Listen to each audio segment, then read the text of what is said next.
Hello and welcome to I Know Dino. I'm Garrett. And I'm Sabrina. And today we're doing our 1-year anniversary podcast, a little bit late. Better late than never. So first I want to give a big thank you to everybody for listening. And it's about 1 year ago that a lot of you started listening. I know in the very early days, we had like maybe 20 or 30 listeners per podcast. But then luckily we got featured on iTunes and that bumped us way up and, we got to the thousands of listeners level. Yeah, and now we're regularly interacting with at least some of you, which we really enjoy. So reach out to us whenever you want. It's been great. And we regularly post updates on Patreon as well. So you can go there and check out what's going on and what we're up to. We put some personal stuff on there so you can get to know us a little bit better. Yeah, you can find out ahead of time which dinosaurs we'll be covering. Yep. And if you'd like to learn more or you want to support us, you can go to patreon.com/iknowdino and you can watch our video, which we probably need to update because we have some awesome new equipment that our Patreon supporters helped us buy that isn't in the video yet. Yes. So knowing us, you can expect a new video in about a year. And just a reminder, we're doing a giveaway of a book titled The Dinosaur Lords. It's a joint giveaway between us and Everything Dinosaurs Weebly with Taylor McCoy. And you can tweet or go on Facebook or like some Google pages. So really easy to enter to win. We have the giveaway posted on our blog. And you have until Friday, March 4th to enter. So it's coming up. Yep. Make sure you go through the link on our website so that it gives you credit and enters you properly into the giveaway. In our first year, we had a ton of great interviews, and we want to give a huge thank you to everyone who agreed to let us interview them on our show. So a big thank you to Pete Larson, Anthony J. Martin, Phil Curry, Kieran Pym, Taylor McCoy, Matt Martinyuk, Josh Cotton, Omri Michel, Jim Kirkland, Jack Horner, Brad Jost, the Saurian team, and Christopher Lohman. Yeah, they were all really great interviews.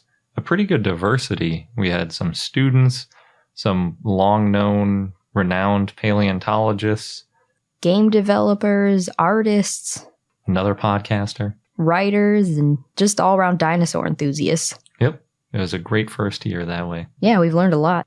It was also a really great year for dinosaur discoveries, and we talked about a lot of them, so just going to list off a few here. There's Cephaloponosaurus, Siberosaurus, Canberrasaurus, Morelodon, Ptolemaeus, Pulanosaura, Wendyceratops, Genuine Long, Hualionceratops, Dakota Raptor. Yeah, that was my favorite. Probrachylophosaurus, and Ugranolic, just to name a few. That definitely doesn't cover all of them, but to be fair, there are 35. Yeah. But all 35 of them are covered in our upcoming book, Top 10 Dinosaurs of 2015. So just like our Top 10 Dinosaurs of 2014, we took 10 dinosaurs that made news last year and wrote little fictitious scenes around them. And then this year, to include the other 25 dinosaurs, we gave them honorable mention and wrote some short 5 facts about each. So you may have heard excerpts from the Top 10 Dinosaurs of 2015 on either Brad Jost's Jurassic Park podcast. He did an excerpt of Dakota Raptor, and we read one off on Genuine Long for our patrons on Patreon. Everything is written. It's going through the editing phase, and the book will be out soon. Yeah, and if you're at the top level of our Patreon supporters at the $20 level, you'll be getting a copy for free. Yep. Otherwise, you'll definitely be able to find it on Amazon. Yep. And Sabrina did a great job with the creative stories. I'm not going to take any credit for the creativity of their settings. Garrett does the fact checking. Yeah. Making sure I'm not going too crazy with my imagination. I sit there and I say, "Are you sure? I don't know if it would have clucked or something." Okay. Yeah, no, I never made them cluck. Actually, they probably could have clucked. Oh. That was a bad example. So without further ado, we're going to jump into some of our favorite news items. We picked kind of an eclectic group of 20 stories that we really liked. And they go through chronologically. So the first one is episode 11, and the last one goes through episode 61. And you'll hear a pretty big difference in audio quality. And while we were figuring out what we were doing with our microphones, I did manage to level all the audio, so it's not going to get really quiet like some of the earlier episodes might have been. But thanks again, patrons, for letting us get new equipment. Yes. So enjoy. A new potential Jurassic era underground dinosaur themed museum, which is kind of a mouthful, but they're for short calling it Jurassica. So Jurassica is going to be really similar to the Eden Project, which is already open in the UK, and it's one of the 5 most visited sites in the UK. If you don't know about Project Eden, it's basically 2 large biodomes that are covered, and then they say there's a third uncovered biodome. And being inside these biodomes allows them to do a tropical environment, and then in the other one they do a Mediterranean environment, which obviously wouldn't usually be possible in England. But they're good for teaching kids and all that kind of stuff. So the Jurassica project is potentially going to cost about £80 million. The man who runs Project Eden is already involved with it, and so all the renderings of Jurassica have kind of a similar look to them. They have the same hexagonal roof and structure for the light to pass through. David Attenborough is also involved, and the BBC News has a fun picture of him looking down on a set of what the Jurassic Cove might look like. Potentially, if all things go according to plan, this could be open in 2021, and it would be about 132 feet deep, and the total area would be about a third the size of the Millennium Dome, which, if you're in the UK, you're familiar with. So it's already been awarded with a 30,000-pound traffic study, because one of the biggest problems you face with these new big projects is how to get everyone to and from it. So inside the cove, there's going to be an aquatic section, and there's also going to be some land to it.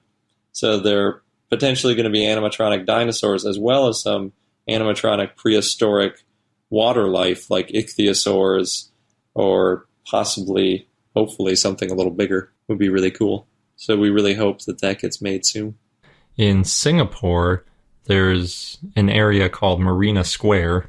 If you live there, you're definitely familiar with it. It's right in the center of the most touristy part of town. And they're doing a giant balloon dinosaur event. It's just a whole bunch of dinosaurs made out of balloons, as if the balloons were Lego bricks or something. It's really cool. We saw a version of one of these at Field Station Dinosaur in Secaucus, New Jersey. They had a little baby T-Rex made out of balloons. It's kind of like a huge balloon animal. It's pretty cool. In the news, to quote Brian Switek's book, My Beloved Brontosaurus, Brontosaurus may be back. Thank you to Mark from Minnesota for bringing this piece of news to our attention. For those who don't know, Brontosaurus is a dinosaur that was ruled to not be a dinosaur back in 1903. So what happened is, in the late 1800s, there were 2 paleontologists, Cope and Marsh, who were rivals. They started what's now called the Bone Wars, and they took things to an extreme, so much so that they spied in each other's camps and sometimes even destroyed fossils. What they did was they raced to find the most different types of dinosaurs, and in 1879, Marsh wrote about a dinosaur that had an 80-foot backbone and a large pelvis, which he named Brontosaurus, and that name in Greek means thunder lizard. However, 2 years earlier, he had found a very similar-looking dinosaur that he had named Apatosaurus, which means deceptive reptile. And in 1903, scientists ruled that these 2 skeletons were way too similar to be 2 different species of the same genus, so they were both grouped under the name Apatosaurus, because Apatosaurus was named first.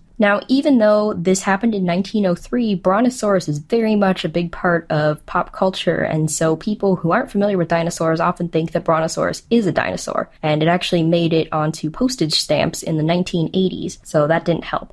When I first started getting into dinosaurs, my favorite was Brontosaurus, and I was heartbroken to find out that Littlefoot in The Land Before Time is actually an Apatosaurus. But on Tuesday, April 7th, there were researchers from Portugal and the UK that have published a 300-page paper in the journal PeerJ that, among other things, shows strong evidence that Brontosaurus is actually its own distinct species and genus. They use statistical analysis to calculate these differences between the Brontosaurus and Apatosaurus fossils, which many have been found in the past 15 years, and they found that there were enough variations that Brontosaurus was, in fact, its own dinosaur. So they looked at 49 different fossils, and they found that the Apatosaurus had a bulkier neck, and Brontosaurus was a little more slender and had a longer bone in its ankles. According to Roger Benson, a professor at the University of Oxford and one of the co-authors of the study, he said, quote, "The differences we found between Brontosaurus and Apatosaurus were at least as numerous as the ones between other closely related genera,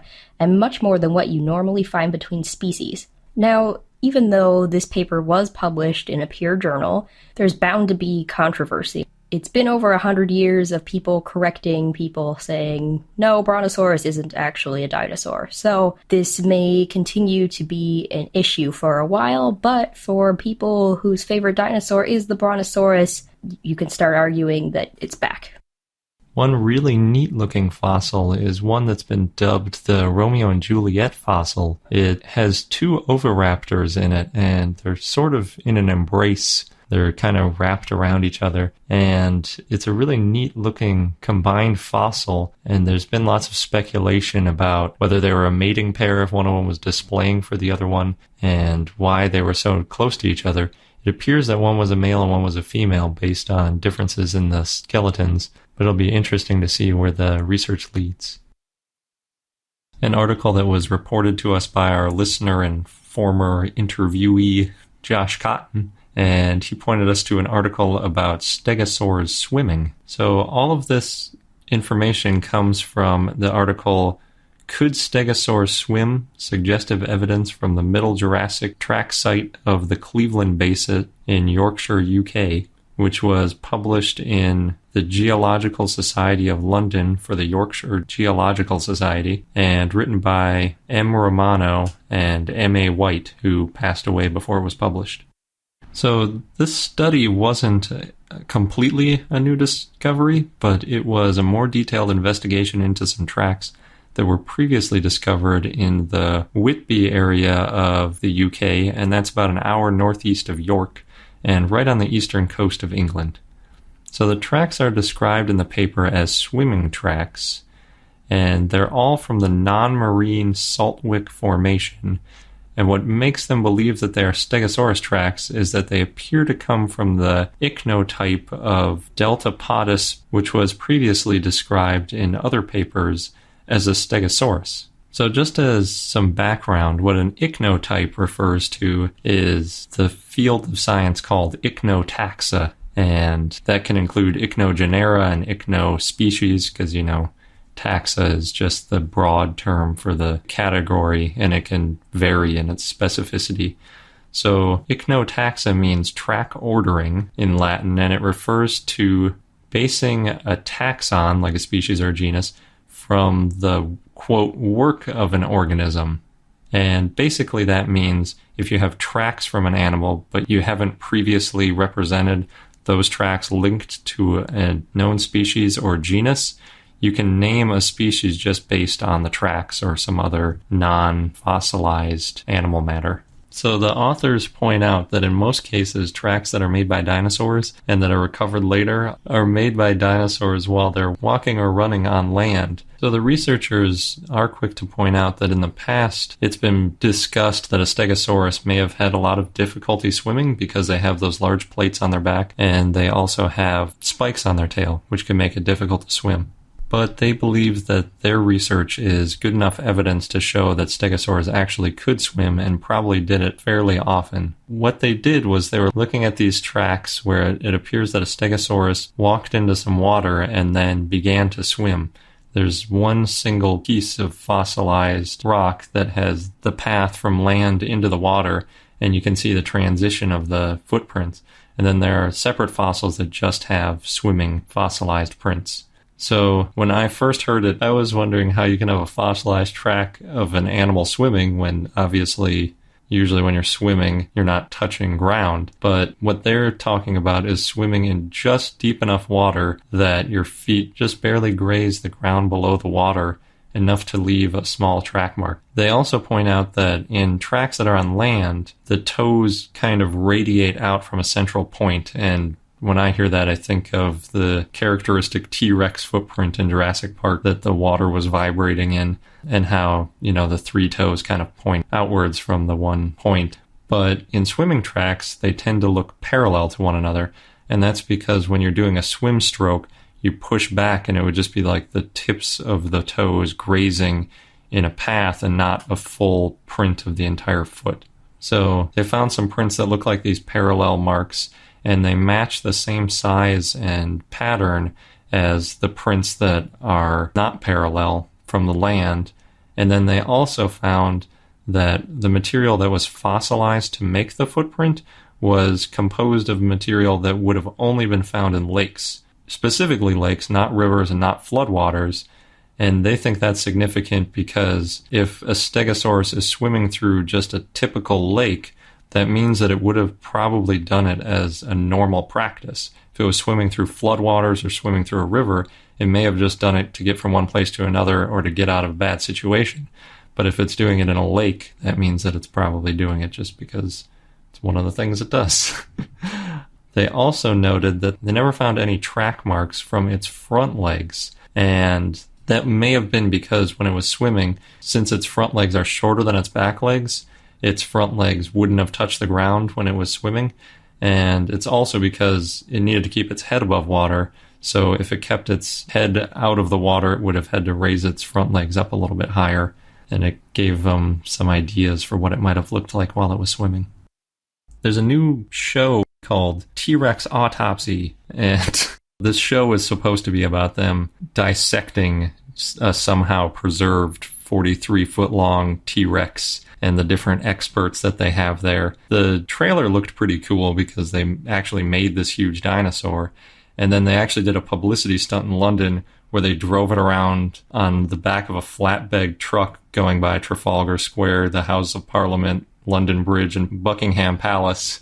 So there are all these pictures all over the internet of this weird dinosaur under a sheet on the back of a truck. Kind of a funny little article titled, "Enjoy Water? You're drinking dinosaur pee." And it was actually published as a video, and it describes the statistics behind where water molecules have been in the past. Archimedes, jumping to a totally different topic, Archimedes supposedly took a bath a long time ago, and he, while laying in the tub, discovered buoyancy.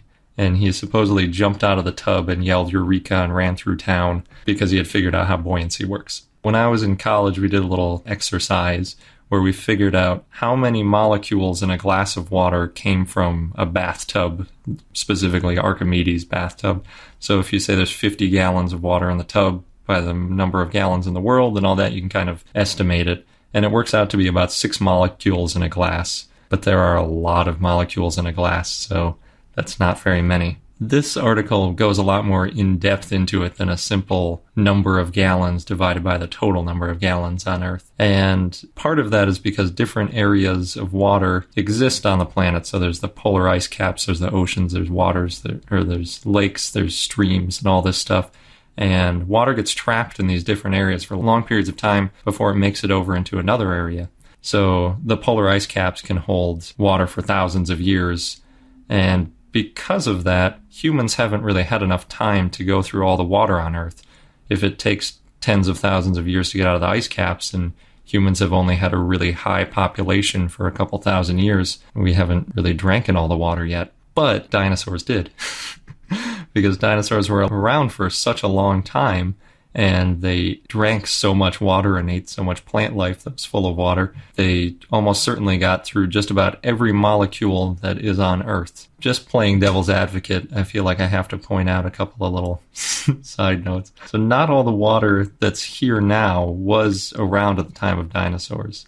comets bring water in small amounts to the Earth. And then the water cycle isn't as simple as just water goes one place and goes another place. Water and carbon dioxide are combined to make sugar and oxygen in the plant photosynthesis cycle. So it's not the same water that a dinosaur had because it's been turned back into oxygen. So it's really more accurate to say that you're drinking the same hydrogens and oxygens that were around back when dinosaurs were around.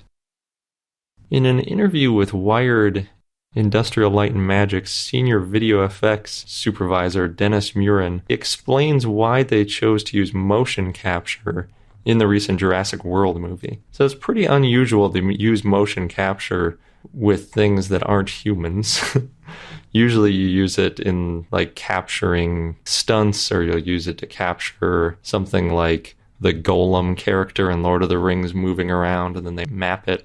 But if you're doing something like a dragon or a dinosaur, or one of these big monsters or something, it's more common to just make the CGI rendering without any motion capture because it doesn't come easily from the motion capture. Dennis points out that although talented animators can add a lot of detail to moving creatures, using motion capture gave the animals in Jurassic World their own personality as a real person moved around, and it added subtle differences and complexity to the characters that you wouldn't really ever see if they were just modeled and animated without the motion capture. He believes that their motion capture of these dinosaurs has set a new bar for realism, and he thinks there are a couple of things that cause that. So the actors, while they're pretending to be dinosaurs, are impacted by gravity and their environment and other laws of physics that make them move much more realistically than if you put it in a computer and you can make it do whatever you can imagine. So he says that it kind of adds a feeling of weight to the characters because as they walk, you can see their weight shifting in the exact way you would expect it to, rather than, sometimes they look like they're floating or just effortlessly moving in other films. For the 4 raptors in the movie, they actually cast 4 different actors, and they would always use the same actor for each raptor, which gave continuity of the characters, which I just loved. Then they would work on matching how the humans' movements would relate to a dinosaur, and then they brought it all together into a form that they could use. Finally, the last thing that they did to make it a little more realistic is they mapped skin over tissue on the dinosaurs to give them a more realistic look, which they think paid off in a big way, especially on Indominus Rex, and I tend to agree. Sabrina and I finished Lego Jurassic World, and we have quite a bit to say about it. I think this has the potential to be the best Lego game in terms of being able to smash and the storyline and everything, except that it is so glitchy. Yeah, so we played it on Steam, which is the PC version of the game. It's gotten pretty popular. I mean, they sell a lot of PC game versions of it, but it's also released on Xbox and PlayStation and 500,000 other things. So if you're playing it on a different system, you might not have the issues that we had, but we had a ton of issues. Even from starting the game, sometimes it wouldn't start and you'd have to restart it over and over and over again, and eventually it would get going, like trying to start a 50-year-old car, except it's a game that you just bought that's brand new. There was one glitch where the first time you get a Triceratops, I think we might have mentioned it, it glitched and it was permanently running in one direction and you couldn't do anything about it, so you had to exit the level and start all over again. Yeah, sometimes you'd be in the middle of a level and for whatever reason the character would just fall out of the game. Yeah, like if you've ever played a game where you fall through the map and you're in like that weird empty Matrix world where it's just black floor, white sky, and you're just falling perpetually, and then you gotta exit again, and that's super frustrating. Start all over, and then it didn't always save. Yeah, it didn't always save either.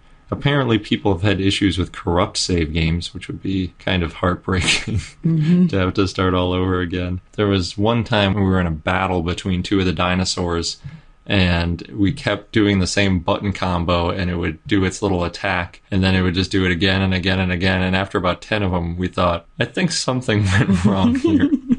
So we exited and got back in, and then finally there was an extra button that wasn't showing up for some reason, and then we could finish it. But when it is working well and we play as the dinosaurs, it's awesome. Yeah, it was great.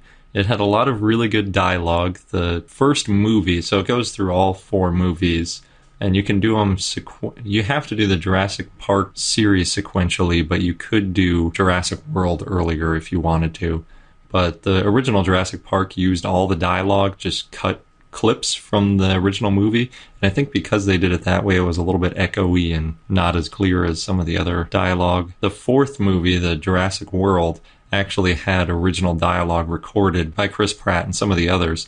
So it fit perfectly where they would say like, oh, what's going on with that pipe or whatever, rather than just clips. So that was probably the best put together one. And then, of course, they had the iconic scenes and then typical Lego humor. So none of the characters die in the games. They just get swallowed up and spit out, or they're living in a creature's stomach for a while or something. And I think one of my favorites is, I forget the character's name, where in the first movie in Jurassic Park, and he is fending off the raptors, and he's got that line that says, "Clever girl."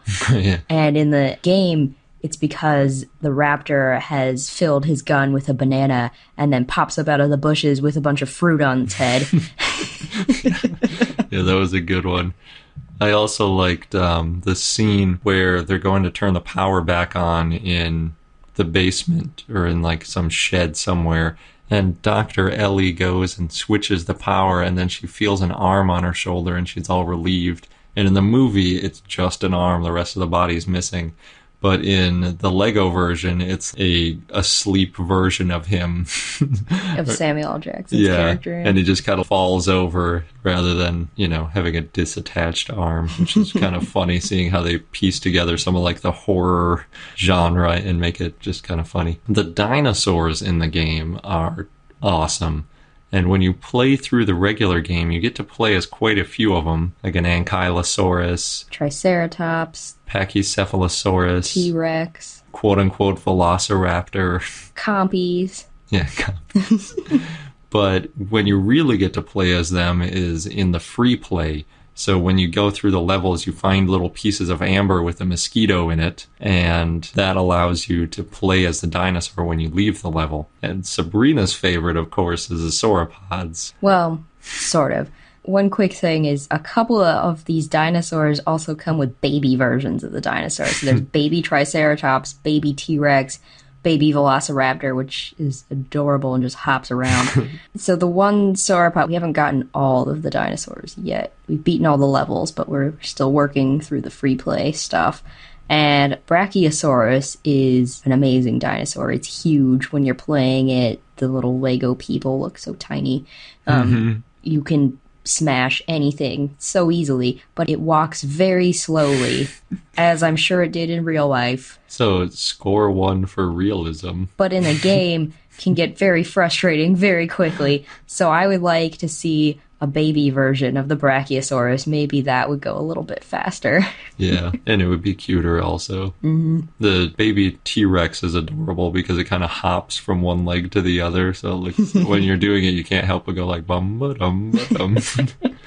You can also unlock some of the pterosaurs. We haven't gotten any of them yet. And I think the mosasaur from Jurassic World as well. The story is interesting. So it's broken up into 5 individual levels for each game, so it's a total of 20 levels.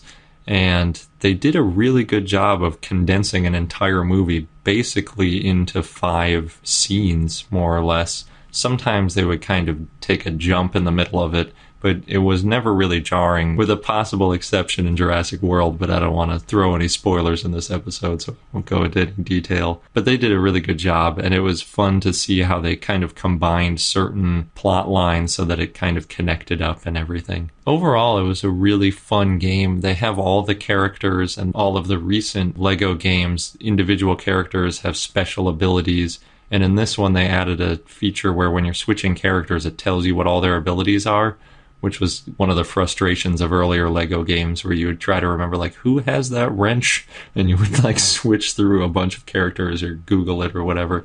In this one, you could, when you're in the character selection, it tells you right there. Oh, and there's a lot of really cool vehicles, so you can use that gyrosphere from Jurassic World or the motorcycle. They have the original Jeep from the movie, as well as the one that follows the rails that gets smashed in by the T-Rex. Lots of cool cars and stuff. So overall, I think as a dinosaur enthusiast, it's a great game.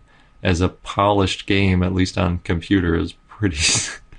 it could use some improvement, but... True. But like all Lego games, you get a lot of joy out of smashing everything. Yeah. And a reason Sabrina and I play so many of these games is there aren't that many good games for two people to play in the same room. Most of them are either focused on online or single player, and this one is a really good co-op two-player game. So if you're looking for a good two-player game, it's a good choice.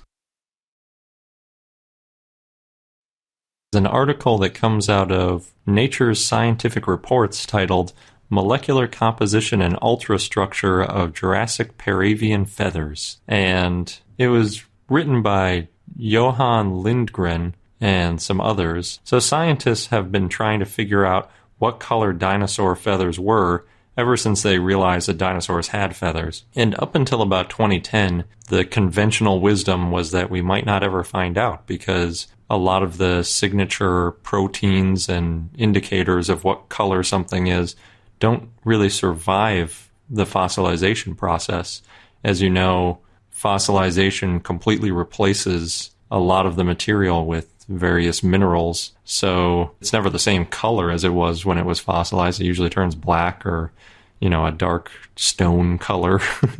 It's not like, a feather gets fossilized and you pull it out and it's a bright blue feather or something. It's always just remnants of what it originally was. So there have been quite a few publications about the structure of melanosomes. And just for a little background, melanosomes are small cells that in mammal hair and bird feathers dictate the color of the hair and feathers. So scientists know that the rod-shaped eumelanosomes are found in black feathers, and circular phaeomelanosomes store pigment in red feathers. So what they do is they try to look for these different melanosomes under really high power magnification when they're looking into the structure of the feather.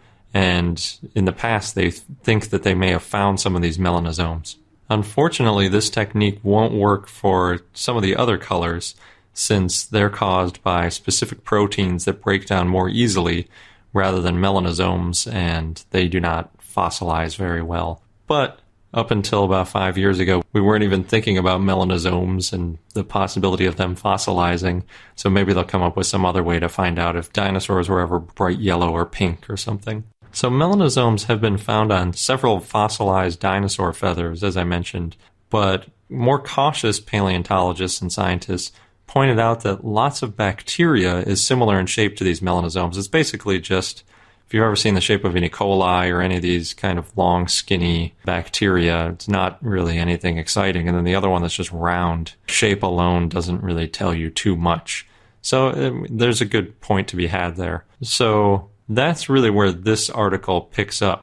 The scientists based in Lund University used chemical analysis in this case to test the area where they believed eumelanosomes were in a well-preserved fossil. So they started by removing samples from the plumage surfaces of their selected fossilized troodontid theropod or avialin, depending on which research you prefer. Originally, most of the people were saying it was a troodontid, and now they're saying basically it could be a predecessor to a bird that wasn't really a dinosaur anymore.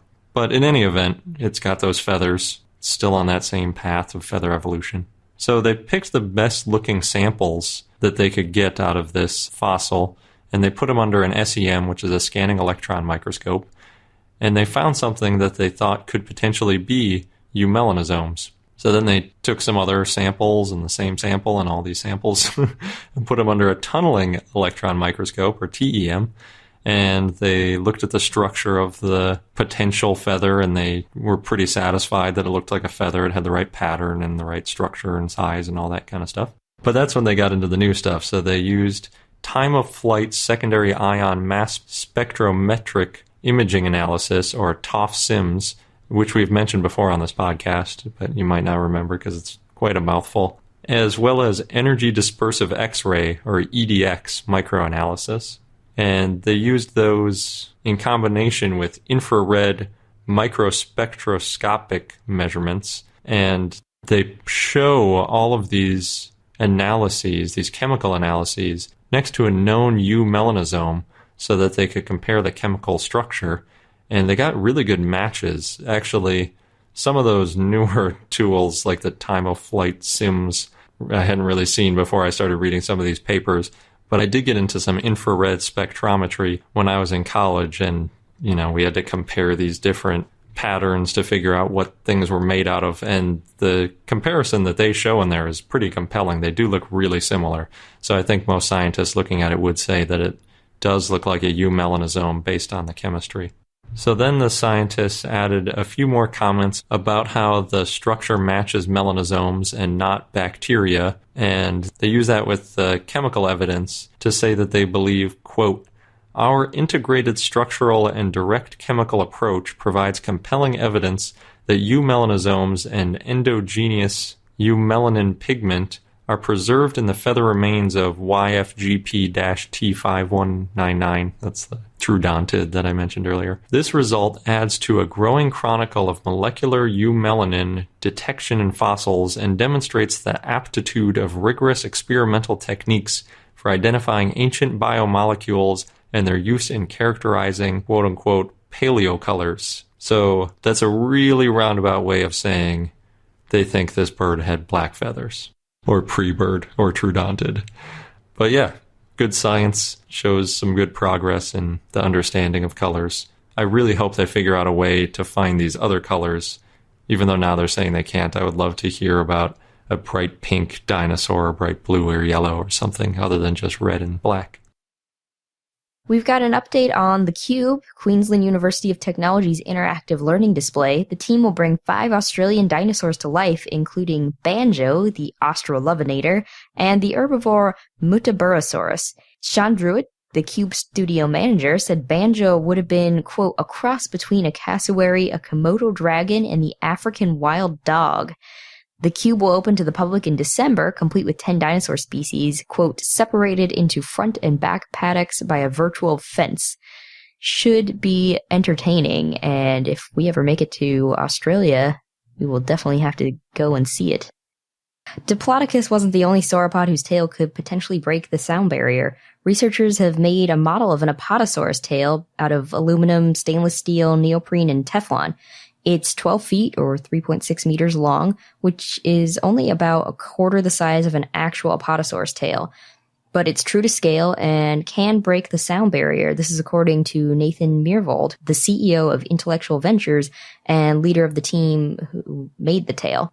Nathan and his team showed the model at the Society of Vertebrate Paleontology conference, and though the tail took 9 months to design and build and test, and interestingly, it's attached to a camera tripod in lieu of a quote-unquote dinosaur butt, Nathan has been working on sauropod tails for the last 20 years, and he even co-wrote a study with Dr. Philip Curry in 1997 that suggested that Apatosaurus and other sauropods could break the sound barrier with their tails based on a computer model that they made. However, paleontologist Kenneth Carpenter at the time said that he didn't really believe the computer model, and he would be more accepting of this theory if there was a scale model. But he also still has some problems with this new scale model, such as the fact that the tail is currently more flexible than a real sauropod's tail, and there's no skin and muscle that could potentially limit the tail's motion. So there's still some debate on whether or not the tail could actually break the sound barrier, but Nathan and his team plan to keep working on the model to make it more accurate.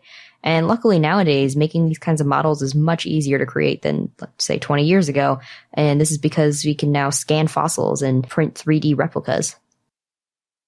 There was a new study presented at the Geological Society of America annual meeting in Wyoming that found that T-Rexes may have been cannibals. This is based on fossils found in the Lance Formation in Wyoming. These bones that they found had deep grooves, like from a large animal, and teeth marks with ragged edges, like a T-Rex's. There have been other studies that have suggested that T-Rex was a cannibal. Studies from 2007 and 2010 found that tyrannosaurs used their neck muscles to swallow animals whole, up to 110 pounds, and strip off flesh with its jaws. Also, T-Rex coprolites have been found where 1/3 of the mass of the coprolite was made up of broken pieces of bone, which suggests that T-Rex had a fast metabolism. So maybe they were cannibals, maybe there's another explanation, but one thing is certain is that T-Rex ate very often in order to live due to their fast metabolism, and also seems like they had no patience to chew. Next in the news is another article This one's titled Estimating Cranial Musculoskeletal Constraints in Theropod Dinosaurs, and it was published in the journal Royal Society Open Science. It was written by Stephen Lautenschlager. So, if you're like me, you might find yourself often defending T-Rex's tiny arms to friends. And this is probably one of the most common things people bring up to me when I mention that I have a dinosaur podcast. They'll ask, like, why are T-Rex's arms so small? It's so stupid. Why didn't it have bigger arms? And then I always get out a picture of a T-Rex and I show the center of mass. And I'm like, well, its legs are here and its tail was really big, but still it had such a huge skull that it would have fallen over if it had big arms. And then people say, but wouldn't bigger arms help more than having a huge head? You know, it seems like it would really suck to have such little arms. My answer tends to be something like, well, maybe not, because its head was so awesome that it didn't even need arms. It could just rip off chunks and eat them that way. So that's pretty related to this article. So the study basically sought to see how some of the best-known theropods used their mouths, and whether or not their mouths' capabilities matched with our assumed behaviors based on other details that we know about the dinosaurs, like teeth. So specifically, Lautenschlager made digital 3D models of a T-Rex, Allosaurus, and a Therizinosaur, and as a proof of concept, he also included a modern bird of prey as well as a crocodile. He then added muscles to the skull models based on likely attachment points to simulate how their mouths would have moved. And his primary way of doing this was to simulate strain on the muscles when they were opened and comparing that to the strain of current kind of established maximum. Although there's a little bit of disagreement there. He used 170% strain as a maximum. And then he used kind of an ideal number that's a little bit more agreed on. This would give the maximum angle that the dinosaurs could open their mouths, which he hoped would give them a little insight into how they ate. So his model is really sensitive to the muscle resting length, and that's basically the amount the animal's mouth is open at rest. So you can think of a crocodile when it's laying there and its mouth is partly open and it looks really scary. It's probably actually doing that because the way its muscles are structured, that's the easiest place for its mouth to rest. It's not like, oh, it's about to bite something. It's actually just at rest with its mouth a little bit open. So he modeled at 3 and 6 degrees because at 9 degrees, it lost a lot of its biting force, and the resting angles of 3 and 6 degrees matched pretty closely between his crocodile model and what real crocodiles can open their mouths to. So there's lots of gloriously nerdy stuff in the article that shows what software he used and the different strain profiles at the gape angles, and we'll post a link to it on our blog, but just to summarize, Allosaurus recorded the largest gape angle at 79 to 92 degrees when reaching maximum tension limit, which was quite a bit larger than the T-Rex of 63.5 to 80 degrees. And at the 92 degrees that the Allosaurus skull got to, the picture of it reminded me of a snake because it's open so wide. I mean, it's past 90 degrees, so it's huge opening. And that would just be terrifying in real life to see that kind of thing coming at you. The Therizinosaur only got to a comparatively small 43.5 to 49 degrees before reaching its maximum tension limit. So the 3 theropods he studied all are generally thought to have different feeding styles. Specifically, the T-Rex is thought to have had a powerful bite and strong teeth that it used in a puncture and pull method to crush bone and soft tissues. The strain model shows that the T-Rex would have maintained a powerful bite throughout the range of motion, which could have allowed it to have that bone-crushing ability that we've heard about, so there wasn't any conflict there. With the Allosaurus, it had a comparably weak bite, and it's thought that with its weaker jaw muscles, it would have used its neck muscles in combination and used a strike and tear method that has already been partially validated by its jaw joint configuration, which showed that it could have these really wide mouth openings without the risk of dislocation. And obviously this article showed that it could open its mouth really far, so that's further support. And then finally, the Therizinosaurian, with its relatively small gape, also makes sense, as they point out that living mammalian carnivores typically have much wider bites than herbivores, which matches the assumptions made about their small, densely packed, leaf-shaped teeth, indicating that it was probably an herbivore. So that also matches. He did mention that his models are simplified and they don't account for his muscles routing around other bones or muscles, but he believes that it's a good comparison tool. And considering his results already have a fair amount of sensitivity to the resting gape angle, it doesn't seem like these slight omissions in his model would have been a huge issue. So Lautenschlager hopes that this technique could be applied to different muscle configurations and interactions in the future. And obviously we could use similar models on other dinosaurs to get ideas about their behavior as well. And next in the news, thanks to Marky from Facebook and Chris from Twitter for sharing the links to this story with us. More than 100 sauropod tracks from the Middle Jurassic have been found on the Isle of Skye by researchers from the University of Edinburgh. Dr. Steve Brusette led the team, and it's an exciting find because not many fossils have been found yet from the Middle Jurassic period, which was 174 to 164 million years ago. But a lot happened during that time. Pangea started to break apart into the continents we live on today. Desert areas became flooded and tropical, and many animals either died out or adapted, such as new reptiles spreading out in the oceans, mammals rapidly evolving, birds possibly first took wing then, and tyrannosaurs and stegosaurs started to appear then. There's a lot of fossils found from the early and late Jurassic, according to Steve Brusette, though, which makes it frustrating to not know as much about the Middle Jurassic. And according to the BBC article, which is this wonderful kind of mix of film and imagery and text, and we'll be posting the link on our blog, quote, Skye is one of the few places in the world that has fossil-bearing rocks from the period, meaning new discoveries made here have the potential to answer some of the major questions scientists have about how life forms evolved the way they did, end quote. The first dinosaurs found in this area was in 1982 of an iguanodon-like ornithopod footprint. It was 18.5 inches or 47 meters long. And since then, bones of sauropods, theropods, and an armored Thyreophoran, which is a group that includes stegosaurs and ankylosaurs, have been found. And in 2002, a local woman found a small ornithopod footprint while walking her dog. 15 other footprints were found, all in the original rock strata, which makes it easier to figure out when exactly they're from. Neil Clark from the Hunterian Museum in Glasgow said he thought they were from a dinosaur similar to Megalosaurus. A lot of the finds on Skye have been found by Dougal Ross, who has been collecting fossils on the island for nearly 40 years and set up the Staffen Museum. One fossil he found, according to BBC, was the footprints of an adult theropod with 10 smaller individual footprints, which suggests a parent that took care of its children. So the big find on the Isle of Skye was Steve Brusette, Tom Challens, and their team, which included Shayna Montanari, who we talk a lot about her article. She writes great ones on Forbes, and Mark Wilkinson, were looking for more ichthyosaur fossils from the Middle Jurassic. But they ended up coming across some strange lumps in the ground, which were hundreds of sauropod footprints, some of them up to 28 inches or 70 centimeters across, in Duntelm on the Isle of Skye, which is an area known for footprints. These footprints formed trackways. They weren't just isolated footprints from back legs and front legs. And because these footprints were in the rocks where the original prints were made and not broken off and detached from their original site, they can tell paleontologists a lot about the sauropod's environment, such as how they behaved and possibly even how they changed.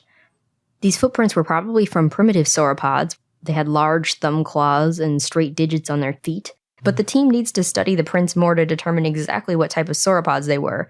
Right now, they estimate they're similar to the groups Breviaropus and Parabrontopus. These are both ichnogenuses, which is defined as a taxon based on the fossilized work of an organism. Maybe you recall in episode 2 when we interviewed Dr. Anthony J. Martin. He's an ichnologist, and he studies not the fossils of dinosaurs, but things that they left behind, such as footprints. So what's really interesting about this discovery is, to give a little bit of history, scientists originally thought that sauropods were semi-aquatic because they were too heavy for land and that they spent a lot of their time in swamps. And we've talked about in previous episodes that Brachiosaurus, for example, scientists thought they lived in swamps or hung out in swamps. But then in the 1960s and 70s, paleontologists learned more about sauropod posture and growth and then concluded, no, they were actually land animals. But these newly found sauropod footprints in the Isle of Skye were from what was a marine lagoon at the time. And this has led Steve Brusette and his team to rethink how sauropods lived. They wrote in their paper in the Scottish Journal of Geology that these footprints provide evidence that sauropods lived in a submerged lagoon for many generations, and these lagoons could have helped them maybe cool down or protected them against predators. The site of the trackways, therefore, is pretty important, and it will probably be pretty eye-opening in terms of how sauropods lived and how animals in the Middle Jurassic lived. And like Sabrina said, their internet page about this that I think the BBC hosts is really awesome. It's got cool little animations of dinosaurs and lots of videos and a lot of cool stuff going on. So if you're looking for something to look at online, definitely check it out. According to Variety, The Good Dinosaur may be Pixar's first box office failure. To break even, the company must earn $500 million, but so far it's only made about $131 million worldwide. This was a few days ago, maybe about a week and a half ago by the time this episode gets posted. And some people think that it might not make it to $400 million. But The Good Dinosaur has gotten some really great reviews, especially from kids. Actually, The Independent posted a 7-year-old boy's review who opened with, quote, "I must mention first that I love dinosaurs, so The Good Dinosaur review will be a good review," end quote. And he goes on to give a synopsis of the movie and mentions, quote, "The most funny part was when Arlo and Spot ate the fruits from the tree and were laughing until their bellies hurt. They swapped their bodies and heads. That was super cool." And he ended his review with, quote, "The Good Dinosaur was the best animation I've ever seen." So as Garrett and I had mentioned before, we think that The Good Dinosaur is a really great movie for kids. But interestingly, not every kid loved the movie. And on Tor.com, they posted the reaction of an 8-year-old girl to the movie who thought it was too scary since it looked so realistic and was crying because of Arlo's dad. Still, the movie is known for its beautiful animation, especially the environments. And according to FX Guide, all the environments are 3D geometry that's rendered. And the technical team used a lot of tools, including RenderMan, Houdini, FlipSolver, and Presto. And they built more than 180 fully volumetric skies for all the types of weather to make the weather seem like a character, as well as 3,500 simulations and 20 terabytes of data just for the vegetation. I won't get into too much detail since our show's about dinosaurs, not animation, but for artists listening to this show, we'll post a link so you can check it out. And Josh Cotton, a paleo artist who you may remember we interviewed back on episode 21, and who has also created an amazing Allosaurus for us. We've posted it on our Twitter and blog, if you want to check that out. He recently released an awesome new video on his YouTube channel, The Doodling Dino. He does a great job of combining both science and art into his dinosaurs. He has a number of really good videos on his channel that you should check out. And his latest video is called Scientific Artist Reimagines the Good Dinosaur. It's a little under 19 minutes long, and we'll post a link to it on our blog. And during the video, you can see him create a digital sculpture of a reimagined Arlo. And as he recreates Arlo, he explains the science of the Good Dinosaur and points out the things that the movie missed. For example, Arlo, the Apatosaurus, would have been extinct long before the movie took place, since Apatosaurus went extinct about 80 million years before the asteroid hit Earth, or missed Earth as it did in The Good Dinosaur. And because of this, Josh chose to make Arlo an Alamosaurus, which we covered Alamosaurus in episode 51. And to do that, Josh made Arlo's front legs longer than his back legs, which also makes Arlo stand taller. And he also changed Arlo's feet to be more hoof-like and added osteoderms to Arlo's back, since Alamosaurus had them. And the idea is to keep in mind the scientific knowledge about a dinosaur before even starting to design the dinosaur, but also, since The Good Dinosaur is a cartoon, to keep the character cute. So in this case, Josh made Arlo's osteoderms have more rounded edges to keep it more playful. And according to Josh, and I agree, the movie missed an opportunity by not really incorporating science into the character designs. As Josh says at the end of the video, quote, "The magic of dinosaurs is they are real." And I like the idea of having it make sense in a time space, because there are so many cool dinosaurs to choose from. Why do you want to pick one that doesn't make sense in the time scale? Yeah. As much as I like Apatosaurus. Yeah, off by like 60 million years or so. 80 million, yeah. Oof. Yep. So thank you to Josh for sharing that video with us. And if you like to watch YouTube videos, then you should definitely subscribe to his channel, The Doodling Dino. Next in the news is an article titled Theropod Courtship. large-scale physical evidence of display arenas and avian-like scrape ceremony behavior by Cretaceous dinosaurs. It was written by Martin Lockley and others. I just want to quickly shout out to Chris from Twitter. Thanks for sharing us one of the links for his story. So when modern birds are about to mate, they sometimes gather in a big group called a lek, and they make a bunch of scrapes as a show of establishing territory before breeding and also to impress mates. But the scrapes in question weren't surrounded by any fossilized eggs, so it's not really clear if the actual nesting site is adjacent to this mating display area. But the authors propose that the scrapes may be an alternative way to determine if a site was used as a nesting colony. So I guess they assume that if they're mating there, they're probably nesting nearby. So the primary site is in Rubidoux Creek in western Colorado. And we talk in depth about ichnology and the science of trace fossils in episode 2 with Dr. Anthony J. Martin. Ichnology is all about things that are left behind by dinosaurs that aren't their own bones, basically, or other parts of their body. So it could be tracks, it could be coprolite, it could be things like these scratch fossils, but they're all things that they either created or left an impression or a trace, thus the trace fossils in the world. So the authors define an ichnogenus to describe the finding of these scrape fossils, and they named it ostendoiknos, meaning to show or to display, and then a trace as the second part of the word, with the ichno species being bilobatus, meaning two lobes, referencing the marks that are made by separate feet and kind of having two parts to the scrape. So they say they are, quote, large scrapes up to 2 meters or about 6 feet in diameter, and they occur abundantly in several Cretaceous sites in Colorado, end quote. And they also say, quote, the largest site reveals about 60 scrapes on a single sandstone surface exposure up to 50 meters long and 15 meters wide, end quote, which is about 165 by 50 feet.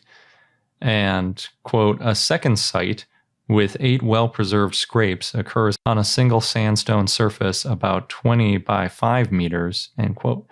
And that's about 65 by 15 feet. So it's pretty impressive how many of these things were preserved. I guess if you're comparing it to something like a trackway, it wouldn't be that uncommon to have 60 footprints in a row.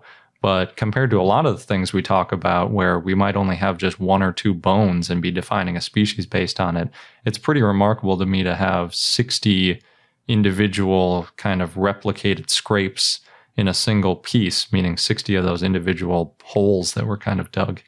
So I think it's really cool that there are so many of these different fossils so we can really get a good statistical sampling rather than just having one individual thing where you don't even know if it's just a crazy dinosaur doing something weird. It looks like it's an actual behavioral pattern.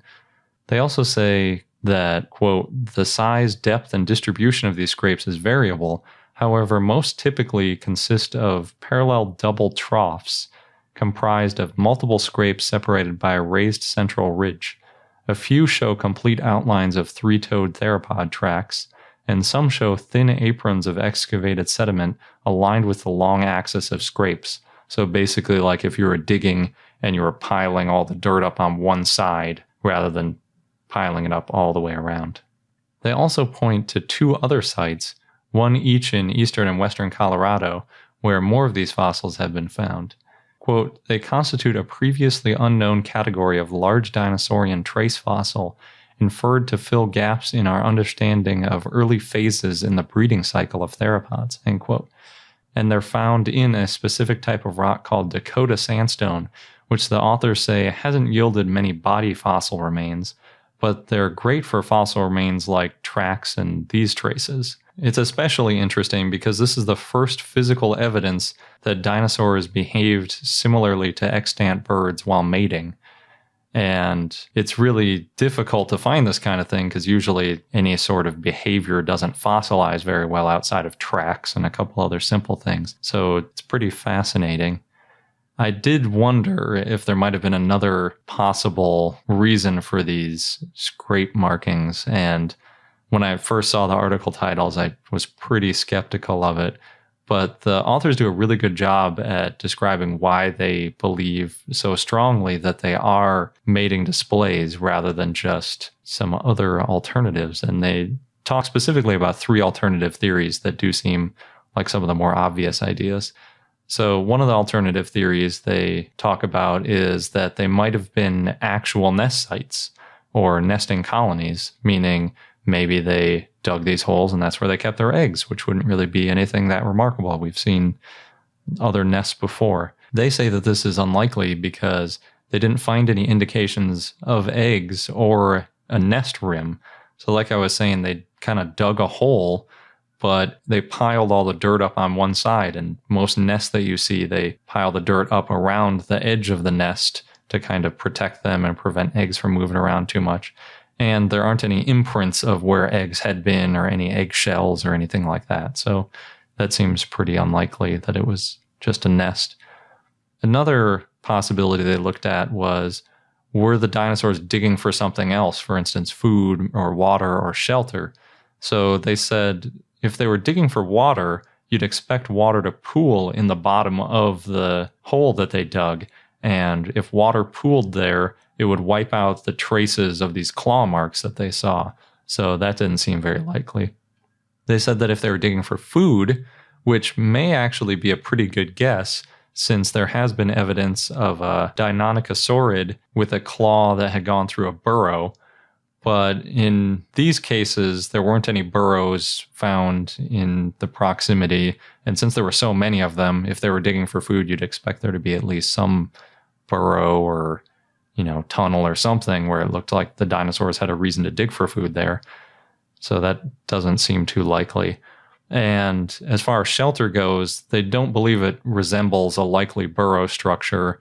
And they think that burrows are pretty rare for dinosaurs anyway. So the idea that there would be so many burrows in this one little area seems a little bit weird. Another possibility was that they were territory making scrapes. And the main place we see this is with things like cats, both domestic cats and the big scary lions and stuff.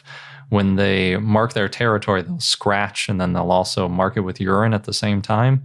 But the authors point out that birds are water conserving or urecothelic, and no animals in that group use scent to mark their territory. Plus, this area was likely too wet for marking territory to work well anyway, so that's probably not the cause. So after all that, they think that the most likely answer is that they were making these scratches to impress females. And in modern birds, we see these large groups of males competing for a female's attention in the activity, like I said, called lecking. And the size and shape of these holes that were dug are pretty similar to what you might expect if a dinosaur was going to do some lecking. So it makes a lot of sense that that's the most likely answer. They also said that while they were doing this lecking, they were probably also making a lot of noises and flapping their arms all over the place and doing stuff like that. But none of that fossilizes, so it's pretty cool that they found evidence of it through these scrape marks, because it's the only kind of thing that would fossilize out of the process. One thing that comes to mind is the show Dinosaur, where Earl teaches his son Robbie the mating dance, and there's a lot of jumping around. Yeah, that was the first thing I thought of too. And then I thought, are they just saying this because of the show Dinosaur? But then it looks like there's a lot of good science behind it. The Tyrannosaur in the American Museum of Natural History is going on display. And the reason I said the Tyrannosaur is because they haven't actually given it a scientific name yet. It's going up in the American Museum of Natural History, which is Sabrina and my favorite museum. And it's going to be totally awesome. Actually, it is totally awesome because it went up early January 2016. It's a full-scale replica, 122 feet long of it, and it's an unnamed Tyrannosaur from Argentina. The original fossil was discovered in 2012 in Argentina, and Peter May, president of Research Casting International, explained the process on the American Museum of Natural History website. We're going to play a little clip.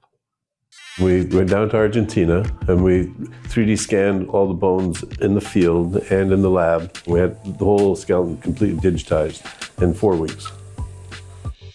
We took the data and then we carved the bones out of slabs of foam with our 5-axis milling machine. We molded all the elements once they're carved up, and then we have a complete copy of the skeleton. And from there, we can cast all the elements out of fiberglass. And then the cast gets mounted.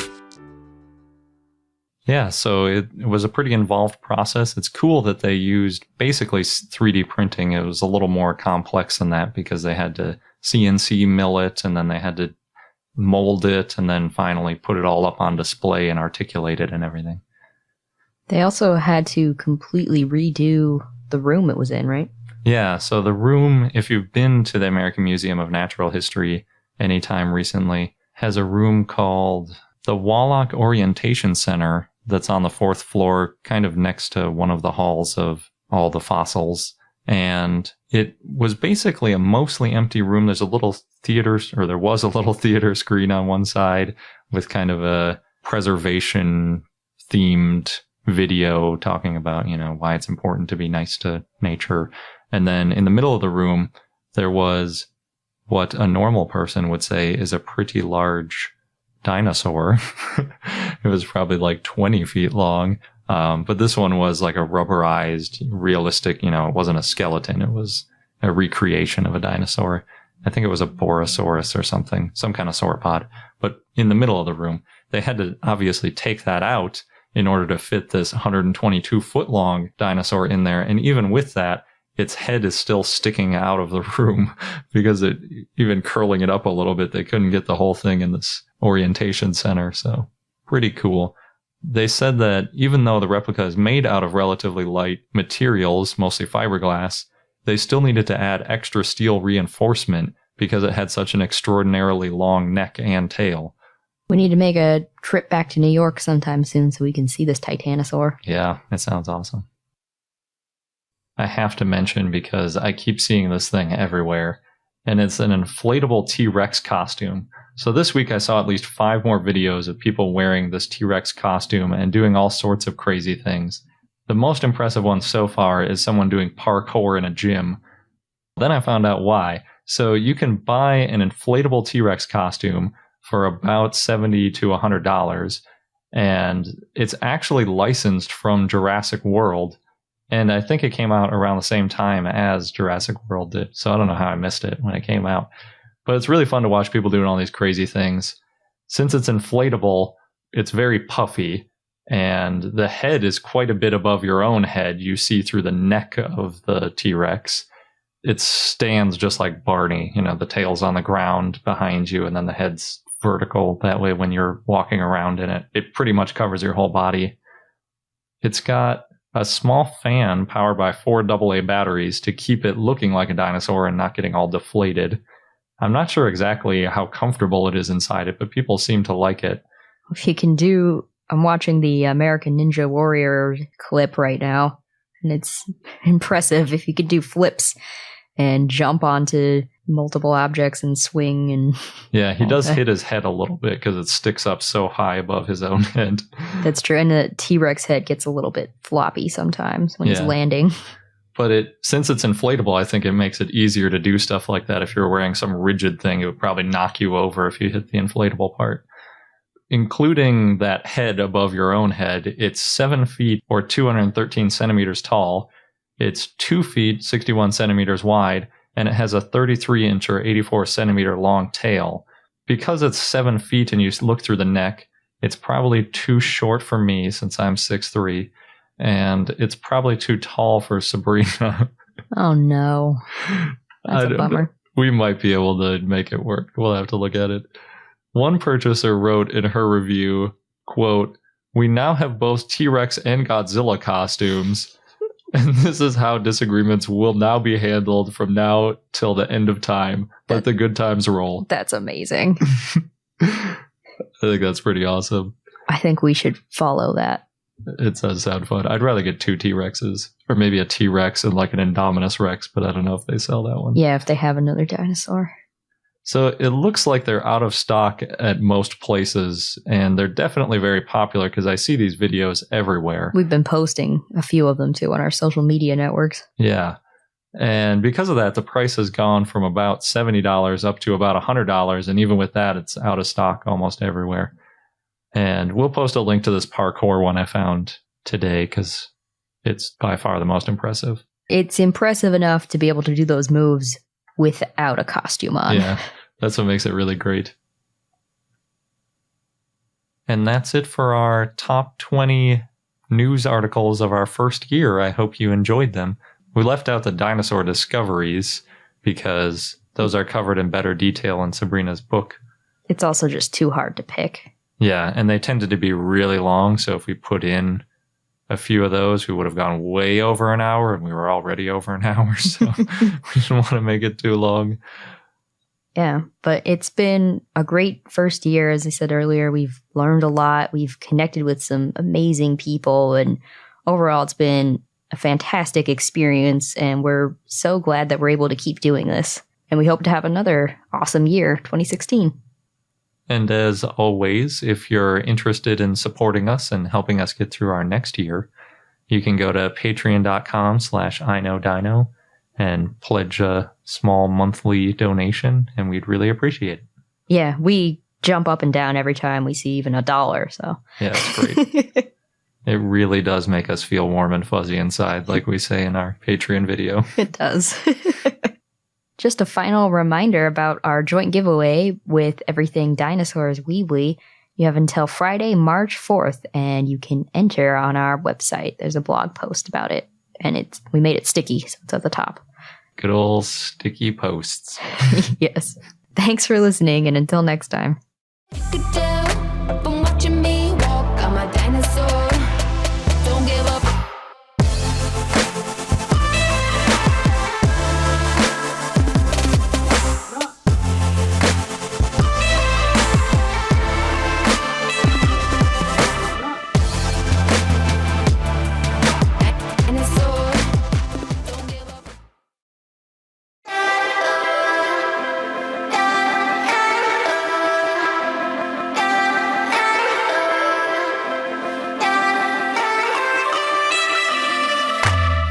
Hello and welcome to I Know Dino. I'm Garrett. And I'm Sabrina. This week we're doing something a little bit differently. Since we've made it through another full year, we're doing a best of 2016 episode. And there was a lot of really awesome stuff that happened in 2016. There was. And we bet there'll be even more awesome stuff happening in 2017, so Happy New Year. Yes. But before we get into the best of, we just want to give a big thank you to some of our patrons, specifically Scotty, Jackson, and Megan. And if you want to join this amazing group of people or check out our other rewards, then visit our page at patreon.com/iknowdino. Yeah, we made it through another year largely because of all the support from our Patreon supporters, and it makes a big difference and it helps us keep the podcast going, so we really appreciate it. Yeah, and keep the messages coming. We really love reading all the emails and Facebook posts and Twitter and tweets and everything else. Yep. Sometimes we're slow to respond, but we always read. Yeah, definitely. So our first best of piece is on those mummified bird wings, especially because there was such a big hubbub about the dinosaur tail, which definitely was the biggest story of the year, I think, at this point. But since that was just in the most recent episodes, we left that out in favor of the wings, where we talked about some of the other details about Myanmar, where these pieces of amber came from. There's a new paper by Lida Xing and others published in Nature, and it describes two incredible new finds that were in amber. Specifically, they found two mummified baby dinosaur/bird wings from about 99 million years ago, which is the mid-Cretaceous. So the specimens come from the Angbamo site in Myanmar, and so the amber that they're in is called Burmese amber, which fluoresces blue when bombarded with UV light, which is one of the techniques they use to make sure that it was a legitimate find and not some sort of forgery. They're actually not the first feathers that were found in amber, but they are the first dinosaur wings that we've ever seen preserved. And they're not complete wings. Both of them start partway down the ulnar radius, but that still leaves a lot of the wing left in the amber because part of the wing is that their hand kind of gets bigger. So if you imagine your arm with like a bigger hand and then part way up your upper arm, that's still most of the wing. So it's pretty cool. The two samples are remarkably small, though. Both of them are about 1 centimeter long and wide, which is like 0.4 inches. So they're super tiny. And even though they're so small, they have really awesome details. After inspection, they see that the wings have the same types of feathers as modern birds, which are rows of asymmetric flight feathers, and we hadn't really known for sure that they had those before. And in addition to the bones and the feathers, you can also see skin and muscle through the amber. And after doing a CT scan, they got a good view of the bones, and they were able to compare them to other known species of dinosaurs from around that time period. So they are believed to be enantiorniths, which are a diverse group of small birds from the Cretaceous that mostly had claws at the end of their wings and teeth. And these wings did have little claws at the end too. And the entire group of enantiorniths went extinct at the end of the Cretaceous along with most of the other dinosaurs. So this wing did not eventually evolve into a modern bird, most likely, but its shared ancestor with modern birds obviously had already developed those asymmetric feathers that are needed for flight. Both of the specimens, when you look at them, basically look like they're black in the amber, but the amber's yellow, so you have to look at bits of the feather that are really close to the surface of the amber. And when the scientists did that, they said they're slightly different in color, and that one is dark walnut brown and the other is black brown, which I guess is Very slight difference. slightly different, yeah. But since they're almost 100 million years old, the original color is probably different, and they have probably gone through some kind of decomposition. But unfortunately, they couldn't find a good exposed sample of the feather to look at under an SEM so they could check for melanosomes. And they didn't want to destroy the specimen by cutting it up and everything. They'd rather leave it in the amber. So we're not sure exactly what color it used to be.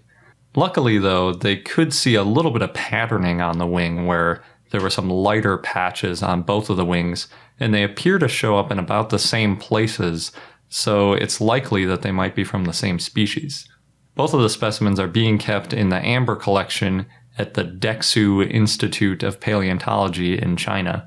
The craziest thing about this find, though, is that it was almost completely lost. Apparently, the valley where the amber was found is in the Kachin state of Myanmar, but it's under control of the Kachin Independence Army, which effectively prevents regulation of Burmese amber in the region. And most of that amber is sold to Chinese customers as jewelry, and one of the wings was nearly turned into a pendant that was going to be called Angel Wings.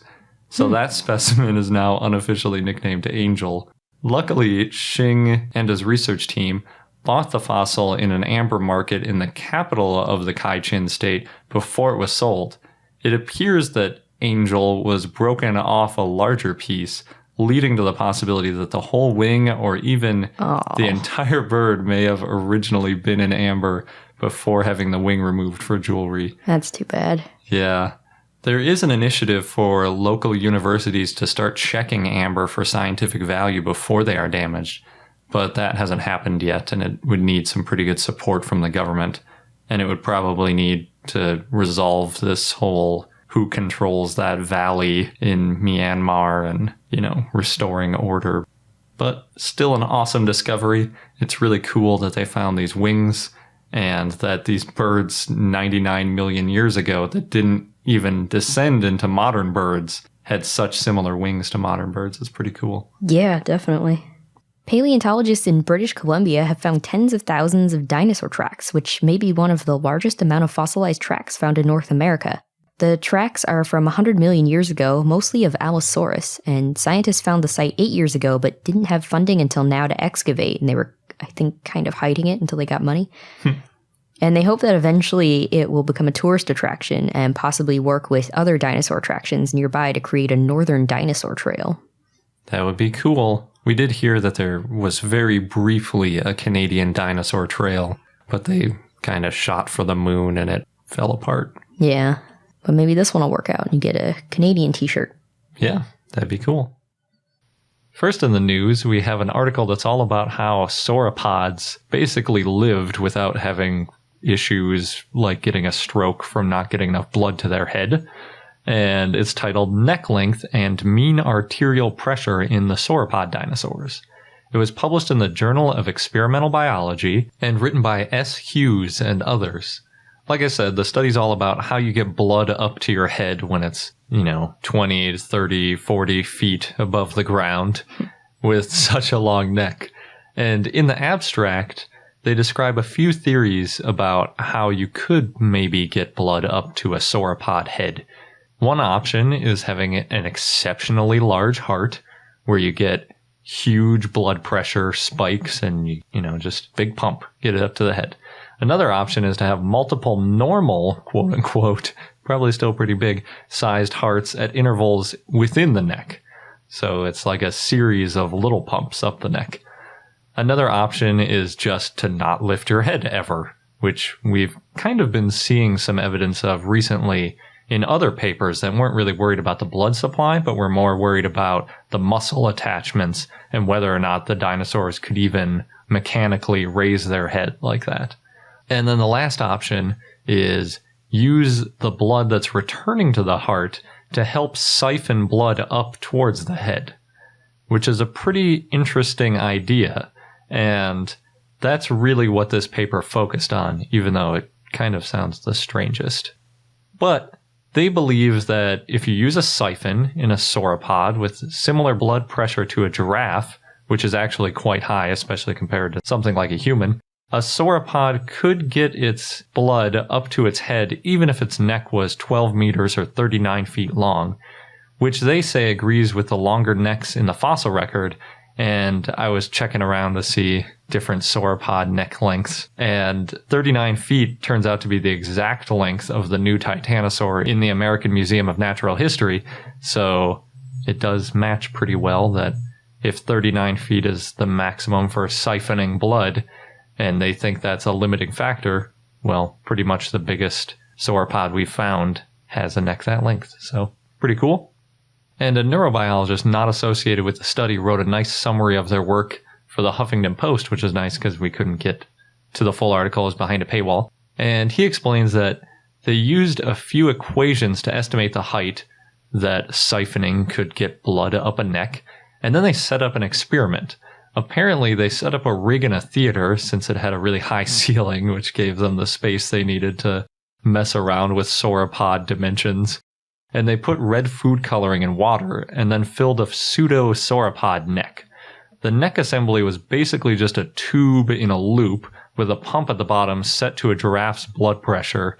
And then they got the siphon working by making sure there weren't any bubbles in it. And they managed to get blood, in air quotes, to the head as long as they didn't raise the top end higher than about 8 meters or 26 feet, or they didn't raise the full apparatus higher than 12 meters or 39 feet.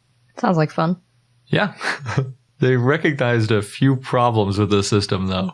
Siphoning actually puts a lot of pressure on the outside of the tube because siphoning is kind of drawing a vacuum on the way down. And this is a little bit different because it's a closed system where you're pressurizing one side and kind of depressurizing the other. But in any event, a typical blood vessel would collapse in this condition. And when they ran the experiment with a more flexible tube, it collapsed it and killed the siphon. So that wasn't working. They had to use a rigid tube. They did say that maybe in a sauropod neck, spinal and other body fluids would have helped limit that pressure rise. It might have kind of kept things a little more stable and prevented the blood vessels in the neck from collapsing. But they didn't actually show that with their experiment. The bigger problem that they ran into is that when they lifted the rig, like the entire thing, to see how high above ground it would work, the top of the neck nucleated some bubbles, which would have given the sauropod a stroke. Oh no. Strogosaurus. Yeah. They actually said that it boiled at the top, but I think what they mean is it was more like getting the bends where the dissolved oxygen met a low pressure at the top from that siphoning effect, and then the bubbles popped out. But in any event, you've got bubbles in the brain, and that's going to cause a blockage and blood to not flow, and then you've got, brain damage.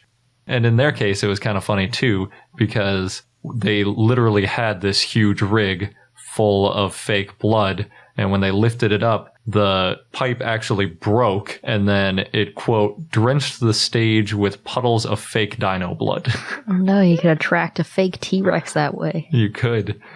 I'm a little skeptical about these conclusions at all, since blood isn't just water, and it shear thins, which means if you apply force to it, it actually changes the viscosity of it, which seems like it could impact a siphon, and I couldn't find any real studies about siphoning blood. There were a couple theories about giraffes using the same technique, and they disproved it just by looking at the actual giraffe biology. There wasn't anybody that I could find that actually tried to siphon blood because, you can just look at if animals do it. You don't actually have to set up a weird tube system with a pump to test it in modern animals. The other thing is I wonder about the impact of all the other branches that come off of this main pipeline to and from the head. Since they just had a simple loop, it's a lot different than the way blood actually is, where it disperses into muscle tissue and the brain and things like that before it comes back down. And I wonder if that would have an impact on the siphoning, or if the siphoning would cause complications, like maybe on the way back it would be pulling out too much blood or something. I don't know. But the research was really all just about the limits. And they weren't looking to say all sauropods held their necks upright because we showed that it's possible. They were really just looking to see if you could use siphoning as a tool to get blood to a sauropod's head, and maybe you wouldn't need this enormous heart or a series of hearts or one of these other strange configurations in order to get blood up to the sauropod head. And they did show pretty effectively that siphoning might have helped lower the blood pressure without having a huge heart. The other thing that I kind of mentioned already is that there are other studies that show that a lot of sauropods probably had a more horizontal neck just based on the vertebrae and the muscle and tendon attachment points in the neck. So this is just kind of a piece of it. But it's definitely a really cool study. I love that they actually performed an experiment to validate their hypothesis. That's often incredibly difficult to do in paleontology, so it's cool that they came up with a method to test this. And I like that their limits do seem to line up a little bit with the paleontological record. I'll be interested to see if there are any responses to this paper, especially from scientists who may have done research on the giraffes or other animals and may know a little bit more about how blood circulates in animals. But we'll have to wait and see. Next, in Sydney, Australia, 2 parents have asked the Guinness World Records if their 4-year-old son could have the title Youngest Dinosaur Educator. According to the parents, he's memorized more than 30 dinosaur species by looking at pictures, and he can pronounce all the names correctly. And he can also recite dinosaur traits, when they lived, and what they ate. He can't yet read, but he learned facts from watching Dinosaur Train and from prompt cards. And his parents are obviously very supportive. They said, quote, "We wanted recognition that he is young and is doing an amazing job. Whether he wins it or not, for us, it doesn't really matter that much. We want him to continue to learn, and this is encouragement for him. We're so proud of him, and we're happy to see where he goes from here," end quote. So it's really great how supportive they are, and it's wonderful to hear about these dinosaur enthusiasts of all ages, even dinosaur enthusiasts who are too young to read. And this reminds me of my little cousin who's around the same age. His name is Jackson, and he can pronounce all dinosaur names correctly. And I know he teaches his grandparents all kinds of cool dinosaur facts because they've been emailing us some awesome things. Yep. So, hey, maybe if they turn a Youngest Dinosaur Educator into a title, Jackson could go for it too. Yep. That'd be a competition. Could be. There's a new calculator on Purdue's website called Impact Earth! Exclamation point. And you can use it to calculate the effect of a given comet, meteor, or other impactor on Earth. And you can either manually enter the diameter, density, impact angle, impact velocity, impact type, whether it hits sedimentary rock, crystalline rock, or water depth. You can do if it's hitting the ocean or a lake, I guess. Or you can grab a famous crater. So, of course, I took the Chicxulub impact. And the unique thing is that you can put in your distance from the impact, and it will tell you the particular effects that you would see from the impact if you were standing that distance right when the impact happened. So luckily in our case, the Bay Area is about 2,200 miles from the Chicxulub crater impact site. And on the bright side, it says that our effects would be only a dusting of material about 25 minutes after the impact, ranging from 50 microns to about 8 millimeters in size, which isn't too big. It's smaller than hail, so, you could survive that.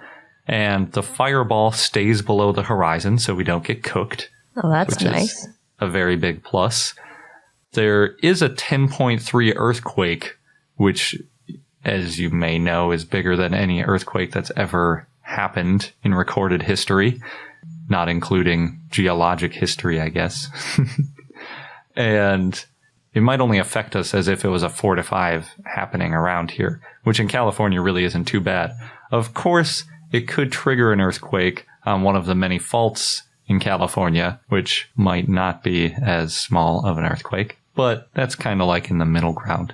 On the downside, there would be an air blast about 4 hours after the impact that would hit at 80 miles an hour and 84 decibels, and since it's such a quick pulse and blast of air, it would probably shatter all of the glass windows pretty much on the continent.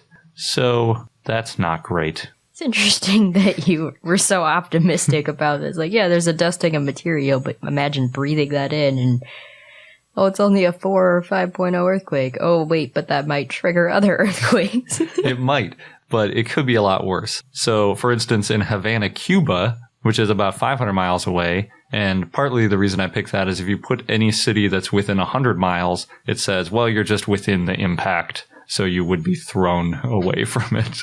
And it's also a similar distance to Tampa, Florida. That's like 600 miles, or Corpus Christi, Texas.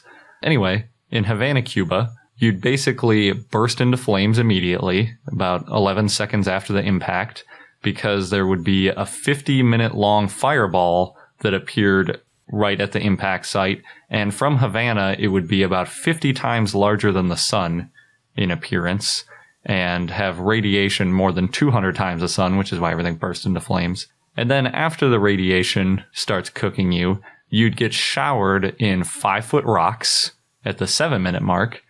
And then at the 40-minute mark, a 1,200 mile an hour wind at 115 decibels would basically flatten every building in the city that hadn't already burned down and collapsed. And then, finally, at the 7-hour mark, in case there's anything that's still around, a 30 to 60-foot tsunami would roll in and probably just wash away the burned wreckage. That is much worse. Yeah. So if you want to check how a huge impact would affect you and how far away it is, I played with a bunch of other things too. It's like, what if Chicxulub was made entirely out of iron rather than this more, porous rock that isn't as bad? You can check the link in this week's blog post and put your distance from the impact site. If you don't know your distance, you can go to Google Maps and you can right-click just off the shore of Merida, Mexico, and use the measure distance tool. And that's what I did to figure out how far we were. And one last interesting note, it mentions that the Chicxulub impact, depending on the impact angle, because you can't quite tell exactly from the crater, it may have either shortened or lengthened the Earth day by up to 8 milliseconds. But the orbit and tilt weren't affected. So that's good. I guess. Next, according to Engadget, Google has worked with 50 natural history museums to add 150 interactive stories, 300,000 photos, and 30 virtual tours to its art and culture app. And this includes Berlin's Museum für Naturkunde, where you can see the Giraffe Titan in 360 degrees. And you can use the app on a computer or smartphone, or better yet, Google Cardboard if you have it. And I watched the video on YouTube just on my computer, and it's fairly interactive in that you can move the image around so you see different parts of the museum, and it's really well done. It's really great. The Giraffe Titan comes to life and walks around, and even though I was just watching this on a laptop, it still felt like it was bending over and kind of looking at me, a little bit intimidating. I can only imagine what that would feel like in VR. Yeah, that's awesome. We're going to have to watch some of these things, especially because there are so many museums we want to go to, but sometimes it's not always practical to fly several thousand miles to go to a museum. Yeah. Next, it turns out that the Dinosaur Stampede National Monument in Queensland, Australia, which was established in 2004 at the Lark Quarry, actually had no stampede. And there were probably a lot of tracks there because the dinosaurs were swimming, according to National Geographic. Anthony Remilio and Stephen Salisbury said that the three-toed tracks of what was thought to be a large theropod, which the original theory was that this theropod was scaring and chasing a bunch of dinosaurs, and that's why there were tracks there. But it may actually be from an herbivore similar to the Iguanodont Muttaburrasaurus. Not everybody agrees, though, including Richard Thorburn, who, with Mary Wade, studied the Lark Quarry in the 1970s and 80s and helped establish it as a national monument. And he said that their conclusions were based on, quote, fabricated data. Still, Remilio and his team think that there was a fast-moving river that dinosaurs had to ford, and this is based on sediments that show water moving at different depths and speeds. Both big and small dinosaurs crossed that area, and they ranged in size between 5 inches and 5 feet tall at the hip. Huh. It's interesting that they think they can tell how tall the dinosaurs were based on the footprint. Yeah, that's true. Either way, though, it's still really cool. I was a little bit worried with the statement that it's not actually a dinosaur stampede, that it was going to be some other kind of animal or that it was fabricated or something. But if it's dinosaur swimming, that's almost cooler. Yeah. So either way, it's definitely worth being a national monument. Next, Princess Aliyah Sultana Babi from India has been nicknamed the Dinosaur Princess, according to Hindustan Times, and I think that's a great nickname. It is. I want to be the dinosaur princess. Or prince, I guess, might be more fitting. So she has a fossilized Titanosaurus egg from the late Cretaceous that she got from a villager who used it to grind spices. The villager didn't know what she had. It's just like a natural mortar and pestle situation. You find a fossilized egg. You're like, what a handy stone bowl I have here. Using that egg to grind up a pickled dinosaur brain. Then you could have a real special meal there. I guess so. Anyway. So this villager lives in an area called India's Jurassic Park.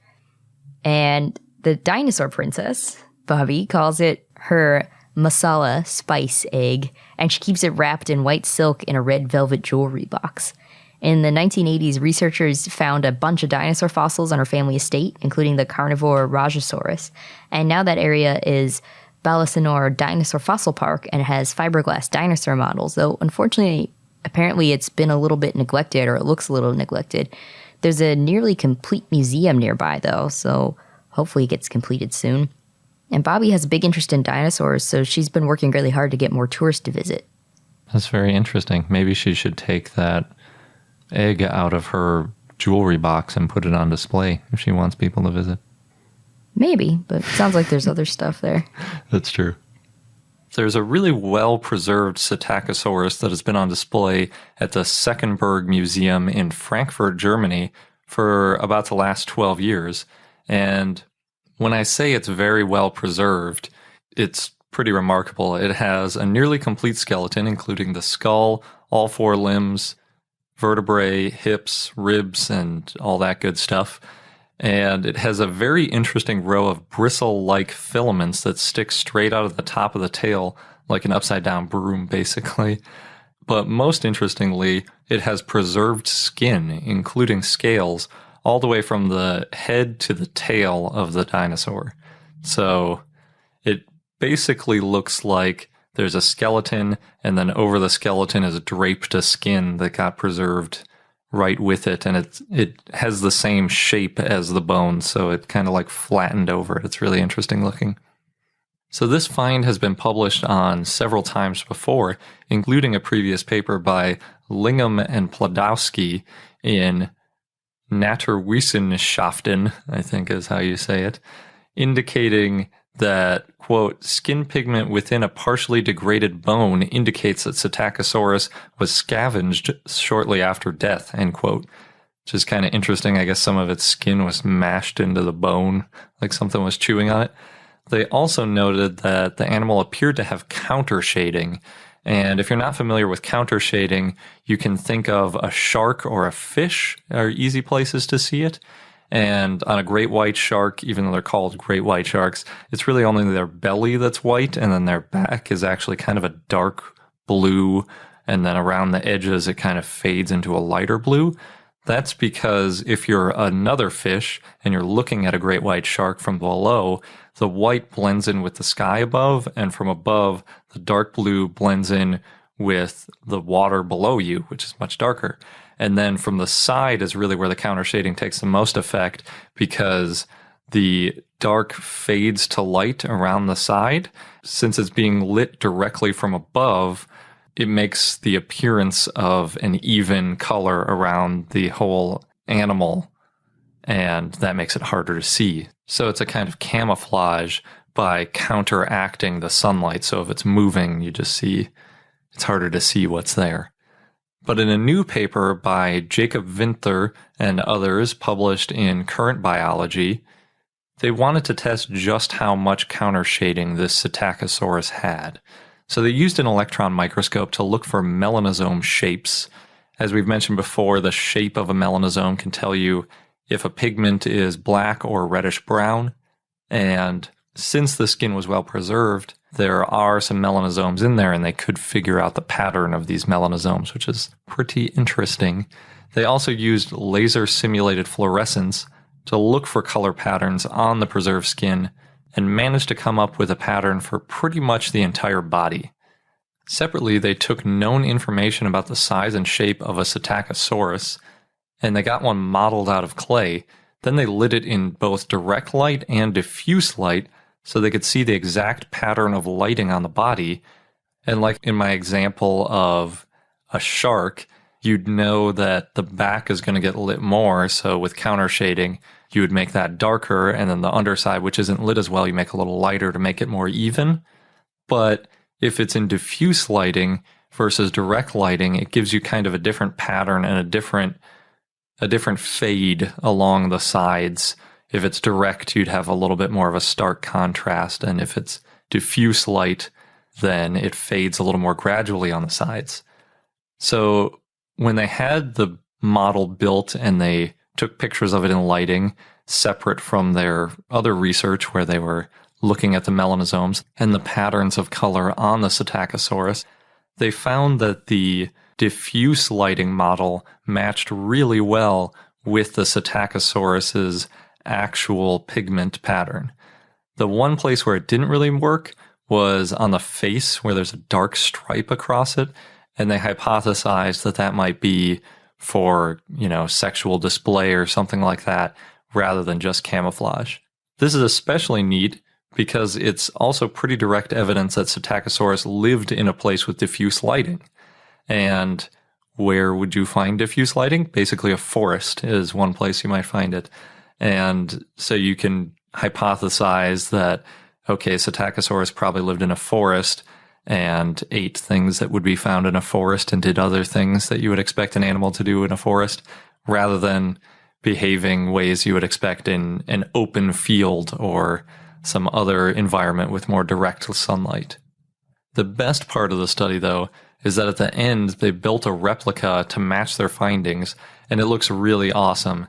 It's all over the internet, so you've probably already seen it, but if you haven't, go to our blog and click the link in the show notes because everybody needs to see it. Yeah, I think the way the Guardian article started out was like, it was like paparazzi around this replica, but it was all researchers who were really excited. Yeah, and there's an anecdote about how one of them reaches out to touch the bristly thing sticking out of the tail. And the other ones are like, okay, I guess I'm going to touch it now too. But it looks really cool. It's really fun to look at. And they also comment in that article that, paleo artists now have a little bit more to work with because we know some of the patterns from other animals that have feathers, as well as now this one with its skin pattern. So it gives us a little more information. As far as I can tell, it's still on display at the Senckenberg Museum. And if you want to find out where that is in Frankfurt, it's on our website in the Dinosaur Museum section. So you can find it if you're ever in or near Frankfurt. Yep, pretty exciting. So those were our favorite pieces from the entire year. We left out some of the new dinosaur discoveries because Sabrina's going to be finishing up her top 10 dinosaurs of 2016 book. So it'll have a lot of that in there as well. And we didn't want to make it too redundant. Thanks again to everybody for all your support throughout the year, for listening and for telling friends and everything, helping us keep our podcast going. We really appreciate it. We do. And if you have any favorite dinosaur moments from 2016, please feel free to share with us. And that wraps up this episode of I Know Dino. Thanks for listening. Again, if you want to join our growing group of supporters, please visit our page at patreon.com/iknowdino. We're looking forward to a great 2017. Thanks again, and until next time.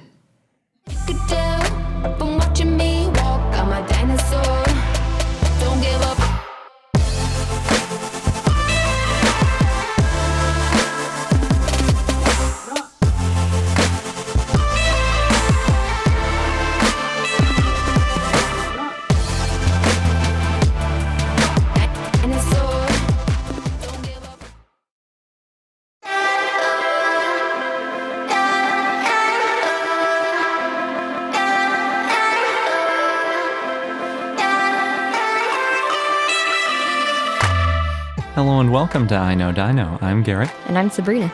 This week we're doing a best of episode of 2017, but we have so many dinosaur requests that we're going to do one of those anyway.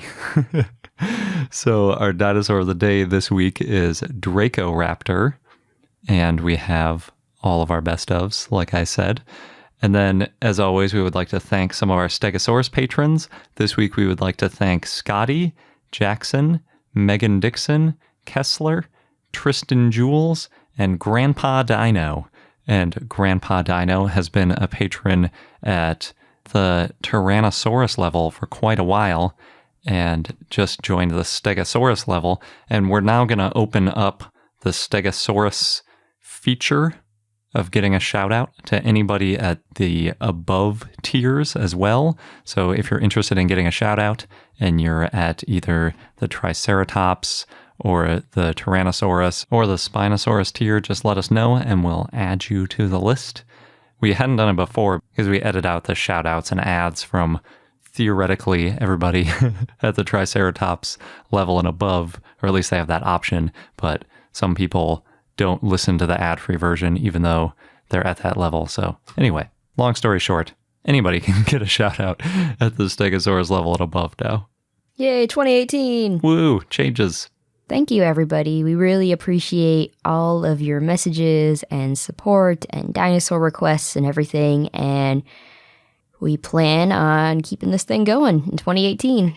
Yeah, this marks our third completed year of the podcast, and we definitely couldn't have done it without you. Jumping into our best of, we're going to kick it off with the best discovery of the year. This one is a notosaur, so it doesn't have the tail club, and it was recently released by the Royal Tyrrell Museum. They put out a bunch of pictures, and they've also put it in a new exhibit. And thanks to Chris, Joaquin, Kyle, Ampersand Brew, Janice, Brett, and Phil for sharing this with us on Facebook, Twitter, Patreon, email, and Instagram. So this specimen they're calling, quote, the best preserved armored dinosaur in the world, end quote. Possibly a loftier goal they're going for there. And although it is better preserved, likely, I mean, it's kind of hard to tell since so much of the other ankylosaur is still buried in this rock. It's definitely not as complete because, like I said, they don't have the tail at all. But they think the way that it got preserved so well is that it got swept out to sea really quickly and then almost immediately buried and also on its back. Oh. So both of these guys kind of like turtles on their back. Oh no, is that their undoing? May have contributed, sure. I think it was probably just because they're kind of top heavy with all that bone and weight on the top. But anyway, this one, like I said, is a notosaur, so it doesn't have a tail club. It was found about 250 miles or 400 kilometers northeast of Edmonton, Alberta, and that puts it much closer to the Northwest Territories in Canada than to the U.S. border. And it's significantly farther north than even Grand Prairie, where Sabrina and I went, which felt like driving to the moon. It was so far from everything. Yeah. But a lot of times that's where the good dinosaur discoveries are, because there's, a lot of open space to do some excavating. And in this case, it was discovered in 2011 when a worker at the Suncor Millennium Mine noticed a strange brown circle pattern in a hard piece of rock that fell off a cliff. That's great. Yeah. So he stopped working and called over his supervisor, and eventually they called the Royal Tyrrell Museum in to check it out. And it turned out to be cleaved osteoderms that kind of just give this polka dot pattern to the rock. And it's pretty interesting looking.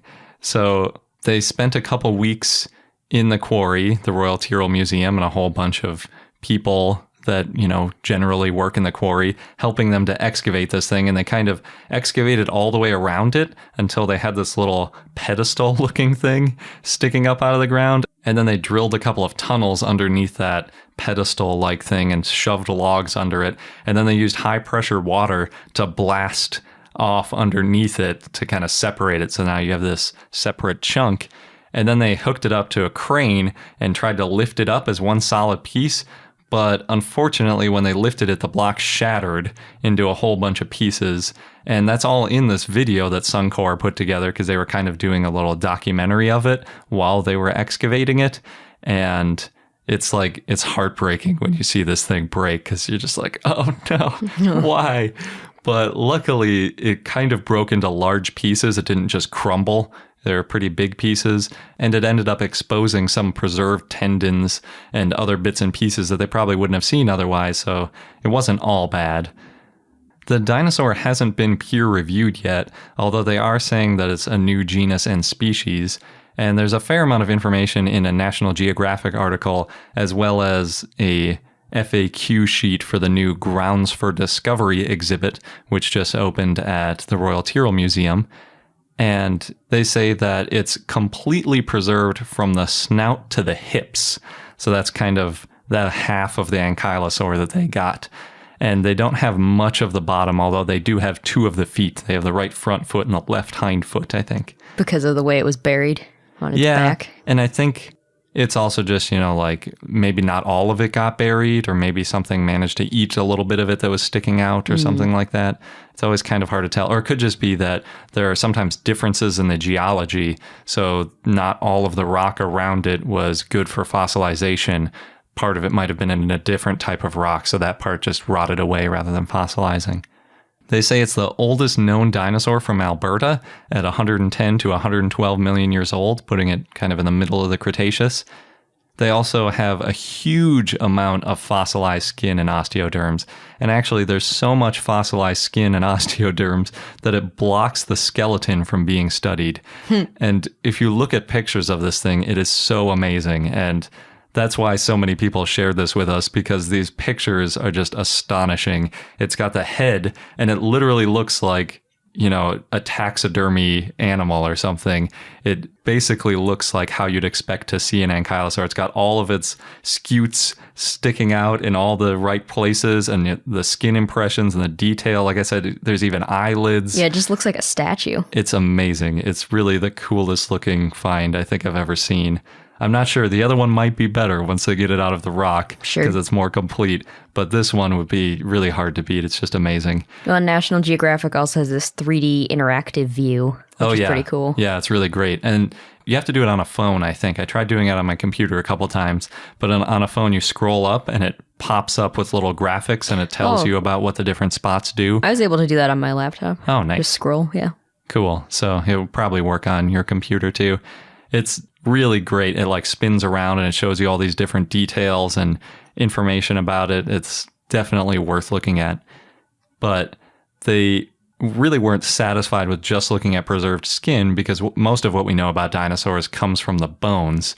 And unfortunately, CT scans have failed to penetrate through that fossilized osteoderm kind of structure. I'm thinking they need to get it into a synchrotron and crank up that CT power a couple orders of magnitude, but it might be too big for that because it is huge and heavy. And obviously a little bit fragile too, that when they lifted it up, it split. You don't want to move it around too much. Mm-hmm.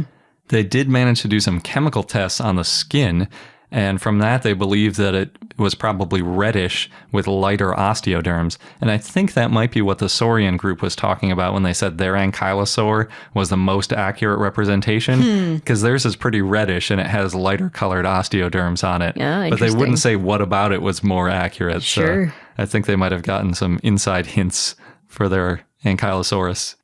They say that the huge block, I think their block weighed about 7 tons.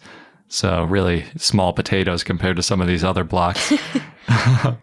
They say that it took about 7,000 hours of preparation time to prepare it. And after about a month, they'd only prepared an area about the size of a piece of paper, which isn't too surprising considering how much detail and how carefully you want to go through an amazing find like this. You don't want to over prepare and accidentally remove some pieces. Yep. On both of its shoulders, it has a 20-inch or half a meter long spike, which just looks amazing. I think that's without a keratin sheath, but it might actually still have the keratin sheath on it because some of the osteoderms still have their keratin sheaths on them, which is also amazing. We talk all the time about how things like therizinosaurs had these huge claws, but they actually had even bigger claws because they had these keratin sheaths over them like modern animals do. But unfortunately, that's almost never preserved. In this case, it is, because why not? It's so well preserved. On the foot, at least one of the feet in the National Geographic tour, they show that there's a foot pad preserved on one of the bottoms of the feet, which is basically that fleshy part that cushions the foot when it's walking. So we can see, a little more detail about what its feet looked like. That's cool. Yeah. And then on top of that, the whole skin has the skin impression, so we can see the scales on the foot itself, as well as most of the rest of the animal.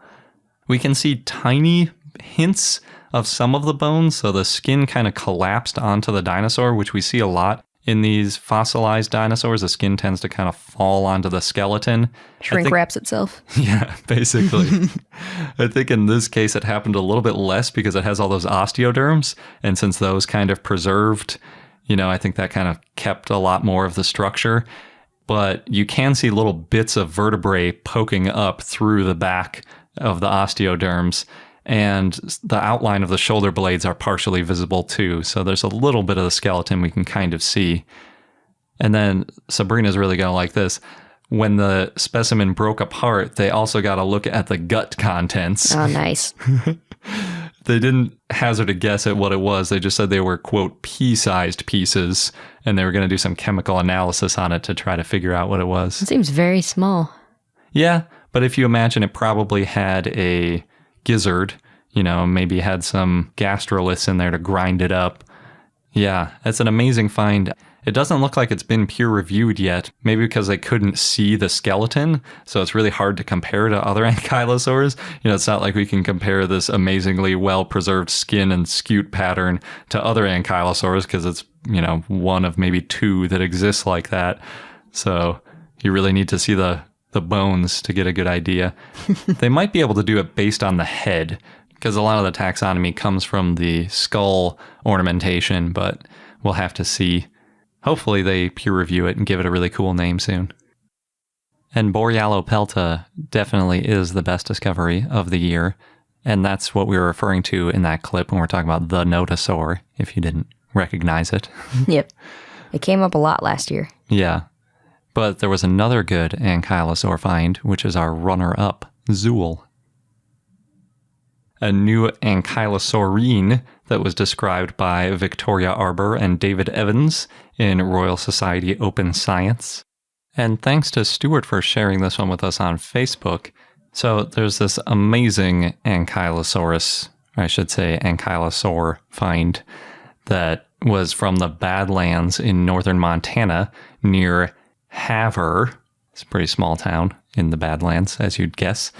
And it's pretty close up to the Canadian border.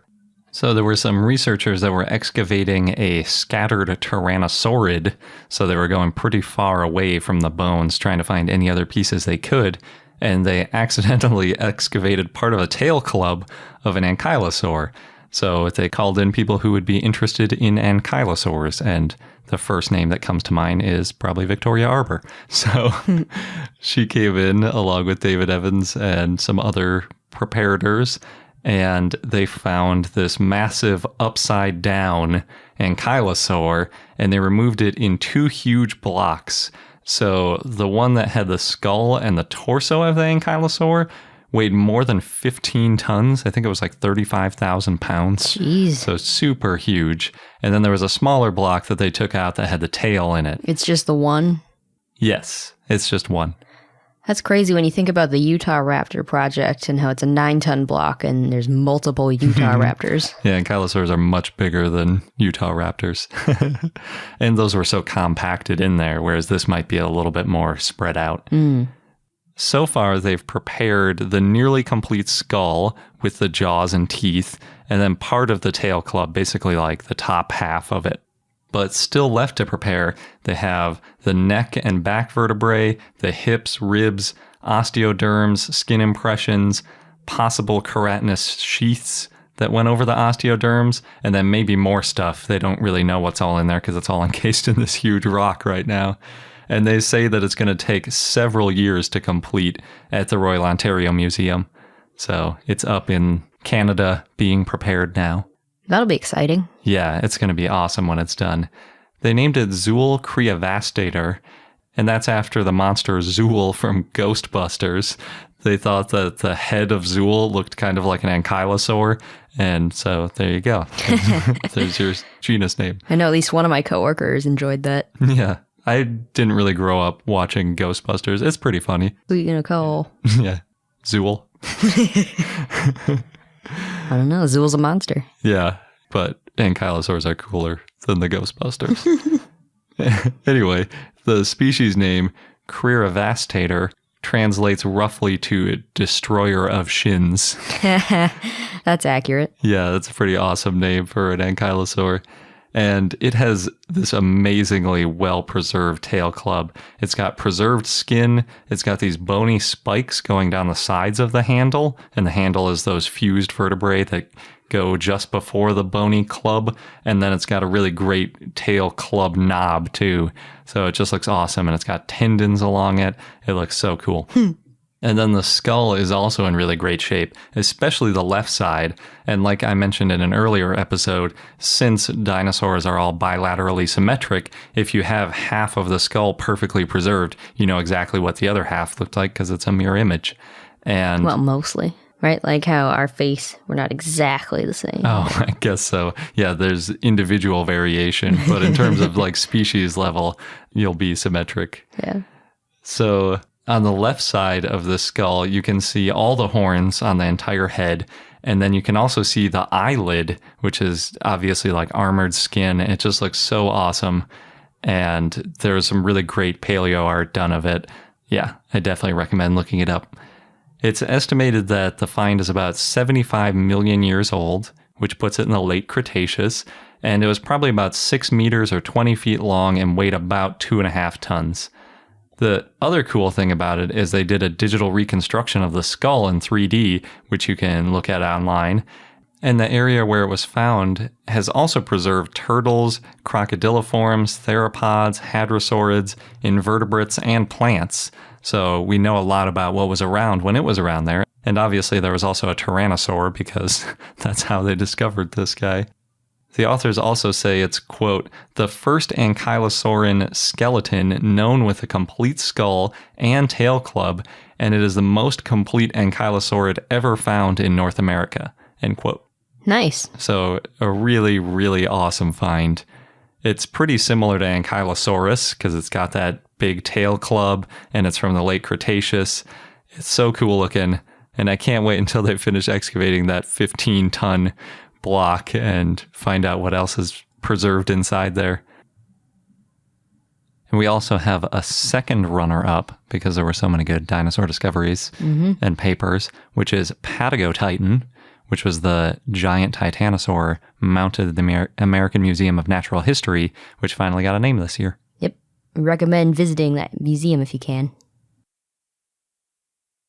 The Titanosaur at the American Museum of Natural History And it was published in the Proceedings of the Royal Society B by Jose L. Carballido and others. So I don't know if the Titanosaur still has its Tumblr account or when they first unveiled it. Talked to the whale, but they'd have to change its name. Yeah, I noticed on their website, I checked, and they still haven't updated that, so it still just says the Titanosaur.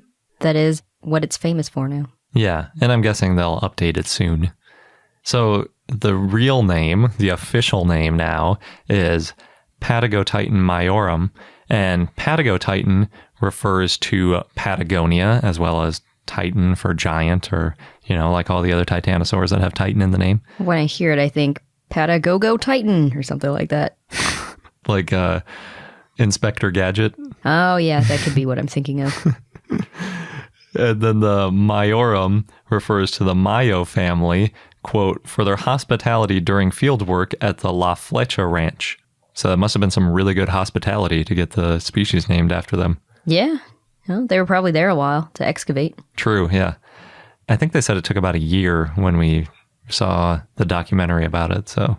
That's quite the hospitality. Yeah. You might have seen a picture of the researchers laying down next to the enormous femur that's actually taller than them, and it's taller than anyone because it's about 8 feet long. Unless you're a giant. Yeah, I don't think there's anyone who's been taller than 8 feet, is there? I have no idea. Okay. It's estimated to be 69 tons and 120 feet, or about 37 meters long, and it might be the biggest ever. It's hard to say because the weight estimate has a plus or minus 17 ton standard error.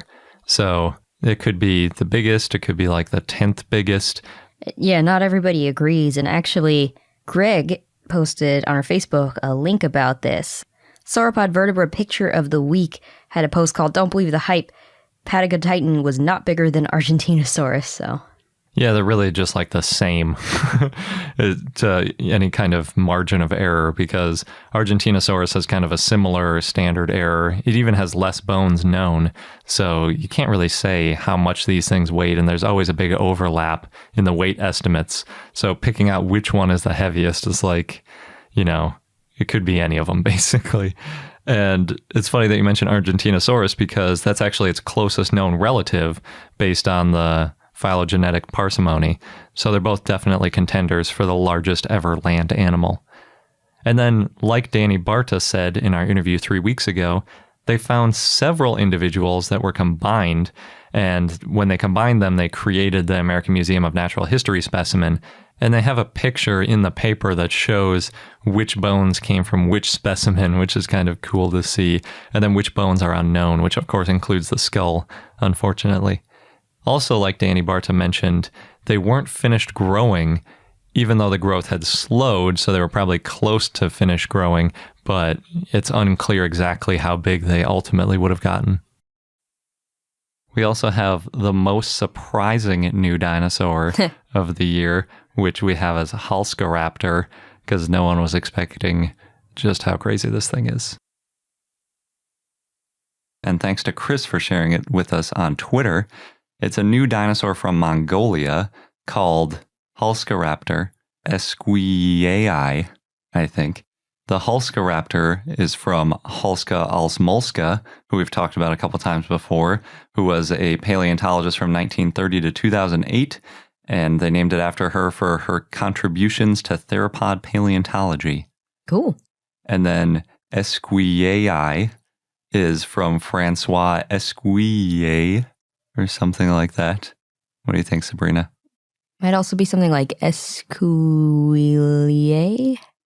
Okay. Thanks for the certainty. So he returned the poached holotype to Mongolia of this dinosaur, and he's French, as you can probably tell from his name. So it was smuggled originally out of Mongolia, and then to Japan, and then Britain and France. And when Francois got it, he returned it, which is how he got the dinosaur named after him.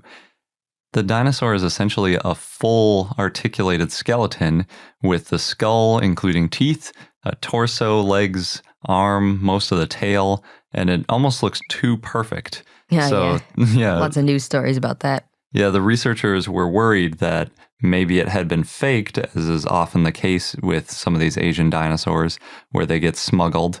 And because of that, they went through some extra efforts to ensure that it was a real find. So first, they noticed that it wasn't fully prepared, so they actually had to remove some more of the sediment from the fossil in order to get a really good look at it, which indicated that it was probably unlikely to be fake, because typically, if you're trying to get the most money for a fossil, you want to show off just how many bones you've stuck together and faked. You wouldn't be likely to cover some of them. And after that, and I think the reason that most of the news coverage was probably about this was because the title of the paper actually talks about how they used the European synchrotron to validate that it wasn't a composite of different pieces of rock. So the researchers took it to the European synchrotron, which is a super massive, powerful X-ray that we've talked a little bit about before. It's basically a huge loop that accelerates the X-rays, and then there are all these little labs that kind of stick off from the side of it, and they split off a little bit of the beam, but it's a really powerful beam, even if you split it into 100 little pieces. And you can use it to scan through rock that you wouldn't be able to with a normal CT scanner. And part of that, I think, is also because normal CT scanners are used on human bodies, and on living tissue, you can't bombard it with really powerful X-ray radiation because you'll damage it.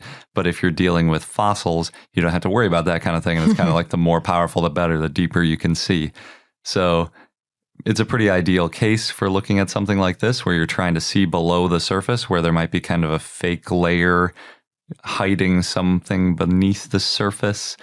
And after they spent 46 hours doing 148 scans and various CT slices, they decided that it wasn't fake and that it was really a genuine specimen. And they can also tell based on the sedimentology of the specimen that it looks to be from Uka Tolgod, which is a late Cretaceous, about 70 million years ago, formation in Mongolia that includes the flightless bird Mononychus, which is an alvarosaurid, the ones with little tiny arms. And this guy isn't an alvarosaurid, though.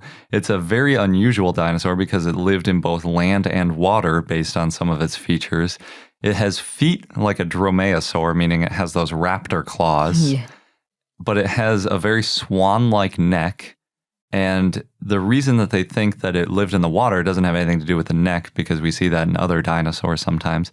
It's because the ratio of its finger lengths is similar to some aquatic reptiles, basically meaning that its fingers look sort of flipper-shaped, which isn't immediately obvious by looking at it because it doesn't have really long fingers or anything like that. Like, it doesn't look like it has wings or big flippers.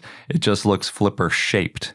And there are a lot of birds that sort of have that kind of look to them that just spend a little bit of time underwater, so they don't necessarily need really big flippers.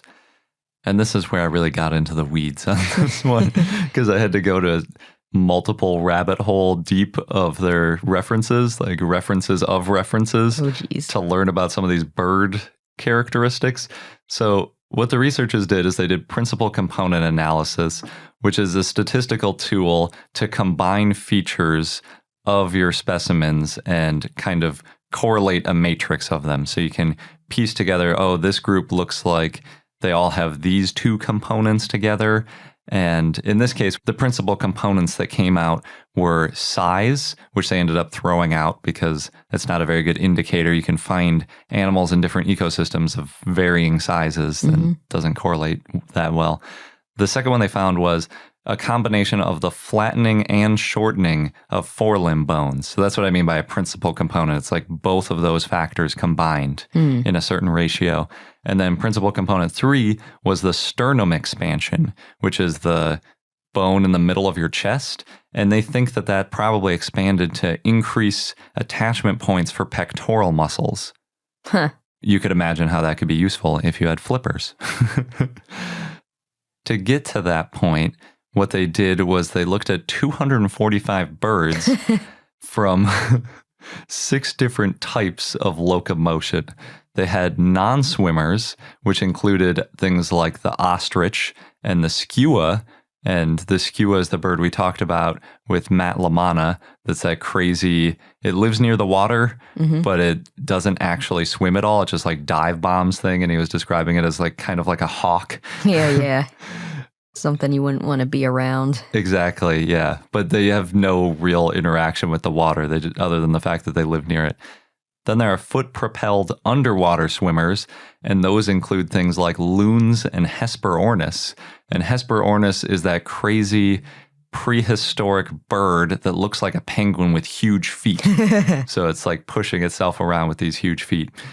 Then you have things that are wing-propelled underwater swimmers, like the emperor penguin. They've got big flippers instead of wings, essentially, at that point. So wing is maybe not necessarily the best case for emperor penguins, but there are some other birds that actually use wings for underwater swimming rather than flippers. There's surface swimmers like swans and mallards. You know, you can imagine what that's like, just paddling around. Plungers like the brown pelican, and we saw those dive bombing in the Caribbean one time. They kind of like just dive down a tiny bit. Yeah. And grab a fish and then pop back up. Really close to people, too. Yeah, pelicans don't care. And then there are the foot and wing propelled underwater swimmers, which includes some ducks and some seabirds. And I couldn't find any that I had heard of before, but there was one called the goldeneye duck, which I thought was kind of cool. Sounds like a James Bond kind of duck. It does, except it really just has a tiny bit of gold around its eye. It's not that exciting.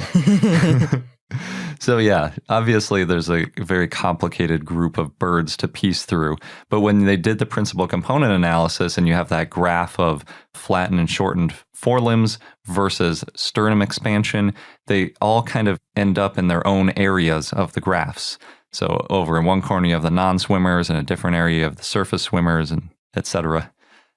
What they found with Halskaraptor is that it fits in the area with the wing-propelled birds, like the emperor penguin, which kind of fits too with how, you know, they think its fingers look a little bit flipper-shaped. But it still has raptor feet. Yeah, which is, I guess, also makes sense. It probably couldn't really use its feet for locomotion underwater if it had big claws on it, you know.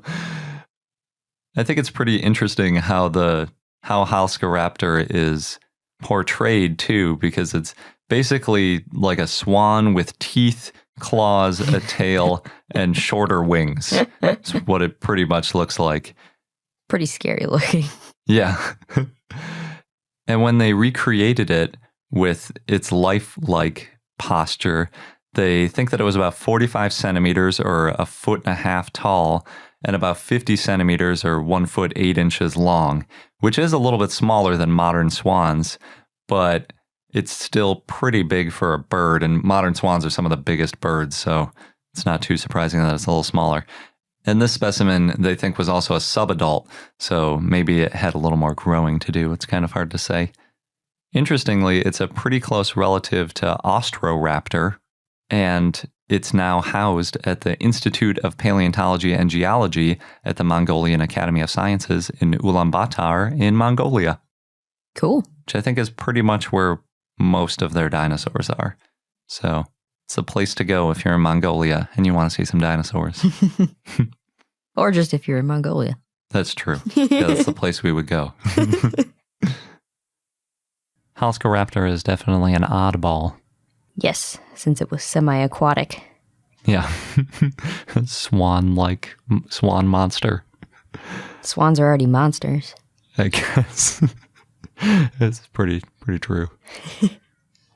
And then we have a category that we had to do because we got so many good listener questions. We have the best listener question, which came from Brendan on Facebook. And there's also a follow-up, so it's going to be kind of a jump in the middle of this one. Next up, we got a message from Brendan via Facebook. He said, "Hey guys, I have a random question for you. Do you know if any dinos hopped like kangaroos? Just saw a video of a small bird on a moving walkway at an airport, and watching it hop made me wonder if any theropods moved the same way. With a tail to offset the basic build of many theropods seems potentially conducive to this. Perhaps muscle attachments and bone shape could be a way to see if any did this.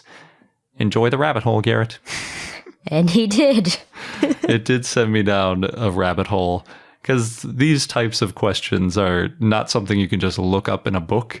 And I did try. I looked in the index of all the dinosaur books I have for hopping behavior, but there wasn't anything. Maybe we should compile these someday. Crazy rabbit holes about dinosaurs. Yeah. Yeah. So to answer the question, I started with a different question. Why do birds hop? To look for any kind of similarities to dinosaurs. And I found a really helpful essay from Stanford where they point out that birds on branches often hop when it's too narrow to walk. And then when on land, birds with shorter legs seem to hop a lot more often. And they said, quote, "The evidence seems to point to economy of effort. Short-legged birds move farther in a single hop than they do taking several steps, whereas it is more economical for larger birds with longer strides to move one leg at a time." So that kind of makes sense. You know, if you have really short legs, but you're good at hopping and walking is going to be a pain, might as well just hop around. I was just thinking the difference between how I walk and how you walk. Yeah. I was thinking about little dogs too, because aren't there some dogs that only use like 3 of their legs when they're running quickly or something? I have no idea. Yeah, it kind of makes sense. But they did say that even with that characteristic, quote, "a hopper in a hurry tends to break into a run."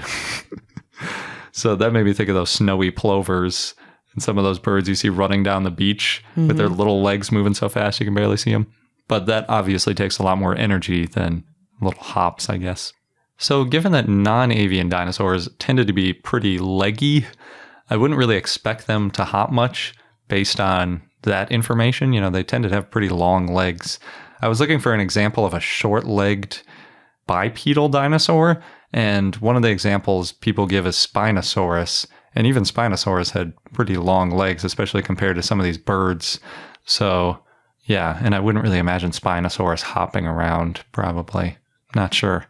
But then the other way to look at it is by looking at trackways. So to date, there isn't any trackway of a hopping dinosaur. They basically all have alternating prints, just like you'd expect from an animal walking or running.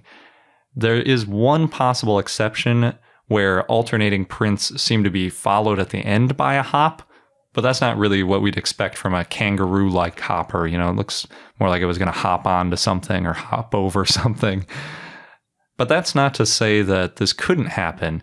It's really impossible to prove that something never existed, and there are lots of dinosaurs that haven't been discovered yet, and like we've said before, there's lots of dinosaurs that we will never discover just because of the habitat they lived in. And it's hard to tell exactly how dinosaurs were using muscles based on just the attachment points in their legs, because like we were saying, there are birds that hop pretty frequently, but then can also run, so they obviously have musculature that can do both. And then really the only way we'd be able to tell for sure is if we found a trackway that showed pretty much hopping kangaroo-like dinosaur prints. That would be the way to know for sure. So I kind of hope we do find that. That would be really cool if we found like some Compsognathus-sized little theropod with hop marks along a beach somewhere. That would be pretty neat. It's possible. Yeah, for sure. It's definitely possible. Since they lived so long. Yeah, it's a really long time and really diverse group. I just recently found the first burrowing one within the last few years, so why not a hopper? Yep.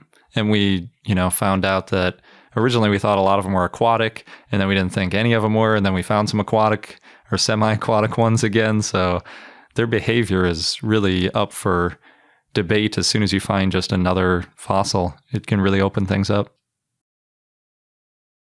We have a couple follow-ups from our discussion about hopping dinosaurs that we had last week. And Brendan sent us a message on Facebook and pointed out that Sclermochlus, I think is how you say it, is sometimes depicted as hopping. And weirdly, Sclermochlus might actually be a basal pterosaur, meaning just a very early pterosaur before they could fly, I guess.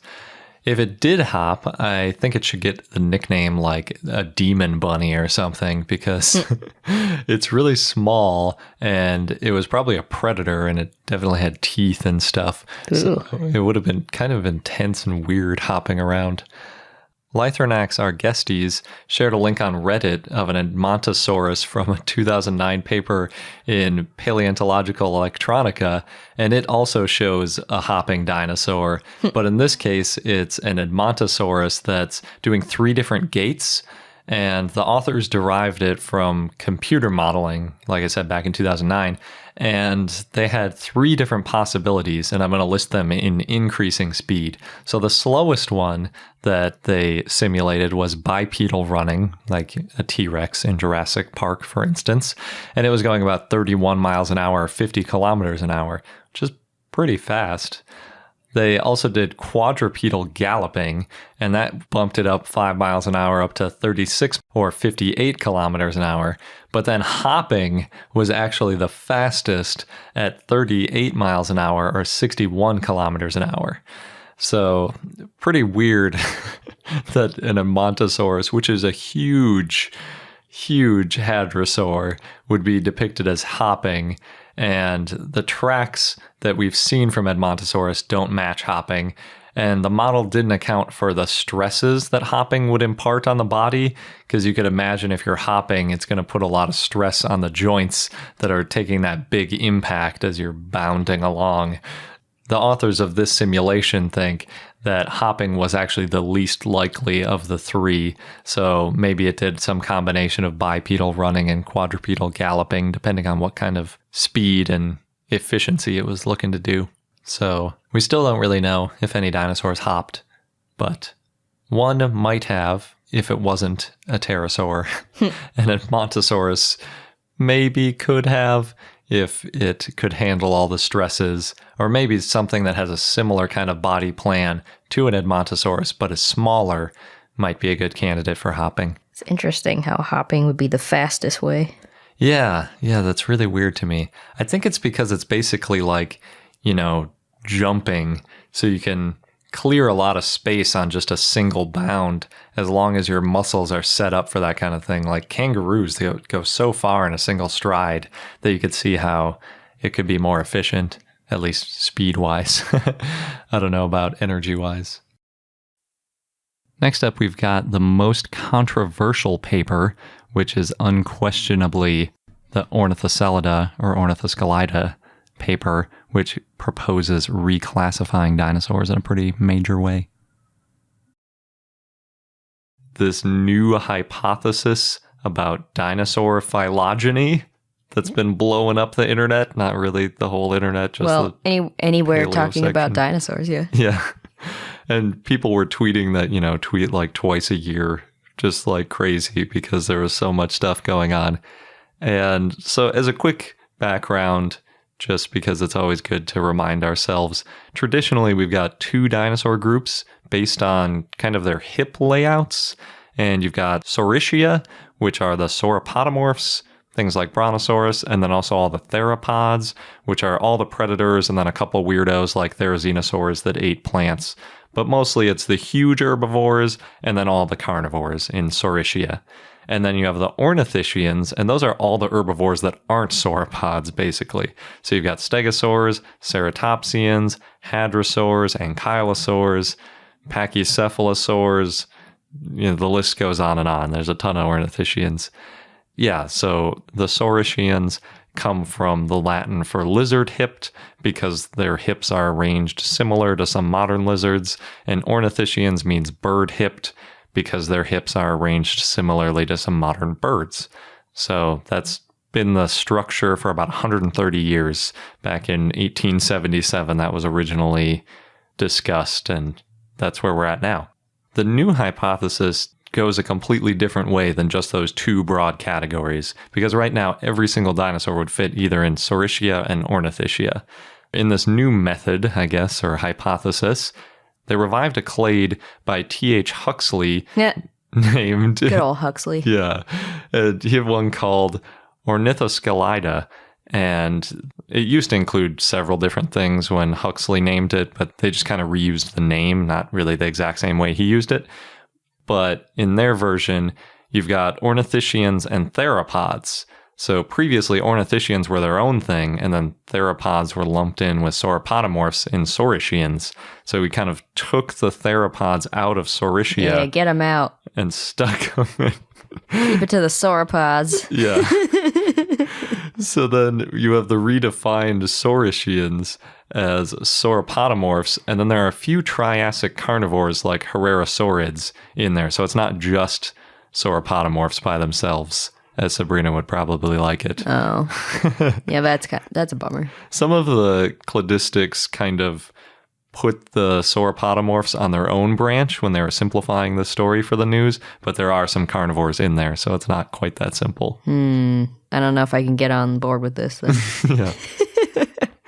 So the authors got this model from computer modeling, and that's usually how we do these paleontology family trees, because, you know, it's really hard for a person to look at differences in bones and figure out how many characteristics they have in common and do the statistics on which ones have more in common than others. Especially, they were looking at over 400 different characteristics. So you can plop all these different species in there with all these characteristics, and it'll give you a likely family tree. So it came up with these two basic main groups, and it also pushed the first likely true dinosaur evolution date back to 247 million years ago, which is at least 4 million years older than any previous estimate had been. So it's a very different look at how dinosaurs evolved, and it also has some other weird features. For instance, there's now carnivores and herbivores in both groups, and because of that, the authors are postulating that maybe the earliest dinosaurs might have been omnivores instead of carnivores. And pretty much everyone up till this point has said the earliest dinosaurs were carnivores, then some became omnivores, and then finally some of them became herbivores later. I guess that would make sense, right? They were too small to be the dominant ones. Not So really. You just eat whatever. No, Yeah. because, I mean, you just eat bugs, or you eat little fish or something. Oh, yeah, that's true. Yeah, they weren't necessarily eating each other. In a pinch, though, if you're hungry. Yeah, that's kind of what they were saying. They could be like generalists that way. So kind of like a bear or something. You know, if there aren't animals around, you just eat something else. You just eat whatever. But one advantage to this model is that it simplifies feather evolution, because as it stands with the saurischians and the ornithischians, there are feathers in both groups. And that means there has to be some really old common ancestor, basically before dinosaurs, that had feathers, or at least some feather-like structure. Most likely. They could have evolved separately, but it seems unlikely since no other animals have evolved feathers. And in this group, all of the feathers are within that new Ornithscelida. So that kind of simplifies feather evolution. But one of the biggest problems with it is we don't have really well-preserved Triassic ornithischians. So it makes this modeling really difficult. And probably the biggest problem is we have 130 years of science that kind of is based on ornithischians and saurischians. So as Carl Sagan said, extraordinary claims require extraordinary evidence. If you're trying to overturn such a huge volume of scientific literature, you really need some really powerful evidence. And some paleontologists are saying they're not quite there yet. We need some more studies. We need some more independent verification of this kind of work before we throw away all of our old textbooks. Sure. But I think it's interesting, though, just going back to Huxley. What if just everything Huxley said turned out to be right? Yeah. Well, he definitely was wrong, though. I mean, he had other groups in there that didn't make sense and things like that. Yeah. But yeah, it is always funny when things go back to Huxley. Yeah, we'll see. There were some really funny tweets about it. One of my favorites was the Planet of the Apes, and where the Statue of Liberty was like buried in the sand and said you blew it up. There was a picture of the old cladogram with the saurischians and the ornithischians. And there's another picture of somebody that had put all their dinosaur textbooks in the garbage. Oh, yeah. So it's pretty interesting. It doesn't change a ton for the stuff that we talk about, because we usually just talk about, like, within theropods, you have this going on. And theropods are still theropods. You know, stegosaurs are still stegosaurs. It's just how these groups are related and how they might have evolved, which does have some effect on how we think their behavior and things might have been. But mostly it doesn't change too much. about the specific dinosaurs. Not surprisingly, since the publication, the paper has been challenged, and we're kind of at a point now where we need more fossils, just like we always do. Yeah. We also have another very controversial paper, and this one's about T-Rex and scales, as well as a new dinosaur that kind of sneaks in. So there's a new dinosaur from the Two Medicine Formation, and we briefly talked about it with Dave Trexler and Corey Coverdell from the Two Medicine Dinosaur Center last summer when we were visiting and we did our dig. And back then it was just known as Spinosaurus something, unknown species. And Spinosaurus is in the Tyrannosauridae family, but it is not a Tyrannosaurus. So there have been a lot of news articles about this, and I'll talk a little bit more about that. But anyway, it's named after Jack Horner, Spinosaurus horneri, and it lived in the late Cretaceous about 75 million years ago. And it was about 9 meters or 30 feet long and about 2.2 meters or 7.2 feet tall, which puts it roughly 3/4 the size of a T-Rex, maybe a little bit smaller, but still a pretty sizable carnivore. Yep, something you would not want to get in the way of. Yeah. They found a partial arm, a nearly complete leg, and a complete skull. And about the skull, they said, quote, "The texture of the facial bones of the new taxon and other derived tyrannosauroids indicates a scaly integument with high tactile sensitivity," end quote. And basically what the authors are saying there is that they're assuming that the small holes around the mouth are for nerves and blood vessels to make them more sensitive. So we talked a little bit about that with Spinosaurus and how they might have been able to detect water vibrations and use that, kind of put their snout underwater and feel when a fish is coming and then chomp it without necessarily having to see it first. And it's based on the assumption that they have this in common with modern crocodilians that have kind of a similar potential scale pattern and similar nerves around their mouths. And the thing that got everybody stirred up in the media, it seems like, is something they put near the end of the paper where they said, quote, "As in crocodilians, female tyrannosaurids would have relied upon ISOs," which is what they're calling those nerves that kind of help them feel extra sensitivity around their mouth, and would have aided adult tyrannosaurids in harmlessly picking up eggs and nestlings, and in courtship, tyrannosaurids might have rubbed their sensitive faces together as a vital part of pre-copulatory play, end quote. And that last piece is the thing that most people latched onto. Even though it just says might have. Yes, it's very speculative. And so there are lots of clickbaity headlines like Tyrannosaurus Rex was a sensitive lover, new dinosaur discovery suggests, or... But like I said, it's not even about Tyrannosaurus Rex. And then also, scientists discover new species of crocodile-like dinosaur. Sort of, I guess. It's not really crocodile-like any more than any other dinosaur, but yeah. So it's an interesting interpretation of the holes around the T-Rex's face. And there's a couple other details about smooth versus rough patches, and most of that boils down to whether or not there were scales there. So interestingly, it's probably a solid point scored by the crocodile-lipped argument, rather than we talked about some of the other options like big jowly lips or, the tight lizard lips. This is more like the crocodile where the teeth are poking out around it. And they say that because it appears that there's evidence for scales getting too close to the opening of the mouth, so there wouldn't have been room for lips. At least that's their hypothesis. I also like the Tinder-inspired Washington Post dinosaur dating profiles. They had a picture of a T-Rex and they said, quote, "Likes snout rubbing and raw Edmontosaurus steak dinners. Dislikes Triceratops and asteroids." It's pretty clever. And I just want to reiterate, because I think it's an important point, this really doesn't say anything definitively about T-Rex because, as the authors point out, Spinosaurus taurusus likely evolved directly into Spinosaurus horneri. They're very similar and they seem to be sequential in time. But T-Rex likely arrived from an Asian lineage later.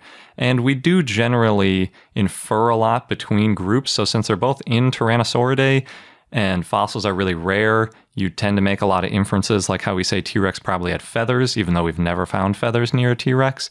We have seen Eutyrannus with feathers all over them, and they're close enough related that we figure, okay, there are probably some feathers on T-Rex.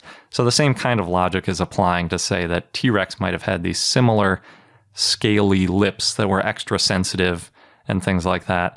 But it is really hypothetical. Even the idea that this specific Daspletosaurus had this extra sensitivity in the lips is a little bit speculative. But it's really interesting. It's cool to see when they can draw out these other inferences from fossils, like what kind of lips the dinosaur might have had. I really like that. So that's interesting then. Does that mean we know for sure they had lips? Because that was speculative before, right? Yeah, I mean, we know, I guess by one definition, you'd say everything kind of has lips, because that's just like the closest thing to the teeth. Mm-hmm. But then the question is, how big the lips are, what they're made out of, if they're scales, if they're, jowly or whatever. Yeah, this is one more piece of evidence towards them not having big lips and having more like simple like crocodile lips. Cool. There's still a lot of room for extra information here. There always is. Yeah. We also have the best random thought. The sauropod vertebra picture of the week wrote this interesting post about a neglected theme in paleoart, which is sauropods stomping turtles. So speaking of, you have these dinosaur exhibits, but there was other fauna around. So the idea, there's cases of modern herbivores eating meat, cows and deer, for example. Yeah, like cows, if they're grazing and they just like stumble upon some small animal, sometimes they'll just eat it. Mm-hmm. It's super creepy and weird. So the idea is that sauropods were growing really quickly, and maybe sometimes they ate turtles for some quick protein and calcium. So what, in theory, could have happened is they could have stomped on the turtle, so then the turtle would be in bite-sized chunks. Oh, jeez. Maybe they stepped on them accidentally, and that's how it started. But turtles and sauropods did often coexist, so it's a very interesting idea. Yeah, that makes sauropods seem a lot less friendly. It does. I mean, if you got big enough, you probably wouldn't even notice the turtle beneath you. Or be like stepping on gum and you'd be like, ew, what was that? Oh, it was a turtle. Oh, maybe I'll eat that.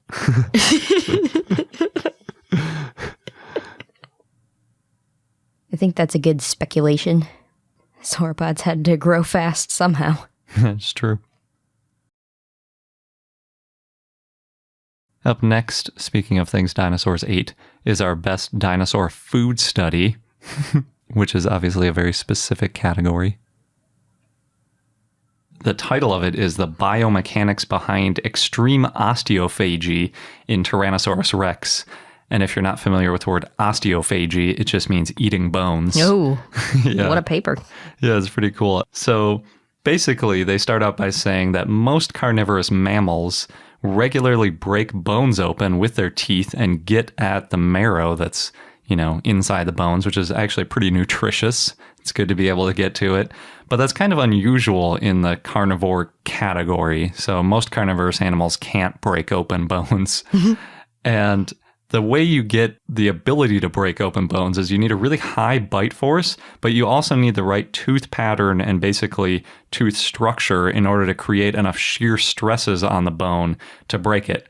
Because bone is really hard to break, and kind of by design, but it can break relatively easy, meaning easier than other methods of breaking it, by shear stresses, which are like scissors. So if you imagine kind of like when you're breaking a stick, if you bend it across your knee, that kind of stress. Except the stick is your leg. Yeah. So in that analogy, like one of the teeth is your leg and your hands are your teeth. Anyway, so most modern reptiles don't have the ability to break open bones and get at marrow. That's nice. So they have to swallow the bones whole, and then they have their acidic stomach acid just kind of dissolve the whole thing, or they have to spit it back out. Oh, I wonder what prey feels more. I think the prey is long dead by the time this issue is coming about, generally speaking. But yeah, so they sometimes spit them back out, or sometimes they just, digest them, and there's just little pieces of bone that make it all the way through or whatever. But in any event, crocodiles occasionally can break bones, but they don't really do it intentionally. They just kind of swallow things whole, and then every once in a while, since their bite force is so strong, they kind of incidentally break some bones. And then some vultures also break bones, but what they do is they drop them from a really high height, and then that cracks them open, and then they eat out of the marrow. It's like what crows do to crack open nuts. Yep, pretty much. So, yeah, birds are pretty clever, but most animals don't have this ability. So then the question is, how about T-Rex?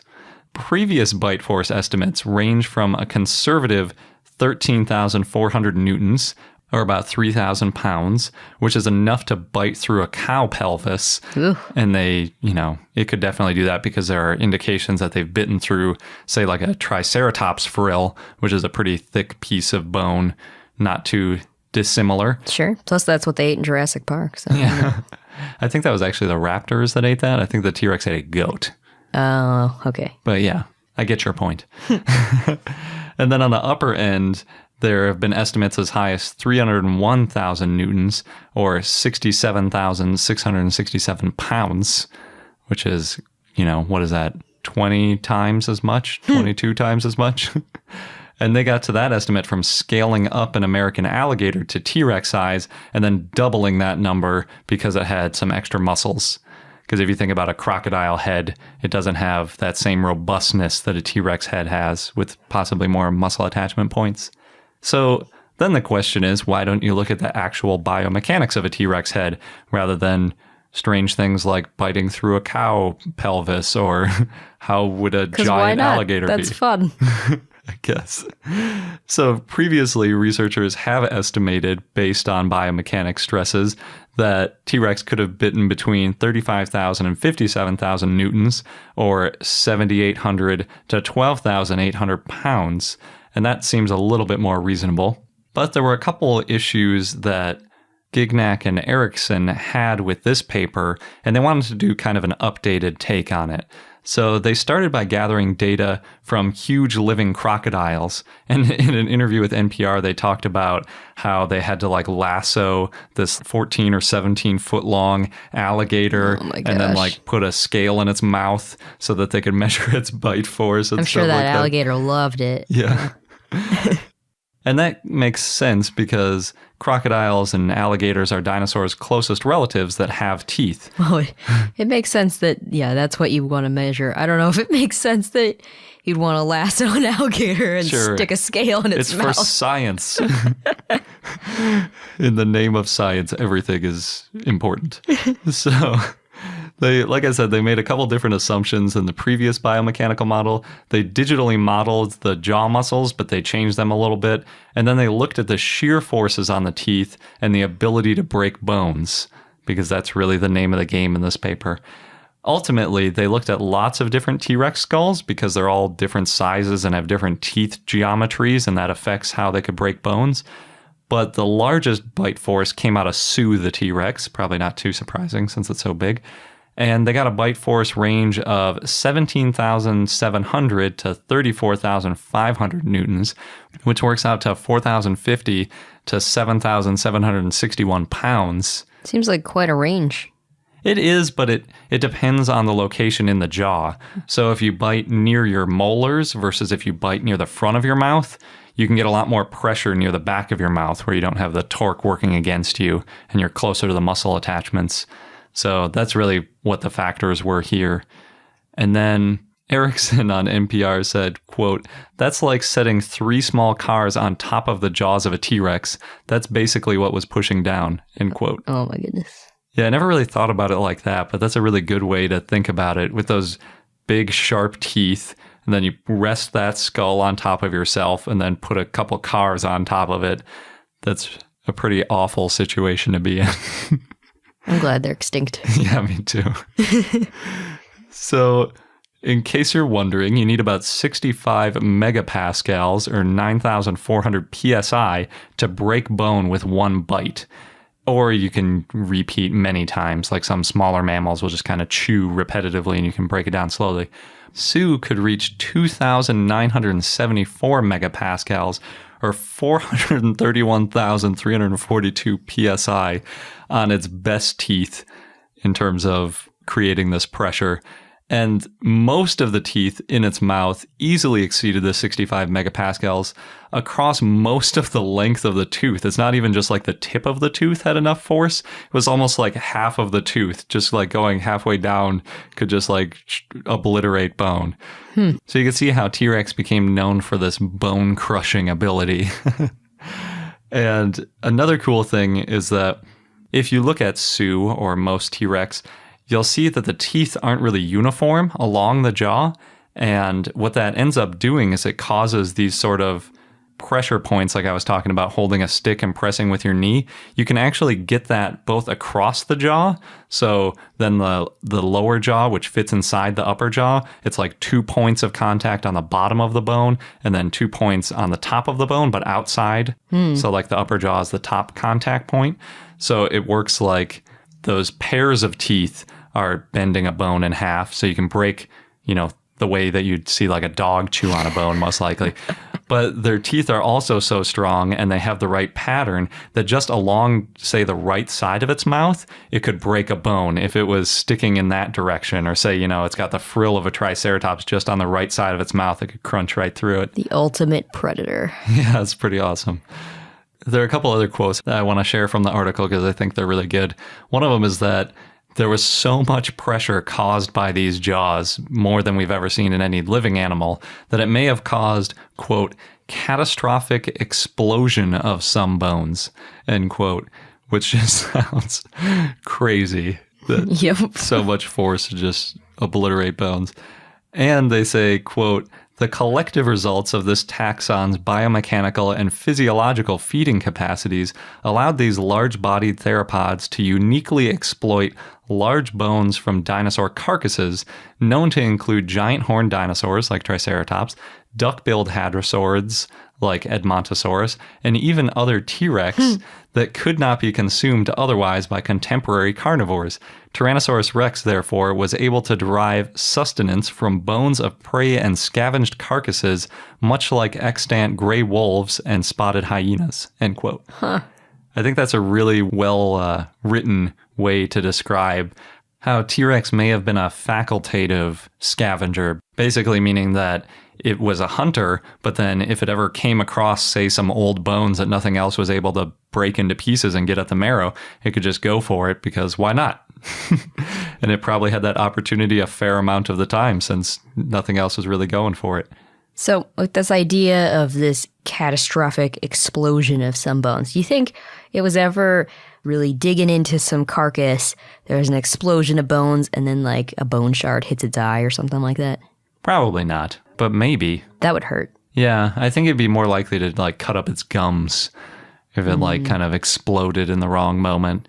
But I mean, it would probably just eat all those shards anyway, because in the coprolites of T-Rex, we find all these little tiny pieces of bone all the time. So it seems like they just broke up the bones into little tiny pieces and then ate them. Do you think it hurt on its way out? It probably hurt a lot of the way. I mean, they weren't meant to be digested. Yeah, not really. But if you break them up small enough, it might be okay. And as a runner-up, we have another good dinosaur food study for any hadrosaur fans out there. And this one also has a follow-up, so it'll be a little bit of a jump.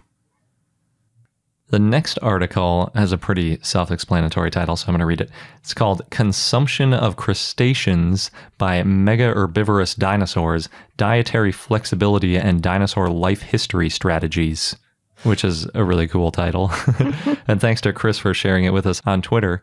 It was published in Nature's Scientific Reports and researched by Karen Shin and others. And really what they're talking about with that title is that some hadrosaurs ate crustaceans. And they found evidence for this in the Kaiparowitz Formation in Grand Staircase Escalante National Monument in Utah, in the U.S. And that formation is about 75 million years old, which is the late Cretaceous. And what they found was quote-unquote multi-liter coprolites, in other words, huge pieces of dinosaur poo that's been fossilized, and they found shell in 10 coprolite samples across 3 time periods in a 13-mile area. So it seemed to be a pretty consistent pattern, at least in the area. And because of this, Chin thinks that it was intentional that these hadrosaurs were eating crustaceans.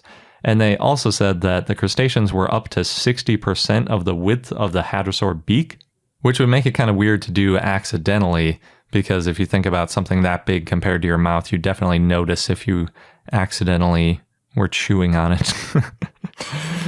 And it's also interesting because it appears that the hadrosaurs were eating them in rotten wood, and they were likely eating the wood in order to get at these crustaceans. So it wasn't like hadrosaurs are just eating rotten wood all the time, but if you want to get at these crustaceans, I guess they were in the rotten wood, which was, they knew it was rotten because it had already been a little bit decomposed by fungus, so they were also eating some fungus along with wood and crustaceans. It really seems like a terrible thing to chew on and eat, but I guess if you need some calcium, and that's exactly why they think they were eating them, because crustaceans are really high in calcium in their shells, and birds, modern birds that is, increase their calcium intake during the mating season so that they have that extra mineral in their diet for making eggs.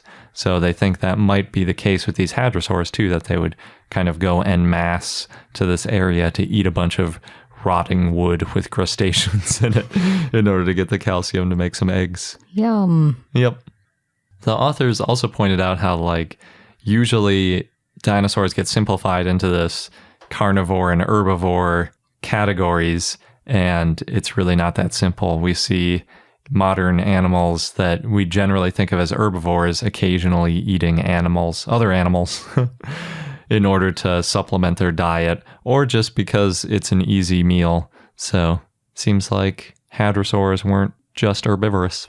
How'd they know they were hadrosaurs? So the reasons that they listed for why it was probably a hadrosaur is that the most common fossils from the area are hadrosaurs, specifically Parasaurolophus and Gripposaurus. But then they also found an ankylosaurid, a nodosaurid, a pachycephalosaurid, a hypsilophodontid, and 3 ceratopsians from the area, which could all be contenders for giving an herbivorous coprolite, or fossilized poop. So first of all, they looked at the size of the coprolite, and that basically reduced it down into ceratopsians and hadrosaurs. But then they had found similar coprolites at Two Medicine Formation that appeared to be from a hadrosaur, Maiasaura. And then finally they said, quote, the crushing and shearing abilities of the dentition of hadrosaurs would have allowed them to effectively exploit a broader range of foods than the shearing teeth and jaws of ceratopsians, end quote. So it sounds like they're looking specifically at what the food looked like after it was all chewed up, and it looked more like hadrosaur chewing than ceratopsian chewing. So that's how they ended up at that result. But I could see how that could be hard to know, considering we've never actually witnessed a ceratopsian or a hadrosaur chewing. So that might be why in the title they stuck with mega herbivorous rather than specifically saying hadrosaur. Makes sense. Yep. Our next category, flipping the script, is the most unlikely dinosaur predator when dinosaurs become the food. About bite force in the horned frog. Oh, yeah, this one. Yeah, and the reason we're talking about it is they extrapolate it to extinct giant frogs. And you may have seen clickbaity titles that say, ancient giant frog ate dinosaurs, which is basically sort of what they said. So for a quick background on frogs, because I don't know much about frogs, and I assume if you're listening to a dinosaur podcast, you may not also. The authors wrote, quote, of the nearly 6,800 extant frog species, I didn't realize there were so many frog species. Me either. Most have weak jaws that play only a minor role in prey capture. South American horned frogs are a notable exception. Aggressive and able to consume vertebrates their own size, these quote-unquote hopping heads use a vice-like grip of their jaws to... It sounds so friendly, hopping heads, but then vice-like grip. Yeah.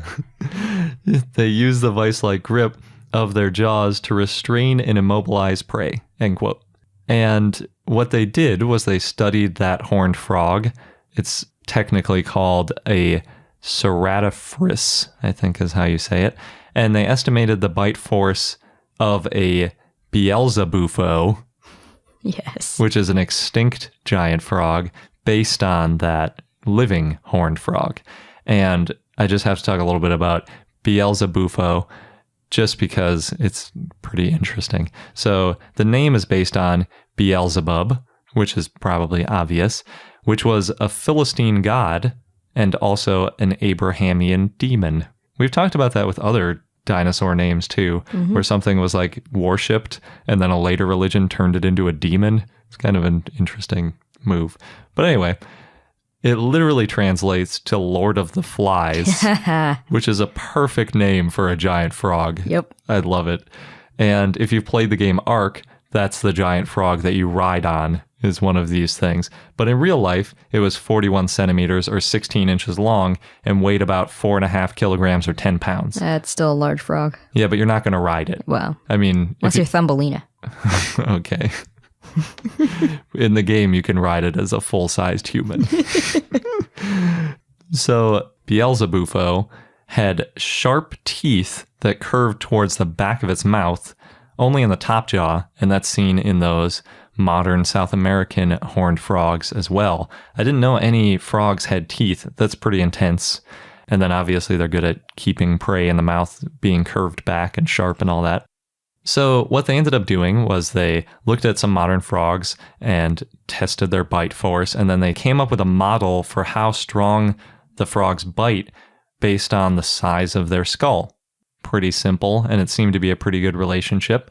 So based on the 15 centimeter or 6-inch skull width of Beelzebufo, they estimate that it could have achieved bite forces of 500 to 2,200 newtons, or 110 to 500 pounds of force, which is, quote, comparable to medium to large-sized mammalian carnivores, end quote. It is a really strong bite force. I think we talked about earlier how humans have a bite force of about 200 pounds on our molars, and this on the upper range goes quite a bit above that for something that only weighs about 10 pounds.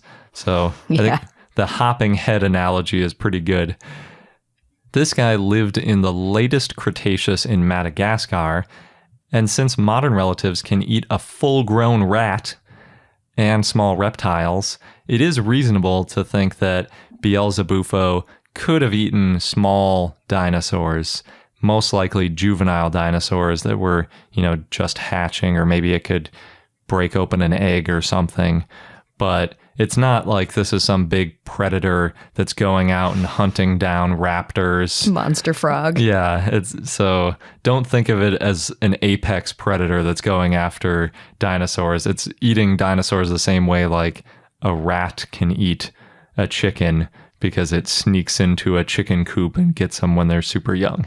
So not really the normal chain of events. I think a dinosaur is much more likely to eat this frog than the other way around, but it could happen.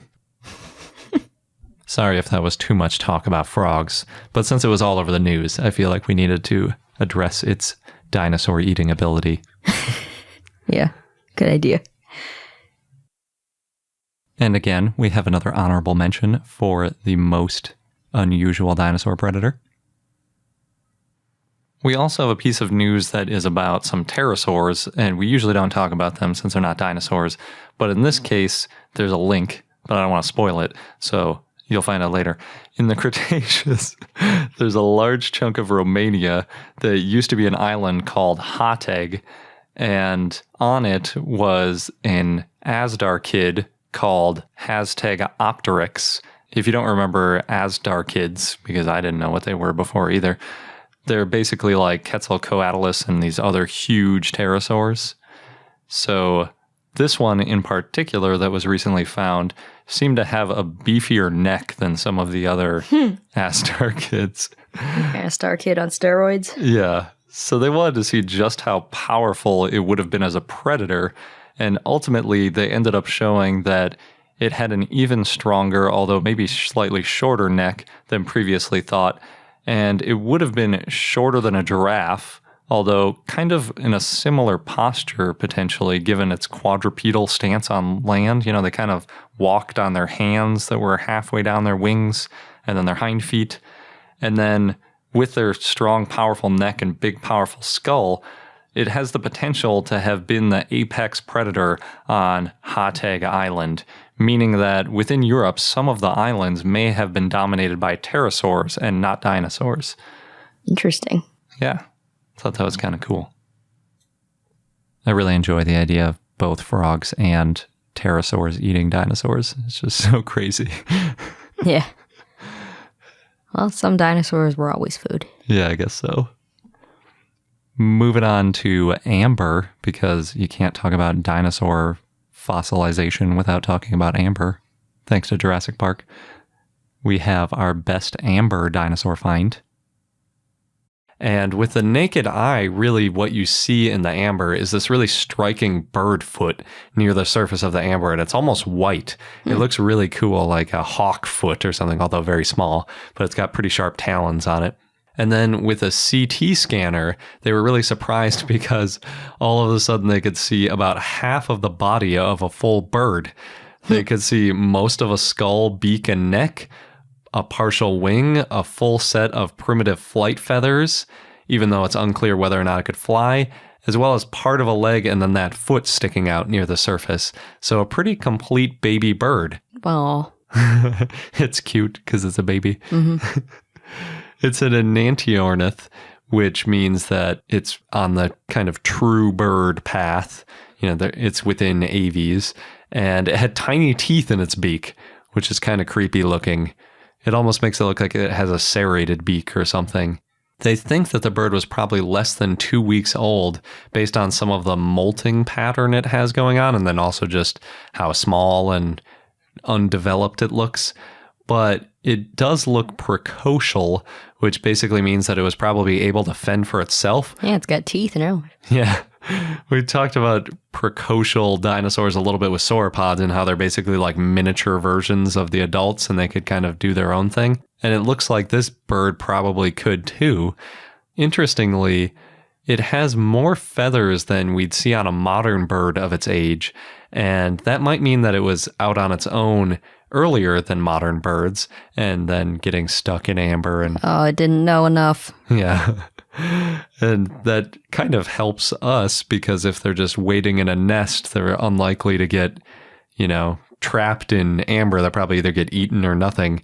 But if they start wandering out into the big bad world, they can get trapped. It's estimated to be about 99 million years old, and they nicknamed it Ballone after a local type of bird. With really close-up microscopy, they can see really tiny feathers on its feet, and they almost look translucent, although they think while it was live they were probably white. There are also feathers preserved on other parts of the body, where they can see some that were likely brown and dark gray, so they got a little bit of information about the potential pattern of colors on the bird. And like I said, unfortunately only part of it is preserved, and the other part was probably either eaten by something, or it might have just eroded since it wasn't fully covered in amber. Poor baby bird. Yeah, it didn't last very long.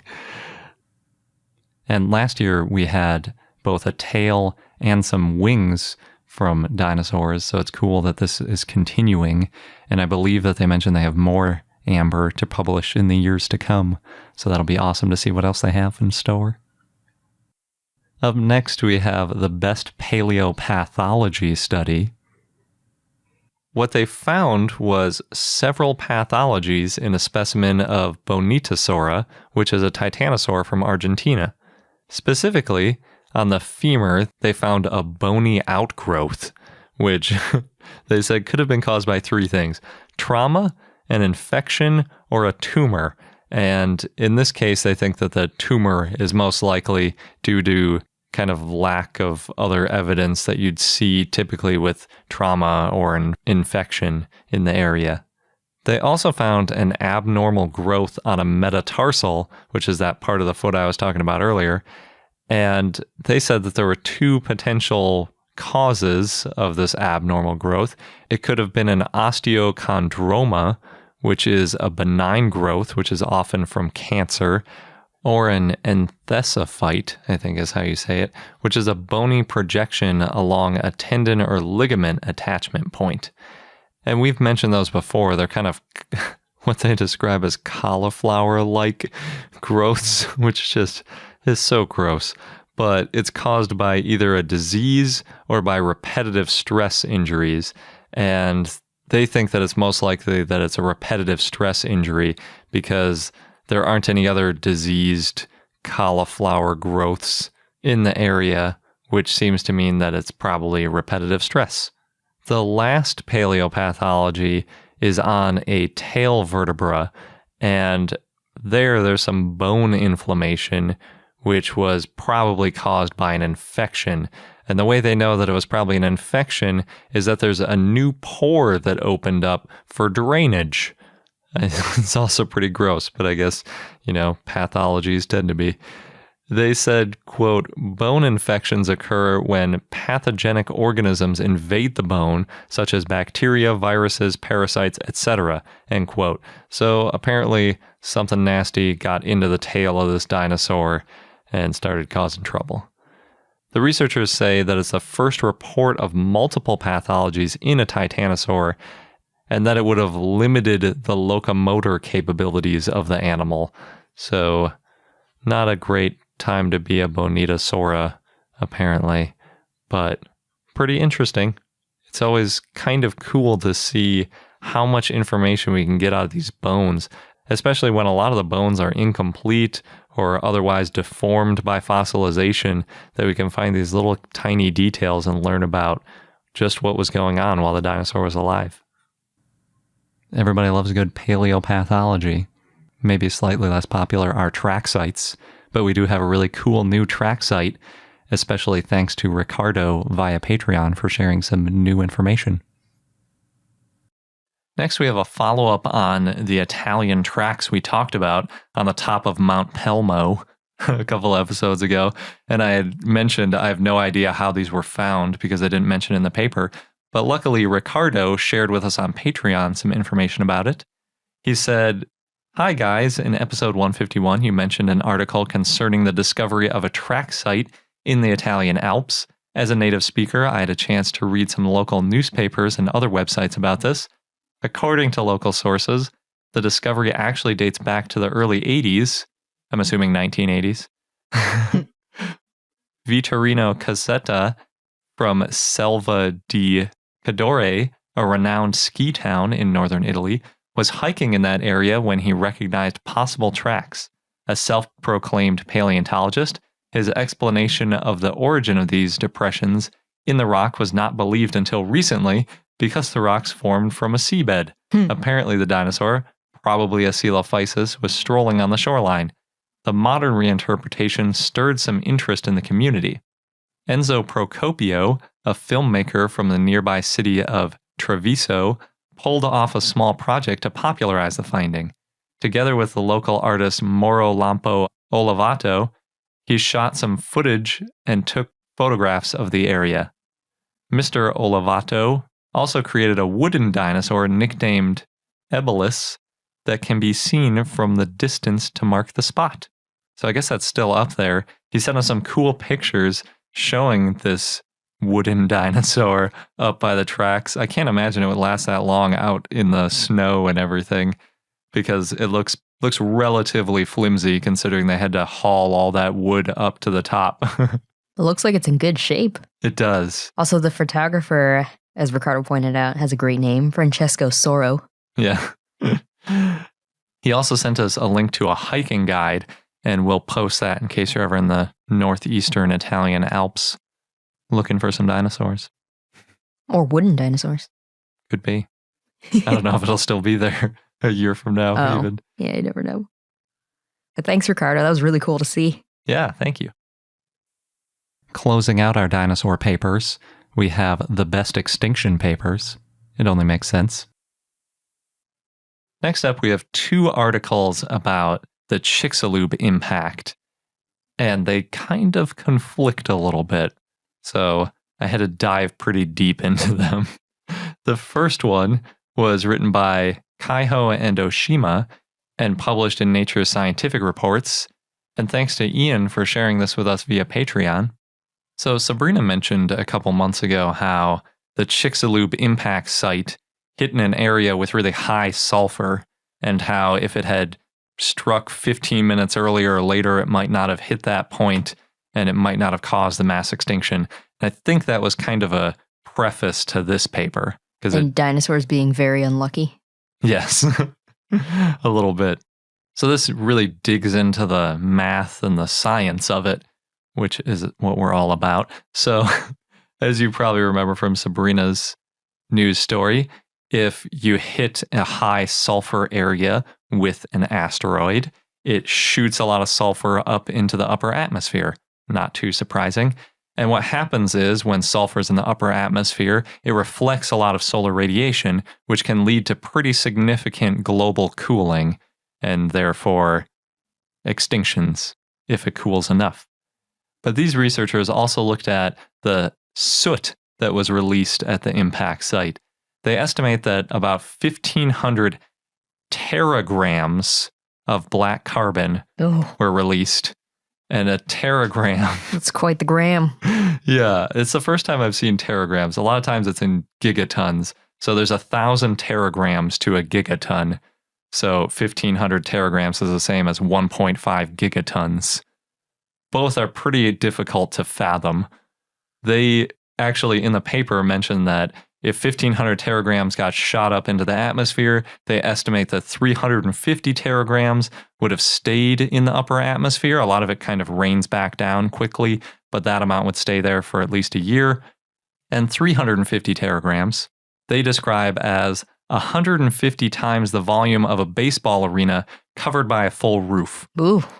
So if you've ever been in a baseball stadium and you imagine filling it, and then doing that 150 times, you have to spread that out in the upper atmosphere everywhere. And the way the upper atmosphere works is since it's so far on the boundary of the Earth, the stratosphere, basically, it reflects a lot more effectively than if you have the same particulate lower down, because it basically shields it at the outermost layer.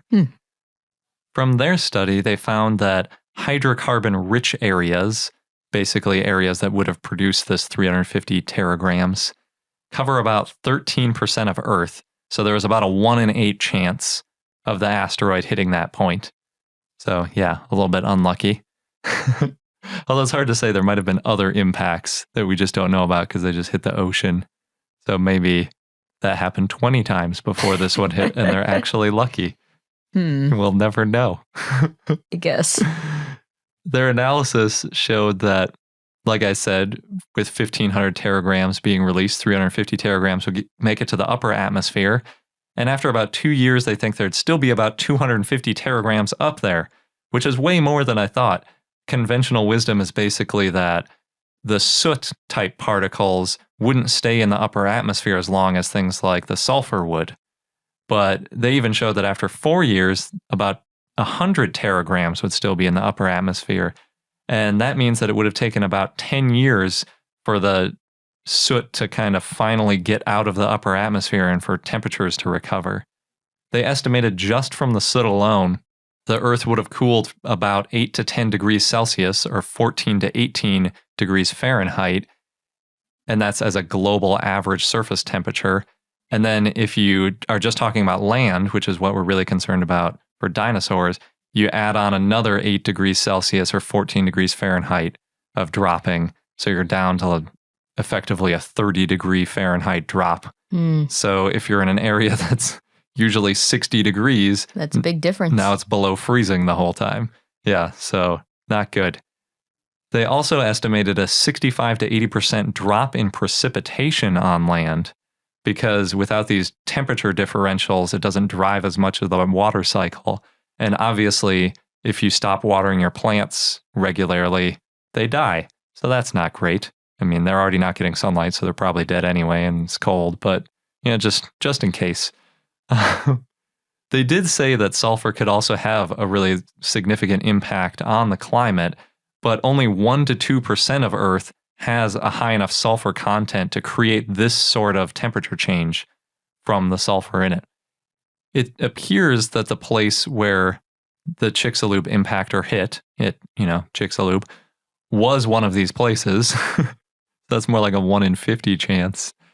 Also pretty bad luck.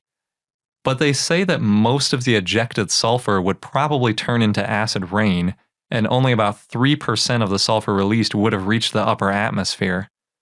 On the other hand, the soot, where I said 350 teragrams out of 1,500 made it to the upper atmosphere, that's more like 23% staying up there. So significantly less with the sulfur. Their sulfur calculations had really big error bars compared to the soot, too. They were basically saying it could be from a 0 to 13 degrees Celsius change. So it's really hard to tell. And I think it's because of that uncertainty about how much of the sulfur would have actually made it to the upper atmosphere. And it actually matters what type of sulfur forms when the impactor hits. If it's sulfur dioxide versus trioxide, it has a huge difference on the impact on the climate. So they kind of emphasize that this combination of hydrocarbon and sulfur-rich impact site is very rare, basically 1 to 2% of the Earth, and therefore dinosaurs kind of unlucky. But they think that the hydrocarbons, or the soot, probably had a bigger impact than the sulfur, which is something we haven't really heard recently. They were talking about that back in like the 80s and 90s. They talked about the ash blocking out the sun, but lately there's been a lot more talk about sulfur, so it's kind of interesting to hear the soot being discussed again. Mm-hmm. And typically scientists estimate about 8 to 10 degrees Celsius is the requirement for mass extinction, and the soot alone was enough for that.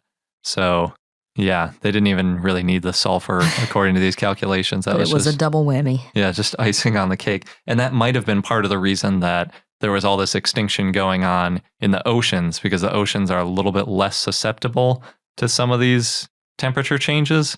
So the 8 to 10 degrees on average is like 16 degrees on land and maybe only 6 degrees in the ocean or something like that. So if you can ramp it up to 20 degrees on average, then the ocean is making it up into that 8 to 10 degree range and everything's going extinct. The other paper that talked about the Chicxulub impactor came from Geophysical Research Letters, and thanks to Damien via Facebook for sharing this one with us.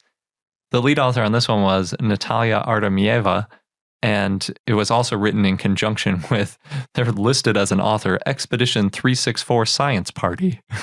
Interesting. And that's the one that Sean Gulick co-led that we talked about with drilling into the Peak Ring down in Mexico. Mm-hmm. We interviewed him a few months ago, maybe a year ago now.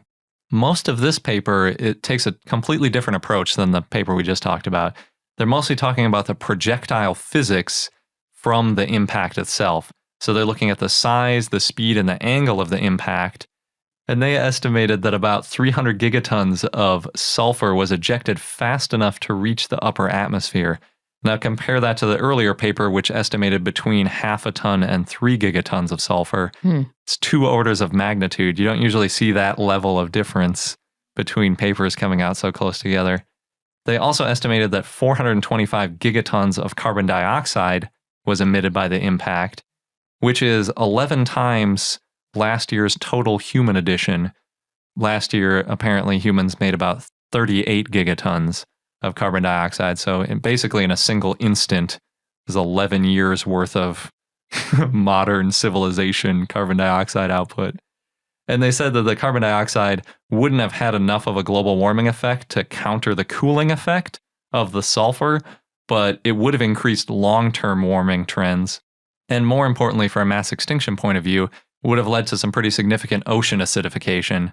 So the first paper was talking more about soot, and then this one's more focused on the sulfur? Yeah, this paper didn't mention soot at all, actually. And then but the first one didn't mention any of the physics of the impact. So it really seems like these people should have been working together. Maybe they will in a future paper. Yeah, neither of the papers referenced any of the authors from the other paper, from what I could tell. So it's like they came out around the same time. They did, but sometimes authors will be working on the same type of thing for a while. And so they'll reference that author, but just in a different paper. Mm-hmm. So hopefully they end up working together.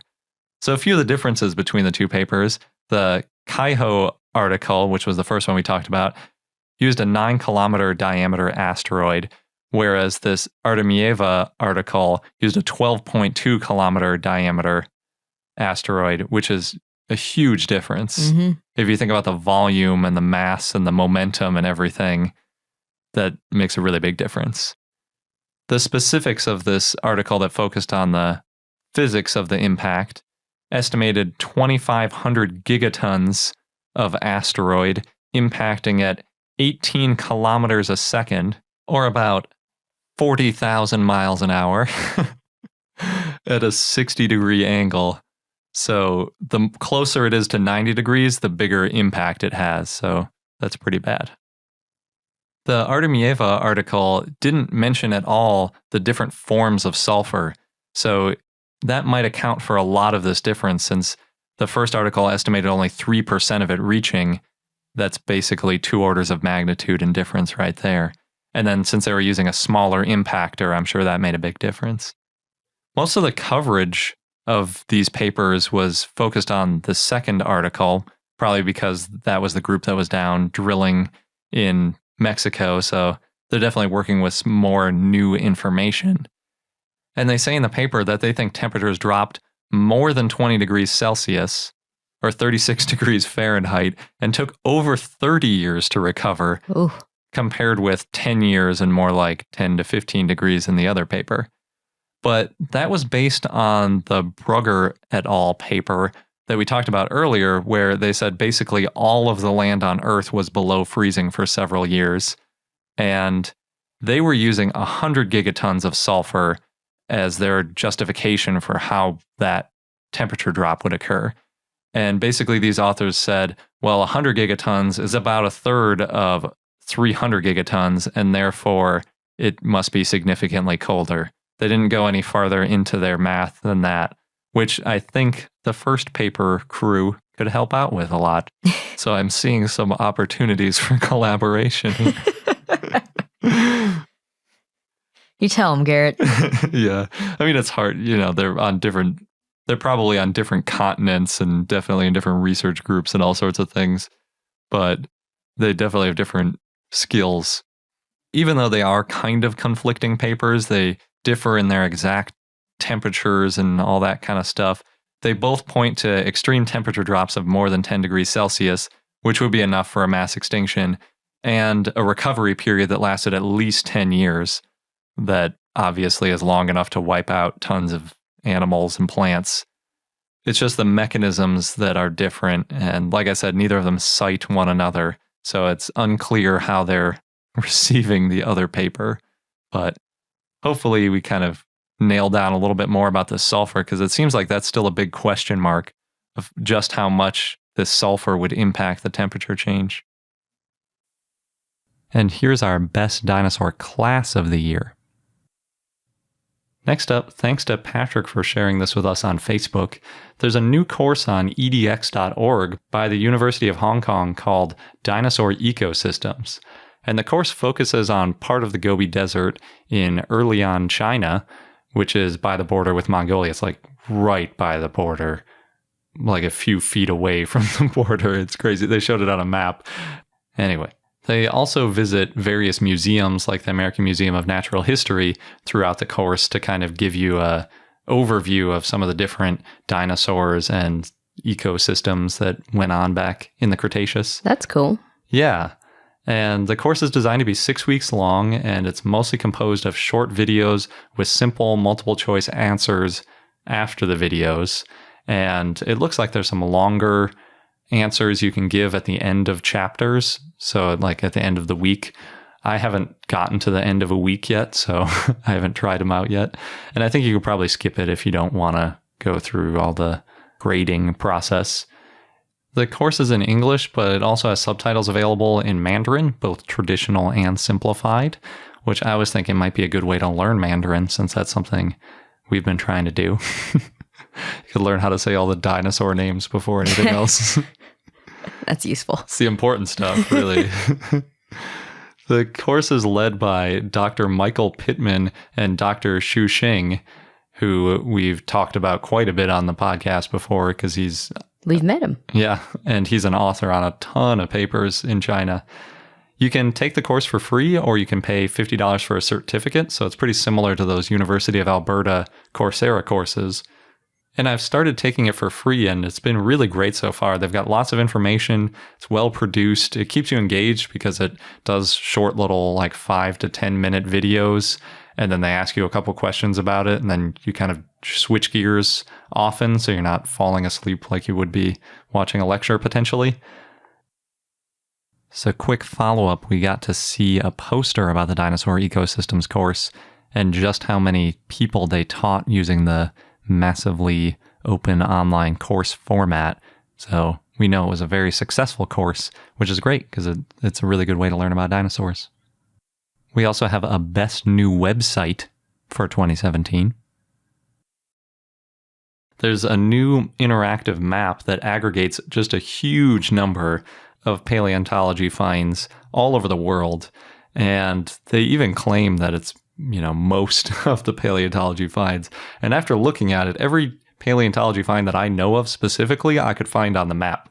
So you can filter it by any time range. For instance, you could do the Mesozoic, you could do just the Cretaceous, or you could even go all the way down to the Maastrichtian, which is the very end of the Cretaceous, and when a lot of people's favorite dinosaurs like Triceratops and T-Rex were around. Or you can do it by any taxa. You can do Dinosauria, you could do Theropoda, or you could do Tyrannosaurids or Tyrannosaurus specifically.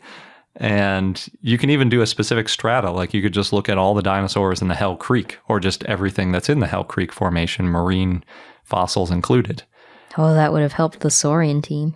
Yeah, it's a super helpful tool, and you can combine all of those too. So I was looking at dinosaurs from the Maastrichtian in the Hell Creek. There's a lot of overlap there, but it's really fun and powerful to go through this. And like I said, it's all over the world. So you can go anywhere: Africa, Europe, Asia, North America, South America, Antarctica, Australia. I think that's all of them. That sounds a lot like what the Phil J. Curry Museum up in Alberta were building. They hadn't quite finished their map, but they were doing something similar. Yeah, we were playing with that there. They had a fun version that was a lot like this. Although I think theirs was pretty much just dinosaurs. I'm not positive about that. Oh, yeah, I think you're right. But you might have been able to filter and add other things too. It was a really similar map though, and really cool. Theirs also was a little bit more user-friendly because they have pictures on theirs. This one usually just links you to an article or tells you the source that it's in, and sometimes it doesn't even have the name of the dinosaur, so you have to kind of know what you're looking for to get the best use out of it. But it's still super useful because it links to what author discovered it and what year and all that kind of stuff, so you can always trace back if you need to. I was playing with it for maybe 10, 15 minutes, and I finally found That's it? Yeah. It doesn't take long to find everything that you can think of. It's such an easy thing to use. And I finally found exactly where in California the dinosaurs were found, because I'd been wondering, but it's kind of difficult to narrow that down. It's hard to search through literature for things like that. But when you have a map and you're just interested in one state, you just zoom in on that state, you pick your dinosaurs, and then there you go. They're right there. If you're interested in seeing what kind of dinosaurs are near you or what kind of fossils are near you, it's really fun to go in there and zoom in by your house. I did that too.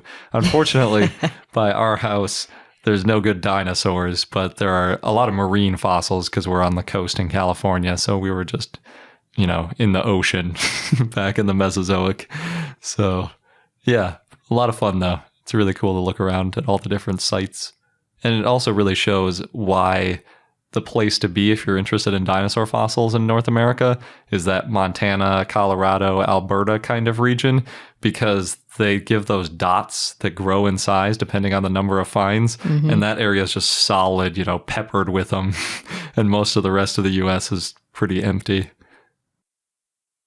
And this website was created by the Paleobiology Database Navigator by the University of Wisconsin at Madison, my home state. No bias there. Well, it's awesome because you can just pick out exactly where you are and see what dinosaurs were found nearby. That's true. Or any other fossils. Highly recommended.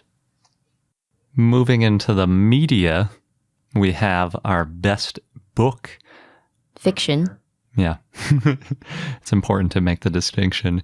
And obviously it has to be Dragon Teeth, Michael Crichton's possibly final book. You never know. They just keep coming out. He was prolific. Yeah, even though he's been gone for like a decade. And we're not going to play the review of it. It's like a half hour long, but it's in episode 136 if you want to go listen to it. Full of spoilers, but we definitely recommend reading it. Potentially on Audible, our sponsor. And we also have a best book of nonfiction. Which can't be too surprised if you've been listening. It's The Sauropod Dinosaurs, Life in the Age of Giants. You can guess who chose this winner. And we have the interview in episode 161 with the authors where we go into a lot of the details about the book if you want more information. Yes. That's the last episode if you're listening to these in order. Apatosaurus, yes. We also have a best board game. The Bone Wars card game that we got a chance to play. It was made by Zygote Games, apparently back in 2005, according to the box. Yeah, it's been around for a while. Yeah. And if you couldn't guess, it's about the bone wars between Othniel Charles Marsh and Edward Drinker Cope back in the late 1800s when they were out west in America trying to find the most dinosaurs and describe them super rapid fire. They did a lot of research for this game. I was impressed.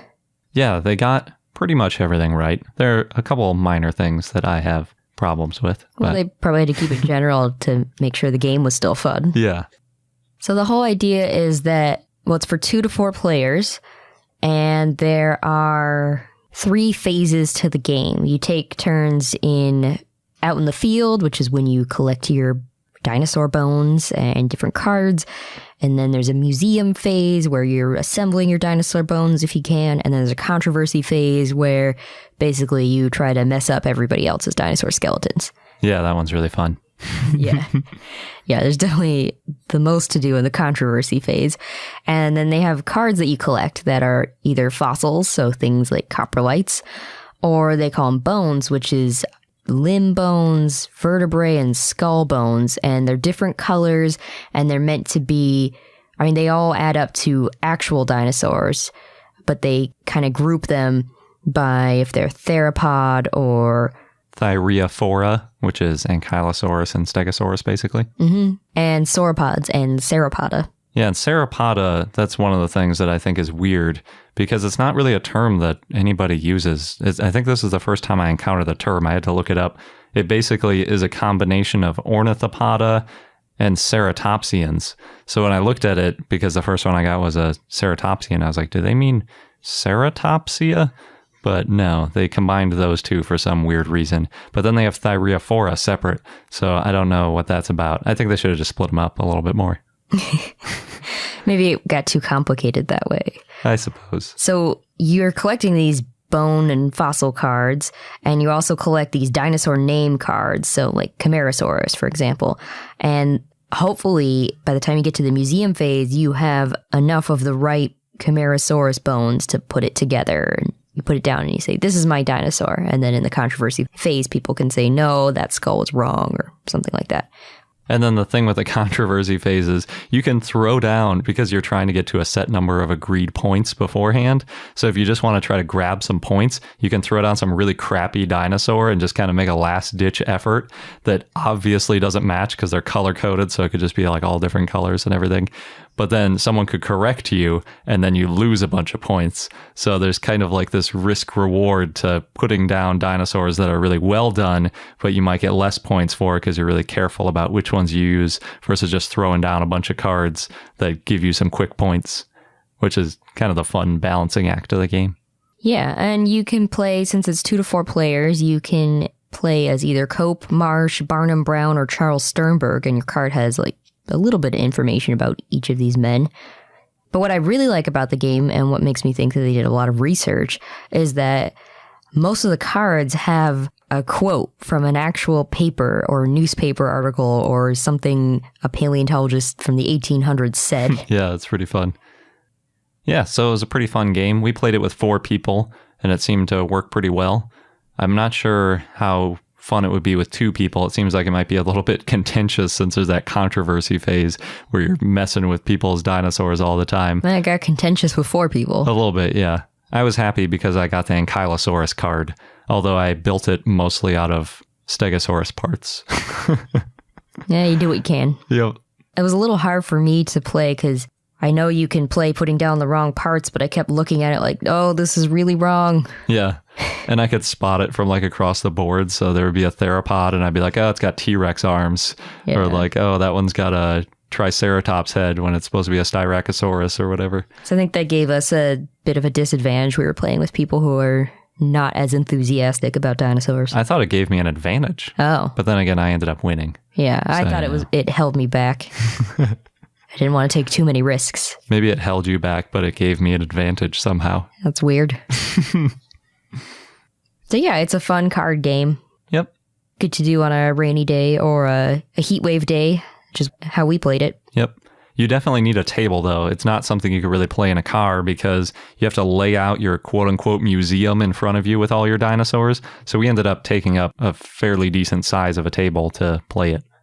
It was actually not released in 2017, but it's when we played it, so we're just going to pretend like it is. Well, same goes with the Sauropod Dinosaurs book. It was published in 2016, but Good point. Yeah. we read it and enjoyed it and got to talk with the creators in 2017. Yes. And we have an honorable mention for the best board game, which is Go Extinct, the kids game. So if you're looking for a younger audience, it's definitely a better choice. And we have an interview with Ariel Marcy in episode 124, all about that game. Next up, we have Best New Video Game. Island 359 is out for VR on both Rift and Vive. I just tried playing it, and it has two modes. There's arcade and mercenary. And arcade mode is basically an endless stream of dinosaurs trying to kill you. So you basically stand there with an unlimited amount of ammo shooting at them. And you do have to reload, which is problematic because there's an endless stream of dinosaurs running at you. And that is how I died every time. It starts with dinosaurs that are really small.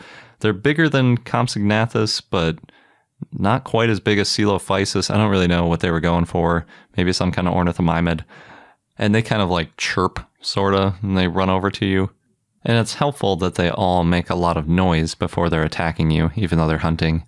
And like we've said before, dinosaurs definitely didn't make noise when they were hunting. After the Coelophysis and Compsognathus hybrid comes after you for a little while, it moves up to quote-unquote raptors, which are basically featherless Utah raptors and very similar to the Jurassic Park velociraptors. And I was on easy mode, so I made it through the first quote-unquote hour, but it's really like a minute. They just say, like, you survived the first hour. And then I died very quickly in the second hour because a raptor jumped on top of me, and I didn't realize that they could jump now. So I assumed that if I had survived a little bit longer, eventually a T-Rex would have shown up because they use T-Rex in some of their artwork. And really the only reason I even survived as long as I did is that the raptors are always like screeching and everything's yelling when it's coming over to you. And they come from all different sides. So you have to keep like spinning around trying to shoot at them. That sounds tiring. It's very scary, actually. It's pretty intense. I did the beach scene because that seemed the least scary rather than like the deep woods. And it was still intense. I had to turn the volume down because it was like freaking me out with all these like roaring dinosaurs On the running beach at me. scene, do you have to worry about stuff coming up from the water? I mean, you're pretty far from the water. You're probably like a couple hundred feet away. Then in mercenary mode, there are two options. One looks really similar to the arcade, except you roam around to find more guns. And I think you get like paid depending on how many of them you shoot or something like that. And then the other one is a big hunt where you have a bow and an arrow and you try to hunt what I think is a Triceratops. And that reminded me of that picture on Facebook of Steven Spielberg sitting next to the sick Triceratops. And someone jokingly posted like that he was a hunter that killed it and everyone was all outraged. Yeah. So you can relive that thing that never happened. So I managed to sneak up on the Triceratops without getting attacked by the raptors, which are kind of around it. And that's what you're supposed to do. And then I have a bow and arrow, and there's a Triceratops that's freaking enormous. So I shot it with a couple of arrows, and then it immediately killed me in exactly the way you'd expect a Triceratops to kill somebody. It just charged me and hit me with its horns. I was also on easy in that mode. I don't know what it's like, I don't know, maybe I'm just terrible. But the game is pretty hard. I can't imagine how hard the other difficulties must be. The game does have a few clever details, like when you ride in a chopper, you can stick your head into a bucket and you'll skip the animation. So it's like if you're getting sick, you could skip it. And I will say that since I was playing on an Oculus Rift and I only have 2 sensors, it's designed to have you always facing the same direction. And this game really doesn't work with that. You can technically use the thumbstick to turn around, so you could stay facing the same direction in the room the whole time, and it would work with 2 sensors. But when you're in VR, it's really hard to keep track of when you need to turn so that you're facing the right way in the room. So really, you should get another sensor and do the whole room scale thing. That's an option now. I think it's probably worth it. It was $13 in the Oculus Store. It's on sale right now. It's $20 on Steam. Still pretty cheap, and it's early access, which means there's still some bugs, but it worked actually really smoothly for me. I didn't have any major problems. Unless maybe it's not supposed to be that hard. I don't know. Couldn't tell you. Yeah, Sabrina will never play this game. Never? I don't know about never. Do you want hordes of angry dinosaurs running at you? No, not really. This game is really great, especially when you get room scale. Highly recommended. And we'd like to give an honorable mention to Saurian, but it's not finished yet, so it's not really a full released title. Saurian is out in early access. Woo! We've been waiting. Yep. Yes, we have. We're not the only ones. It costs $20, and it's still very early in development. So you might remember we've done a couple of interviews with the team, and ultimately you'll be able to play as Dakotaraptor, Triceratops, Pachycephalosaurus, and T-Rex, and then later Anzu and Ankylosaurus will be added. Oh, Ankylosaurus. Yeah, those were the 2 that won the voting. I remember Anzu. I competition. didn't remember Ankylosaurus. How could you forget I'm Ankylosaurus? sorry. Ooh, how could I? How dare you? Wasn't orange enough. It is orange, actually. Oh, darn. So all you can play as now is Dakotaraptor, and you start as a baby, as you will with all of the animals. And you can either decide to stick with a parent. When you are born, there are 2 parents right next to you, and they both kind of run off in different directions immediately. Sad. Yeah, but since there are little pop-ups in the corner that kind of give you hints about what dinosaur life is like and sort of suggestions, and it says, since Dakotaraptors are good parents, you can stay near them and they won't attack you while you're still young. That's what it means to be a good parent. Yeah. Now, they don't actually try to stay near you at all. Maybe in future updates, the parents will actually try to protect you a little bit. That would be nice, but I'm not holding my breath because that seems like, it might make the game a little too easy. So basically, the first time I did it, I didn't realize that little tip, and the parents ran off. And then I ran around trying to kill little lizards and then eventually got killed by something else. So then I decided, okay, I got to stick with the parents. And that made it a little bit easier to get food when one of the adult Dakotaraptors would kill something and you could kind of share with it a little bit. It wouldn't, freak out at you for sharing. But the other dinosaurs still kill you pretty much immediately because you're really small, including even things that aren't that aggressive like Pachycephalosaurus. They know you'll be a threat someday. I guess so. And it's like, if you try to bite at them, then they got no time for that. And that's probably realistic because, like you say, you're sort of a threat. But the animation isn't really quite there yet on some of the killing things. So sometimes it's like you die, but it's like it barely even turns around and you're like, oh, that was kind of anticlimactic. And one other problem I had was I was following an adult because I decided that was my best chance at survival. I need an adult. Yeah. And it got stuck in a river. It was just kind of like swimming in circles. So I tried to nudge it, and then it just immediately killed me for nudging it. So, yeah, that wasn't great. And then another time I was sticking with the adult, all it did was eat little lizards all over the place. And so you can't share those with it. So then I died of hunger. You can make it up one age level without eating at all. And you'll be like mostly starved to death by the time you level up. But it's possible. The problem is, once you level up, it looked like, because it gave me a little tip about how you could jump on things and kill them now. I was trying to kill a Pachycephalosaurus, but it would walk faster than I could because I was like, all gimpy from dying. And then I died while like trying to track down this Pachycephalosaurus. That's pretty realistic. Yeah. In order to play the game right now, you need a really powerful computer. I recently upgraded our computer for VR, and it still chugs a little bit, especially at like dawn and dusk when the shadows are moving a lot.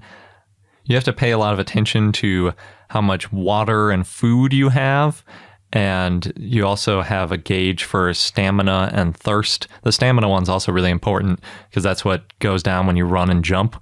So if you're trying to keep up with your parent, because they go super fast, you're basically like chasing them like, no, don't leave me, because they just kind of like randomly run all over the place until they get stuck on trees and things like that. And then you can catch up. You have to like pay attention to this because if you wear your stamina all the way down, then you have to stop and rest for a little while and it can be hard to catch up. Luckily, the Dakota Raptors have white heads, which makes them a little bit easier to pick out in the forest, but they're still kind of hard to spot. You can also save the game, which uses some water and food and then skips ahead 8 hours. And watching other dinosaurs is really fun because sometimes they interact and like fight each other. There's a big, I think Sarcosuchus or some kind of big alligator type thing that sometimes attacks some of the dinosaurs, so that's kind of fun. They'll battle a little bit. And it has this really fun game mechanic, which is a smell indicator. So you press the smell button, and then these little like pheromone clouds pop up all over the place so that you can see where like predators or potential prey are, and that helps you kind of track them down. It worked really well the first time I played it, and then I got an update which improved a lot of things about the game. So they're obviously working on it pretty hard right now. But it made the smell indicator stop working for me, which made it super hard to hunt because I was looking for these little tiny lizards that are hiding in the brush, and without the smell indicator, you lose track of them really quickly. The thing I enjoy the most about the game is definitely knowing that with all the research that went into it, when I'm exploring this environment as a dinosaur, it's a super realistic version of what Hell Creek was like at the time. That we know of. Yeah, but I mean, that's our best known interpretation, what the science, the current state of the science. Because usually when I'm playing a game, you kind of wonder like, oh, is that the kind of tree you'd have there? You know, it looks a little bit dry. Why is it so deserty? I thought it was more of a forest. But this is like, you know, they put so much effort into that you're really kind of experiencing what it was like to be a dinosaur back then. Plus, you're playing as a dinosaur, which is awesome. Usually, there are these like survival games where you'll play as a human in sort of a dinosaur-ish place, but you're still playing as a human, so it's a whole different feel to it. It's probably why they have so many fans. Yeah, I think so. Similar to our books, we have a best movie release of The Lost World silent film. The latest remastered version, that Yes. is, since it did come out in 1925. Yeah, although this one, we did see the screening of it in, you know, its current form was released in 2017. So definitely recommend seeing it. You can see older versions for free online too.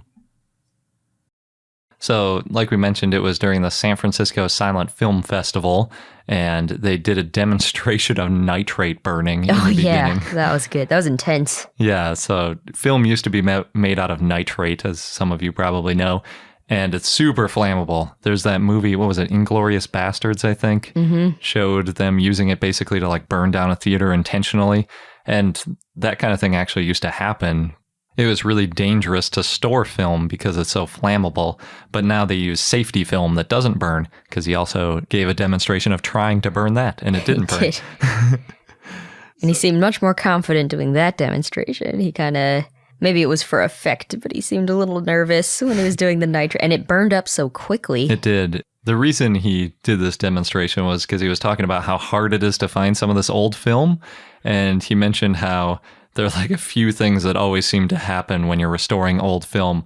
One of them is that you can never find high quality film of something that's worth watching. And if someone's like, I found this nitrate and it's in really good shape, then he's like, oh, that's too bad, because it's probably really lame. And then he said, and then the other thing is, once you finally go through the trouble of restoring a movie from this like lower quality nitrate, you're going to find out that somebody had a perfect preserved copy of it just sitting on the shelf. Which is what happened with The Lost World. Exactly. So he went through a lot of effort, him and a team, I think, restoring old film reels, and they released a DVD version of The Lost World. In 2005 or so. Yeah. And then shortly after that, they discovered a better version. Well, somebody reached out to them and said, oh, Yeah. I have these. Would you like it? Yeah. And he was like, yes, I guess. I just went through all this work of restoring it, but sure.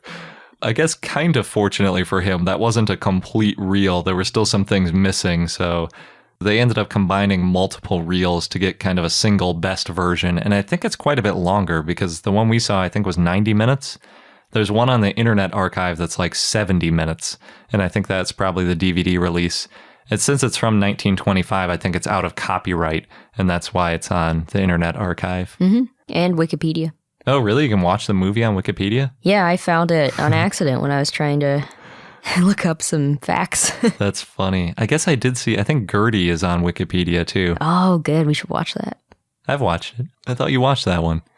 I have, but I don't remember what happens other than Gertie eats a tree. That's mostly. It also like throws a rock.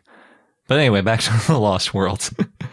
While watching it, since it's a silent film, they had a live orchestra, and then they also pumped in some jungle sounds through the speakers when they got to these jungle environments, which was kind of weird because you're like, where's that coming from? There's sound. That like, orchestra's really good at making these sound effects. Yeah. That's what I was thinking for a minute. And I think there were even a few dinosaur sounds that they put in there. I don't remember now. I think there were, but they might have been like recorded versions of instruments that are like vaguely animal-like. I'm not really sure how they did it because they had a pretty small orchestra there, so they might have just recorded, Yeah, there's only 3 or 4 people. Yeah. They did a really good job. They did do a great job. A lot of work. Yeah. And overall, the movie was actually really good. I was surprised at how well it stood up. It had lots of really good stop motion. It was done by Willis O'Brien, like we mentioned, the same guy who did King Kong, but obviously way more dinosaurs. There wasn't anything other than dinosaurs in the stop motion. And he's from Oakland, so when his name came up on the credits, a bunch of people applauded. Yeah, that was kind of fun. You don't usually see people applauding for like the special effects team on a movie. There was one character in blackface, so that was kind of... That wasn't great. Not great. That's probably the one thing that doesn't... I wasn't expecting it at all, so it took me a long time to realize that that's what was happening. Yeah, because the film, it's old film. And I think in those scenes, they would tint the color of the film depending on if they were inside or outside and if they were in a cave. And I think it was usually kind of a darker tint when they were showing that character. So like you couldn't really tell. And then you're like, oh, wait a second. That's a little unpleasant. Yeah. But aside from that, all the characters seemed pretty well put together. There were a few women characters in it that weren't like typical damsels in distress most of the time. So that was kind of nice. Yeah, they mostly got respect. That's cool. Yeah. The dinosaurs, I liked the stop motion animation. It was interesting though. The Brontosaurus, they basically made its neck snake-like. Oh yeah. It was all like squirmy, like its neck.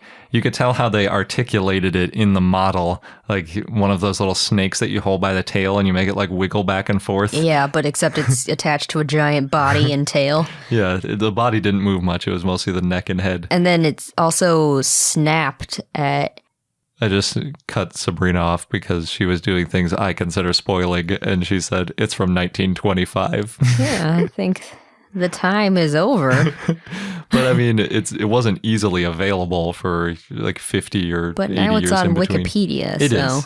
So if you're interested in watching this, you should watch it, and we'll probably do a review in a future episode. I also don't think talking about what the dinosaurs did particularly spoils the movie. And then I'll let Sabrina give all these descriptions that she wants to give. The spoiler would be telling what the people are doing. I don't know. Not what the dinosaurs are doing. We got to know our audience here. They're mostly interested in what the dinosaurs are doing. Yeah. But in terms of story-wise... I guess. Doesn't really affect the plot. Anyway, if you're interested in it, give it a watch, and then we'll probably review it sometime in the future. We also have a Best Video Live Action category. There's a video of a 17-month-old girl in Taiwan, and it's of her encountering a sauropod balloon. And so in the video, her dad walks her over to the balloon, but she's scared of it, so she starts walking away. And then her dad follows her with the balloon and attaches it to her back. And then she starts trying to run away from the dinosaur. She's getting really upset. And she asks her mom for a hug. And then the dad removes the balloon while he's laughing, because it is pretty cute. And then picks her up and tells her, let Papa come and save you. So the video went viral in Taiwan. Apparently the parents had bought the balloon for their son, but then they wanted to film their daughter's reaction when they saw that she was scared. But don't worry, her mom said, quote, she was fine and slept very well that night. Yeah, I was thinking like that poor girl's going to be traumatized by balloons or dinosaurs or something. Because she looked really panicked She with did. it chasing her. Although it wasn't really chasing her, but she thought it was. It was cute. I'm glad she wasn't scared for too long. Yeah. Then I can enjoy the video. Might be kind of mean, but I still think it's pretty cute. Yeah. And we have a best video animated of the year, which I think unquestionably goes to the robot chicken clips. Even though those, again, might not technically be 2017, I'm not sure. Next, thanks to Chris for sharing this awesome video with us on Facebook.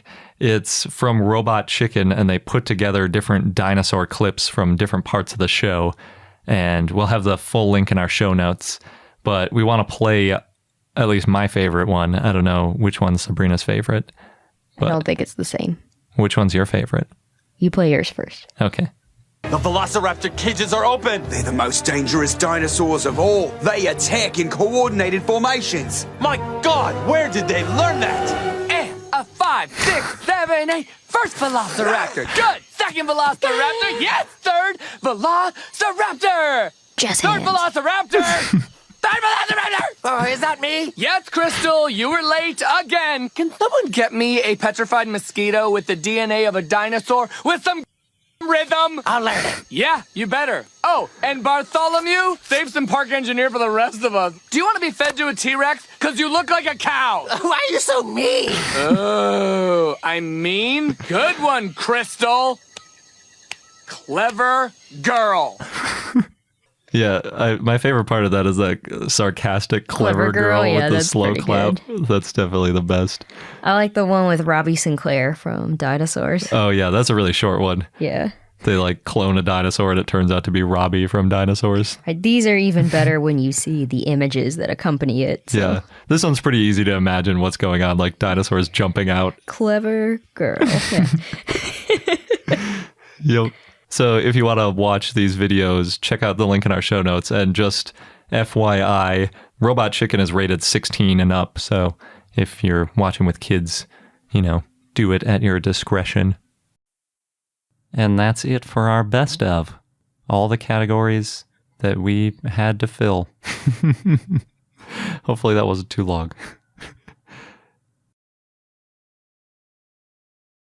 And now on to our dinosaur of the day, Dracoraptor, which was a request from Mr. Dinosaur via YouTube, so thanks.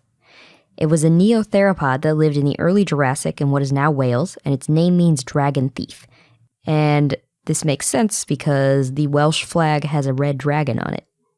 It was found in 2014 and 2015 by brothers and amateur paleontologists Nick and Rob Hannigan near Penarth in Wales. They were looking for ichthyosaurs and they found boulders with dinosaur bones sticking out of them that had fallen from a cliff face. It's not a bad find. It was described in 2016 by David Martill, Stephen Vidovic, Cindy Howells, and John Nuds, and Nick and Rob suggested the genus name.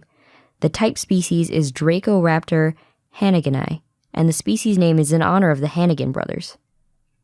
It was found in the Blue Lias Formation, right between a layer with a Jurassic ammonite and a layer that represents the Triassic-Jurassic boundary. The skull is about 2/3 complete but was disarticulated, and a juvenile specimen was found, and it was 7 feet or 2.1 meters long. Adults could have grown up to 10 feet or 3 meters long. It was bipedal with a long tail, and it had dagger-shaped serrated teeth. And it had small teeth, about 0.4 inches or 1 centimeter long, so it probably ate small lizards and mammals. It had a furcula, which is a wishbone, and it also had long legs and was probably a fast runner. The Dracoraptor specimen probably was washed into sea, but the paleontologist who described it tentatively said it was a quote-unquote shore-dwelling animal. Dracoraptor is the oldest Jurassic dinosaur known so far. It's also the most complete theropod from whales so far. And it's a basal neotheropoda and the most basal coelophysoid. It only had 3 teeth in the premaxilla, which is a basal trait. And Vidovac said, quote, "So this dinosaur starts to fill in some gaps in our knowledge about the dinosaurs that survived the Triassic extinction and gave rise to all the dinosaurs that we know from Jurassic Park books and TV." You can also see Dracoraptor at the National Museum Wales in Cardiff. And here's our best fun fact of 2017, I think. And our fun fact of the day is that there are at least a couple accounts of mammals eating non-avian dinosaurs. And I was thinking about that because we had that pterosaur eating a dinosaur, so you wonder, did mammals ever do that? The first that was found, or maybe I should say potentially found, because it's a little bit not 100% verified, was Deltatheridium eating an Archaeornithoides in present-day Mongolia. So the mammal Deltatheridium was weasel-sized at half a foot or about 15 centimeters long. The evidence isn't great, though, like I mentioned, because basically there's a partial Archaeornithoides skull that was found with the appearance of having been chewed on or possibly eaten by the mammal. The teeth marks and the area seem to match. So it wasn't like found in the stomach. So it's not great evidence. But then the second discovery of a Rhipenomammus with a Psittacosaurus found preserved in its stomach is obviously a much more obvious find. And I think Sabrina mentioned this when we were talking about Psittacosaurus. So the mammal was about 2 feet long and likely weighed between 4 and 6 kilograms, or 9 and 13 pounds. And it really looks a lot like an opossum. And it was a pretty similar size to an opossum, too, which actually made this one of the largest mammals in the Mesozoic. So we didn't get so big back then. In both cases, the dinosaurs were juveniles, so it's not really as simple as saying mammals feasting on dinosaurs. It's really more like opportunistic mammals finding small dinosaurs to prey on. Gotta do what you gotta do. Yeah, but really that kind of points to the complexity of, biological systems. It's not as simple as just like this one gets the biggest and therefore it always eats the smaller one. Opportunistic hunters can always find a juvenile here or there. An extremely random other fact that I found while looking at opossums is that U.S. President Taft was celebrating his election and he ate a roasted opossum. He was replacing Teddy Roosevelt, who the teddy bear was named after. And so there was a brief attempt to make a quote-unquote Billy Possum to replace the teddy bear. Oh, gosh. And that's not nearly as cute. No, it failed catastrophically. I think that they should have made a dinosaur stuffed animal instead, since in the early 1900s, all these dinosaurs were getting mounted in museums and stuff. Like they could have made a Taft Rex, maybe. I can't really think of anything else that's even remotely similar. This is quite the tangent. Yeah. So anyway, a possum-like animal ate a dinosaur is the dinosaur fact buried in there. And there should have been a toy called Taft Rex. Yeah, I think so. Yeah, and it's all connected. It is. Yep. Garrett really cracks himself up. Thanks. And that wraps up this episode of I Know Dino. Thanks for listening. Don't forget to subscribe so you don't miss out on any new episodes. And if you want to join our growing community, check out our Patreon page at patreon.com/iknowdino. And send us a note if you want to be included in the Stegosaurus shoutouts and you're above the Stegosaurus level. Thanks again, and until next time.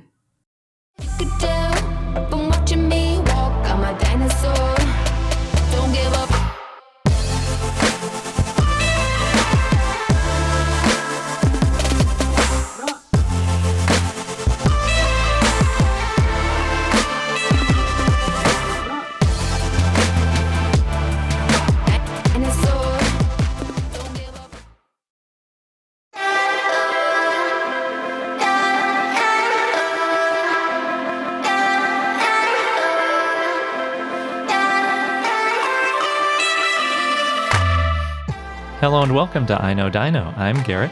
And I'm Sabrina. This week we have Dinosaur of the Day, Theodontosaurus, and we have our best of 2018. Wow, that came up so quick. It did. There was a lot to cover this year, so it's a little bit of a longer episode, but we really pared it down. It was difficult, but we did limit it to hopefully under 2 hours when all is said and done. Yeah, we had a lot of favorites. Yes. But before we get into our best of, we want to thank some of our patrons, and this week we'd like to thank Scotty, Megan Dixon, Kessler, Tristan Jules, Grandpa Dino, Rhinosaurus, Morgan Eklove, Dr. Eigenbot, Lori, Risa, Kelly, Manda, Laurasaurus, Timmy, and James Pasco. Thank you so much. As you can tell by our ever-lengthening list, our community is growing, and it's amazing. So thank you again.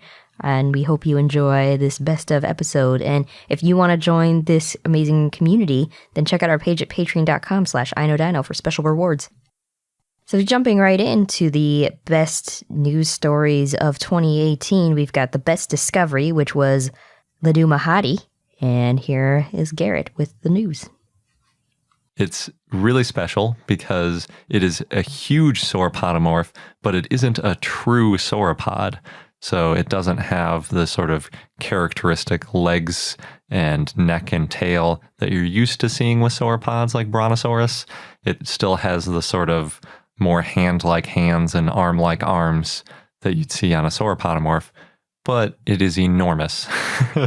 Usually the sauropodomorphs are quite a bit smaller than the true sauropods, but not in this case. So they named it Ladumahati, which is a really cool name, and the species name is Mafubi. So it's Ladumahati mafubi. That's a fun one. It is a really cool name. And very different.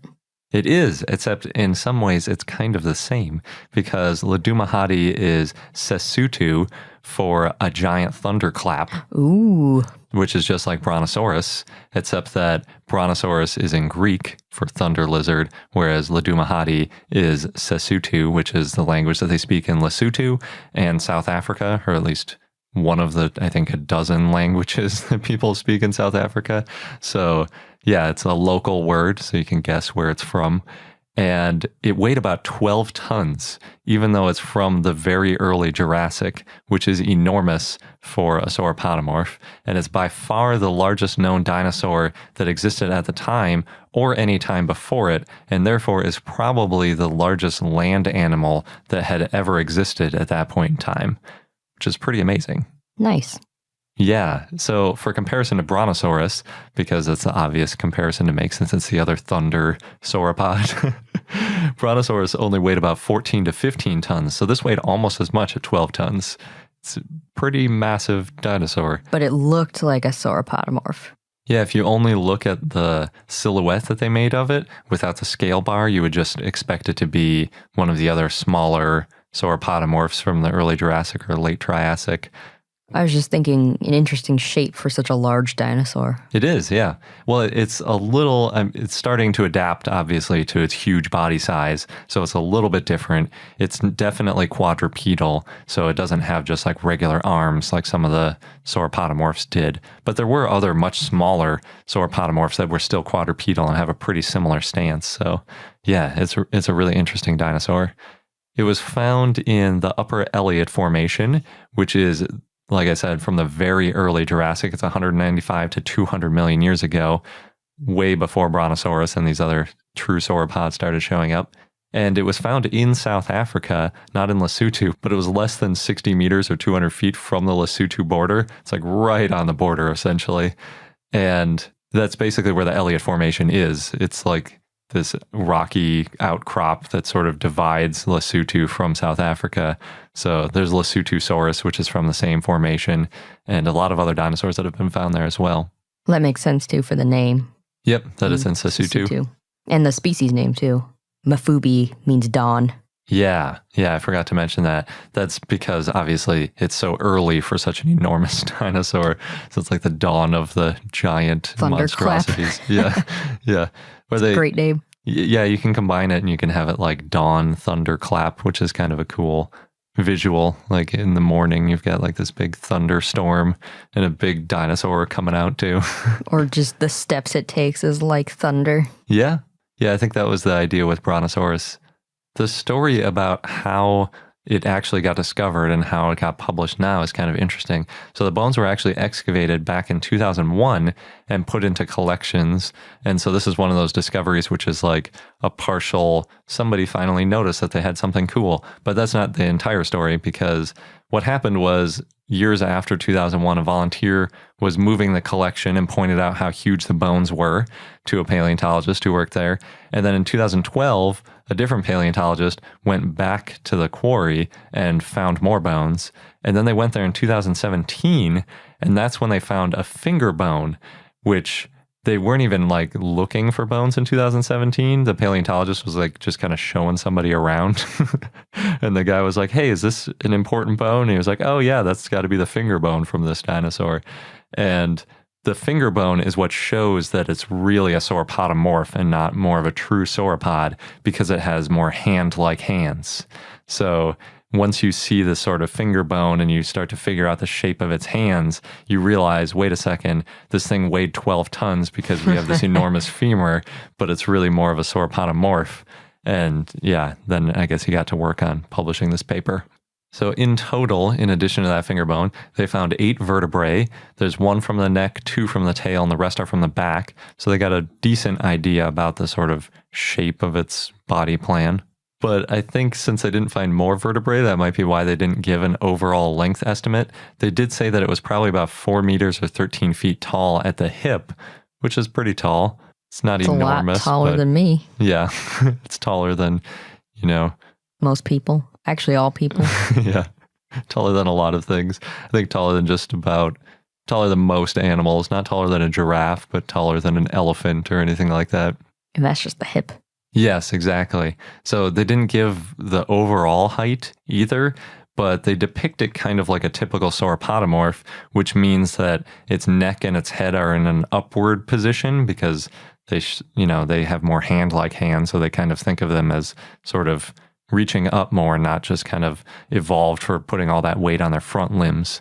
So it was probably much taller and likely taller than a giraffe even. So pretty large animal, not surprisingly. But unfortunately, the one neck vertebra that they found was the farthest forward bone in the body that they found. They didn't find the skull or any of the associated elements there, like the jaw or the teeth or anything. So we don't know much about what its head looked like, which would be really cool to see, because you'd love to know what kind of stuff this dinosaur was eating, since it's sort of in between sauropodomorphs and the true sauropods. That would be a really nice piece to the puzzle. But fortunately, they did find several limb bones. They have half of a femur, they have the right ulna, and they have a few left wrist bones, which I think is kind of funny because last week we were talking about a sauropodomorph that was just miraculously only missing the wrist bones. And this time it's like that's basically all they found from the hands. So yeah, pretty weird. But like I said, really helpful because it shows the sort of general body type that it had. There's also a really good video that they made about the dinosaur, which is how I figured out how to say the dinosaur. It's usually the only way I can figure out how to say these dinosaurs is if I can find a video of the author actually pronouncing it. Fortunately, that one existed this time. And in it, he shows what he calls a toenail, which is as big as his hand. But really, it's just it's more like a claw, like we talked about, I don't know how many months ago, with a cat. So cats have these claw bones, but then they have the keratin sheath over them. And then sometimes cats will like rip off their keratin sheath and they have these crazy sharp bones. Ooh. So it's the same kind of thing with dinosaurs, especially when you're talking about these claws on their feet. The nail gets much, much bigger. Mm-hmm. So who knows how big this toenail claw would have been. The base part, the bone part, right? Not the keratin. Yeah, because keratin very rarely fossilizes, so they only have the bone part. So he was like, I don't even know how big the claw would be with the keratin sheath over it. Probably as big as your arm or something. I get a very different image in my head when you say the word claw versus thumbnail. Yeah, it was toenail. He said toenail, but I think that was mostly for dramatic effect because it's definitely more like a claw. Birds don't have toenails; they have claws. Right. But anyway, it is still crazy that either way, it's just that little bone part of it, which is so huge. They also looked at the lines of arrested growth or lags in the bone, and they found that they were really closely spaced. So they know that it was an adult when it died, because it's like tree rings. When they start to get close together, they're not growing rapidly anymore. And the dinosaur also tells us quite a bit about the transition to quadrupedality, because as they put it, quote, many early branching sauropodomorphs were quadrupeds with flexed limbs, end quote. And basically, the way I read that was that it has more of a sprawling posture than an upright posture, because when you have flexed limbs, it's kind of like you're in a push-up a little bit. And that's the way they draw it too. That's interesting. That's how a lot of early dinosaurs were drawn. Yeah. And then, well, like they used to even depict things like real sauropods, true sauropods, as that sort of crouching way, or Megalosaurus, or a lot of these dinosaurs. Right. I think maybe even Triceratops or some of the ceratopsians when they were first discovered. Oh, well, ceratopsians they still think is a little bit more of a flexed arm position. But yeah, I think because what you assume is that since they're related to lizards, or at least we thought they were with the saurus ending, that they would have a sort of posture like a lizard. But then later on we found out, it's more of a bird thing, and they're actually kind of stand upright, more like mammals. And interestingly, they also say that it's not really a sprawling posture. They like to call it a flexed or a crouched posture, because it's more like how small mammals are today and not like how lizards are today. So they're still mostly upright. I think it's more like a pit bull or something, where they're, they kind of look like they're doing a little bit of a push-up. Their elbows stick out a little bit. That's the sort of posture that they're in, which looks really weird for a 12-ton sauropodomorph, because it's like, stand upright. Like, come on, how can you do a push-up all day like that? Well, almost anything about a 12-ton sauropodomorph is going to look weird. Yeah, but sometimes you look at it and you're like, well, it's like an elephant, sort of, but it's got a long tail and a long neck. But this thing is quite a bit different. And obviously they consider Ledumahadi to be quadrupedal, even though its hands are still very different from its feet. So very interesting transition, and probably not the transition that eventually led to true sauropods, just because this is now the third time we've seen a dinosaur that's kind of halfway in between bipedal and quadrupedal at different times. So it's hard to say which one actually evolved to true sauropods. But yeah, still a really interesting dinosaur. I'd love to see a really big replica of this thing. The paleo art looks so cool. And it actually is so similar to the way a lot of people imagine giant reptiles looking, like you said, that it's a really interesting dinosaur. So it'd fit in with the Crystal Palace dinosaurs? I think it might, yeah. If they added a sauropod, because there's no sauropod in the mix there. They could do like a 2018 reboot of the Crystal Palace dinosaurs and stick one of these in there. That'd be awesome. Great job, Garrett. Now we're on to the runner-up, which you can tell that Garrett picked this one. It's about an ankylosaur. You didn't point out that Ledumahadi was number 1. Yeah, that's true. Yeah, so this was our runner-up for best new dinosaur discovery. We have a new dinosaur, and it's an ankylosaurine, which are the best kinds of dinosaurs. I don't know about best. You do know. You can admit it. It's okay. No, I like sauropods. Ankylosaurs are better. So this one disagree, but anyway. Is written by Wenji Zheng and others and published in Scientific Reports. And like I said, it's a new ankylosaur. It's from China, from Jinyun, China, and it's called Jinyunpelta. You can probably see where this is going. So that means Jinyun shield. And there are a lot of ankylosaurs that end in pelta. And pelta is Latin for a small shield. And they say in this paper that it's in reference to the osteoderms found on all ankylosaurians, which I thought was interesting because I always thought of it as like a shield, as in the entire back was the shield, but they're specifically saying that it's each individual osteoderm that's like a little pelta shield. So kind of cool. Basically, it's named like all Chinese dinosaurs. You've got Jinyunpelta as the name of the genus, named after the locality. And then the species name is sinensis, which means that it's Chinese. So there you go. It's a Chinese dinosaur from a specific part of China. That's what you learn from the name. Also the shield part, so you know it's probably an ankylosaurian. And then I was looking it up because I was like, I'm pretty sure I've seen sinensis before, and there are a lot of different plant species from China that have the species name sinensis. And I think there's another dinosaur too, but I can't remember off the top of my head. Yeah, me either. It might be in one of our top 10 dinosaur books. Yeah, I don't think it's an ankylosaurian. I think it was a different kind. But this guy, Gnarliest, was uncovered in 2008 during construction at the Lijin Industrial Park, which is about 200 miles southwest of Shanghai. And they conducted several excavations between 2008 and 2014, which is pretty cool because a lot of times in China, when they discover a new dinosaur, they have like a week to dig it out. Otherwise, construction's moving ahead. But luckily in this case, they had a few years to work on it. I don't know, maybe construction slowed or something and they had a little more time, but that really helped. They said, quote, the 2013 excavation was particularly successful, producing more than 5 ankylosaurian individuals, though all incomplete. Here we describe 2 specimens that were collected during the 2013 fieldwork, as the other specimens are still under preparation, end quote. Pretty awesome. So they combined 2 of the dinosaurs and made this Gnarliest description. So both of those 2 are assigned to this one. One's the holotype and then another one's a paratype, basically meaning that it's, you know, the same genus, but it's not the actual one. That in the future you have to name one individual to compare future finds to, so that it's always referencing one individual so you can compare it, because there's potential that later on someone will say, oh, that other one that you thought was Gnarliest is something else. So you have to pick one as the actual definition of Gnarliest. But in this case, they combined a lot of it for the paper because they were both partial finds.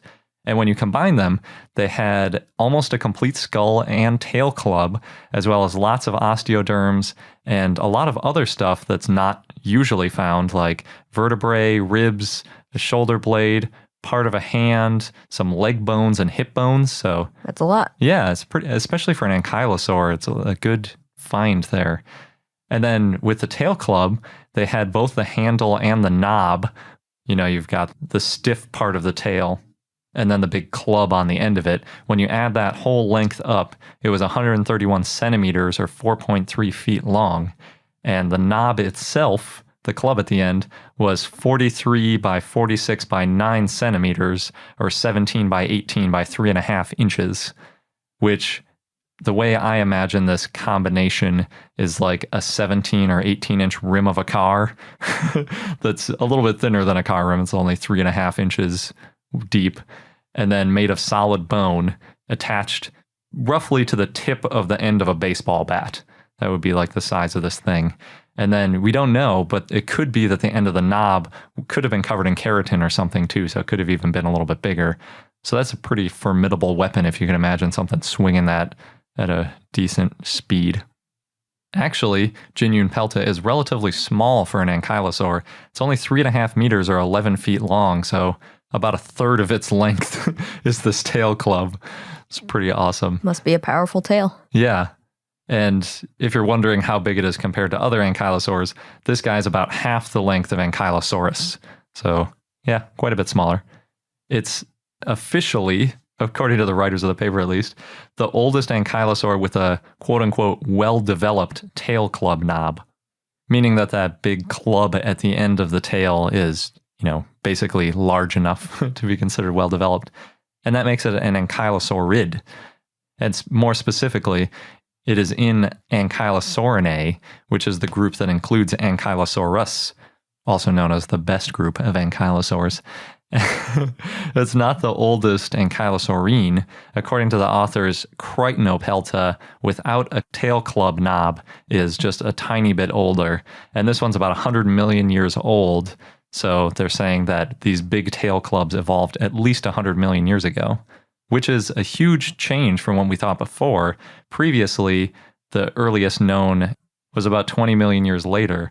So it pushes it back a good chunk of that Cretaceous period. It's also, they say, the first definitive ankylosaurid dinosaur from southern China. In other words, like the first tail club that's ever been found in southern China. So that's pretty awesome. And I really want to know what the other 3 ankylosaurs are. So hopefully that paper comes out soon too, because I'm very anxious to find out. And now on to the next category, Best Listener Question, which came from Keegan. Moving on to some questions that we've gotten, which we haven't answered because we've been busy with SVP. First up was a question by Keegan where he asked, what species of modern bird is the closest living relative of theropods, or more specifically raptors? So to phrase that in cladistics, it's basically the question of which modern bird is the closest to the base of Avialae, which is the group that diverged from dromaeosaurs. At least that's how I'm going to phrase it. And in other words, what is the least branches from the base of aves in a cladogram? So if you look at a sort of cladogram of modern birds, how many little nodes of significant evolutions happened before getting to the modern bird from that base of the family tree? Unfortunately, there's not a very great consensus about this because we're finding new birds all the time, and there are so many birds, and we're missing so many key fossils. But there was one really good cladogram called A Comprehensive Phylogeny of Birds, Aves, using targeted next-generation DNA sequencing by Richard O. Prum and others, which was published in Nature a couple years ago. And they have very large overlapping error bars, but in it, Struthio camelus, aka the ostrich, came out the closest on their analysis, meaning with the fewest major evolutions. And kind of makes sense. They're also called paleognaths or old jaws, and they have a lot of sort of basal bird-like traits. Some others in that same group are rheas, kiwis, emus, and cassowaries. So those would all be relatively close in terms of modern birds to dinosaurs, I guess, if you want to look at it that way. But really, there was a ton of differentiation that happened right after the mass extinction 66 million years ago. So there was a lot of changes right away, and modern birds are quite a bit different than extinct dinosaurs. And now on to the most controversial paper of 2018, which was a difficult one to pick. Yeah, there were a few papers that made waves, but the Spinosaurus and its lack of swimming ability definitely upset a lot of people, especially people who've been drawing Spinosaurus swimming for a while. Oh, yeah. There was a big new article published all about Spinosaurus and how aquatic it is, which has already sort of made some waves. No pun intended. Didn't get that. Yeah. So the paper sought to model just how Spinosaurus would move in the water and how aquatic it could have been. And they point out that there's a limitation that there aren't any complete Spinosaurus skeletons. So it's based on several individuals from all over the place, different sizes, and then the bones had to be scaled so that you could actually do this kind of model, because we don't find really enough Spinosaurus material to do a real rigorous model on one individual, unfortunately. So first, what Don Henderson did, he's the one who wrote this article, and it was in PeerJ, by the way, he made a complete 3D model of a Spinosaurus, including the density of the whole body. We've seen this more and more lately with better computer models.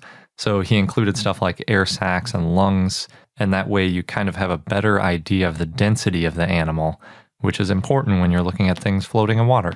So one of the pros from his model, in terms of it being aquatic, was that it could float, and its head would have stayed above water all the time, pretty much. So that's a good thing. You kind of need that if you're going to be a semi-aquatic animal? Yeah, if you're going to be breathing air and swimming. But there were quite a few cons. First, it was laterally unstable, which means that it would tend to roll onto its side. And it's kind of obvious when you think about the body shape of something like an alligator versus a Spinosaurus. So it's that real tall, slender body shape versus a wider, more stable looking body shape for the water. And technically, the reason that this happens is the center of mass is above the metacentric height, it's called. In other words, the center of mass is above where it should be based on where the buoyancy kind of centers the weight. You can think of it like putting too much weight high up in a boat, or like trying to stand in a canoe or something. When the weight is really high above that sort of pivoting point in the water, then the whole thing wants to go topsy-turvy. And that's what happened in their models. They basically tested tipping a Spinosaurus, like you have it floating vertically and then you poke it digitally and you see if it flips over. And every time they tipped it, it would end up sideways. So it's like a boat that's unstable and the canoe just tips sideways because there's too much weight too high up.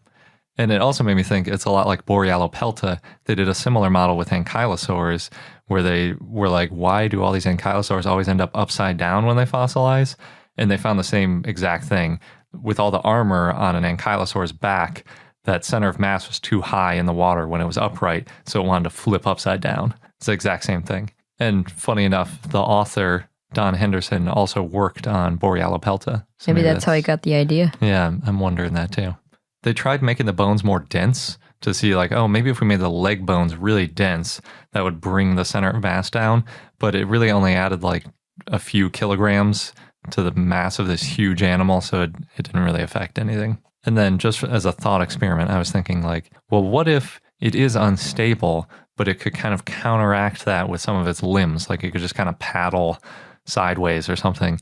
But when you look at the overhead view and the side view of the Spinosaurus, you realize it doesn't really have the kind of limbs you would want to sort of right itself. So it's like... Too short? Yeah, well, they just don't go in the right directions. So like the tail is behind it, so that's not going to help you really from tipping over. You could try to bend it from side to side constantly to try to not tip in that direction, but that's not really that great. And its arms are kind of small relative to the side of its body. It doesn't have like big flippers that it could use, like a penguin or something, to kind of just like stick one flipper out and move it a little bit. It would have to kind of flail constantly, it seems like. So yeah, it seems pretty unstable. Another con that they found was that its air sacs made it quote unquote unsinkable. So it's like Is it the Titanic? Yeah, that's what I was thinking too.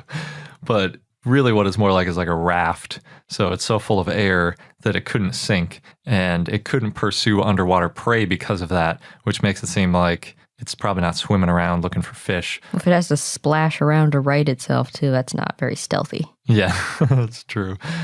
And I mean, we've seen some paleo art recently of Spinosaurus completely submerged, and they're basically saying, nope, that's not going to happen. And they even tried deflating the lungs and the air sac of Spinosaurus to see, like, well, what if it just exhaled 75% of its breath? Could it then get underwater? And they still couldn't get it to sink. So that's not a great sign. And when they compared that in their model to alligators, they saw that alligators sank at about 40 to 50% of an exhalation. Then it would be all the way fully submerged. So other animals can do this, just not Spinosaurus. So the paper also took a look at its terrestrial abilities, because obviously if you're going to say, well, it's not very competent in the water, it would help to say how competent it was on land. So they compared its center of mass to Coelophysis, Allosaurus, T-Rex, Struthiomimus, and Baryonyx. And in their paper, it's kind of funny because what we usually refer to as Suchomimus tenerensis, they refer to as Baryonyx tenerensis, saying that Suchomimus isn't distinct enough from Baryonyx to be considered its own genus, which has been suggested previously, and they're just kind of reasserting that belief.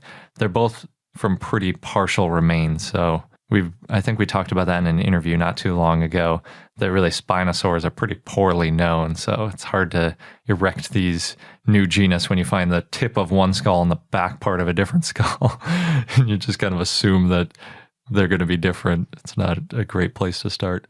But anyway, the reason that they were looking at the center of mass of these different animals is when you're looking at an animal walking on land, you want to see where its center of mass is so that you know which limbs it needs to use. So since we're talking dinosaurs, they're all kind of horizontal. So if their center of mass is right in between their legs, basically over their hips, then it can walk using just its legs, its hind legs.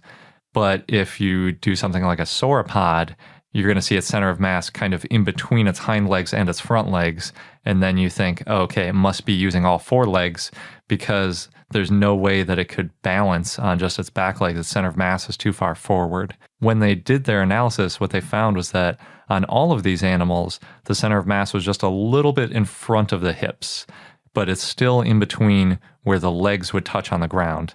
So if you think of kind of like a ladder, and you need to keep the weight when you're on a ladder in between the supports of the ladder, because if you go past to one side, then the ladder will tip over. It's still within the frame of the ladder. It's just not dead center in the middle. So all of them, they said, Coelophysis, Allosaurus, Baryonyx, T-Rex, Struthiomimus, and Spinosaurus could all just walk on their two legs and would have been pretty good at it. So Spinosaurus may have beaten T-Rex in that fight. No. No. That is not what they're saying.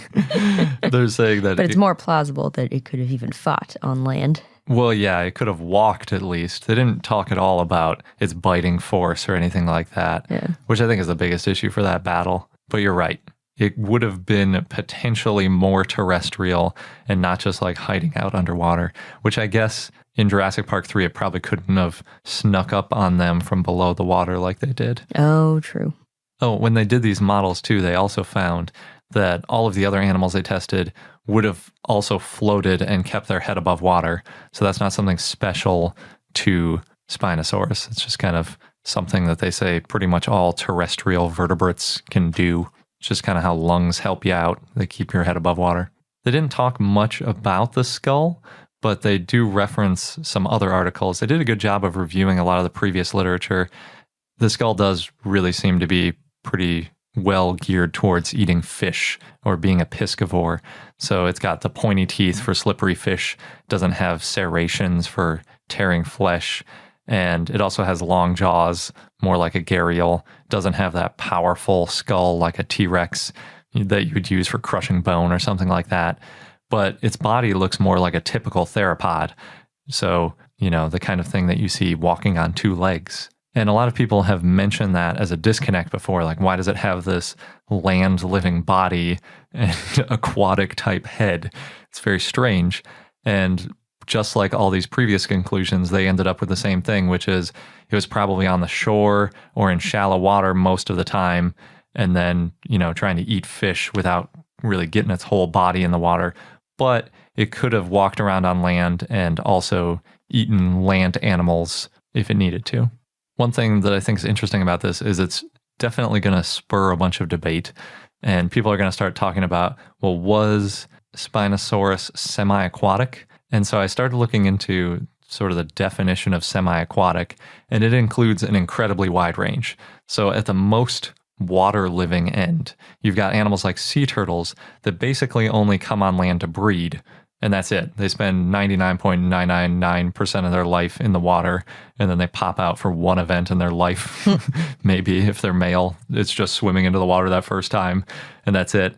And then on the other end of the spectrum, you've got things like the crab-eating macaque, which only goes into the water to eat once in a while, because even crab-eating macaques only eat crabs occasionally. They mostly eat fruit, but they're considered semi-aquatic because they at least partially go into the water to eat once in a while. What about humans then? They actually, this article, I was looking at a list on Wikipedia of just tons of mammals, and one of the footnotes was basically like, some people say that certain groups of humans are semi-aquatic because there are, I guess, some like tribes of people that live on islands that eat a lot of fish and they free dive. So they, just kind of jump off the shore or whatever, and they dive down to the bottom of the water and grab a lobster or a fish or something and eat that. It's like that could be considered semi-aquatic because they're going into the water to get food. Sure. Oh, okay. You have to be fully in the water. So if you're just swimming, that doesn't count. No, that would count. But you'd have to like do it for a purpose of like living. I don't think just like crossing a stream or swimming across something counts as being semi-aquatic. Yeah, that's like, there isn't a good example in the animal kingdom for a sort of leisurely activities in the water. Yeah, exactly. But they did talk about like bats. So like there's some bats that mostly eat fish, but they don't really go in the water. They just fly over the water and snatch them out of the water.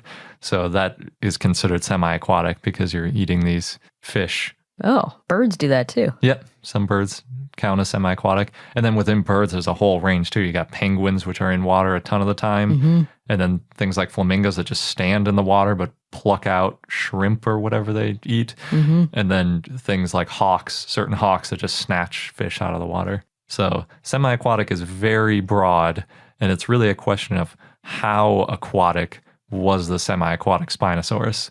Because its head, looking at its head, it's like it was eating fish. It's just like there's no way you go from the ancestral theropod teeth of serrated to these fish-eating teeth without eating fish. It just, and I think we even have gut contents that include a couple fish scales. So, yeah. But they also found, I believe, a terrestrial animal, like some sort of juvenile dinosaur or pterosaur or something in the gut contents of a Spinosaur. So, but nothing's ever like purely... That could have just been scavenged. Exactly. Like everything will scavenge if it gets the right opportunity. So, yeah. Long story short, Spinosaurus probably just hanging out on the beach or the coast, sticking its head in the water trying to snag fish most of the time. Like a pelican? I mean, totally different mouth, but... Kind of, but pelicans actually kind of have to go into the water a little bit more because they scoop it up. Like a bear, but totally different. I think it's mostly like an alligator or gharial, but they're kind of reversed. Rather than being mostly in the water, they're mostly on the land. And now one of my favorites, the Best Dinosaur Food Study, which came out of SVP of this year. Up next was a very popular talk by Frieder, and they talked basically about whether or not raptors hunted in packs, which is a very popular topic, especially among Jurassic Park enthusiasts. So they looked at Deinonychus and Tyrannosaurus specimens primarily for this. And you might think, why Tyrannosaurus? Well, that's because raptors appeared to eat a lot of Tyrannosaurs. So it's useful to look at the prey as well as the predators. There have been fossils known for a long time of sort of bone beds of raptors that appear that they were in a group because they're all buried together. But later they found that one of the raptors was killed by intraspecific combat. And at first that might make you think, okay, well, they probably weren't hunting together if all of a sudden one of them's turning around and eating the other one. But apparently in animals that hunt together, this isn't all that uncommon.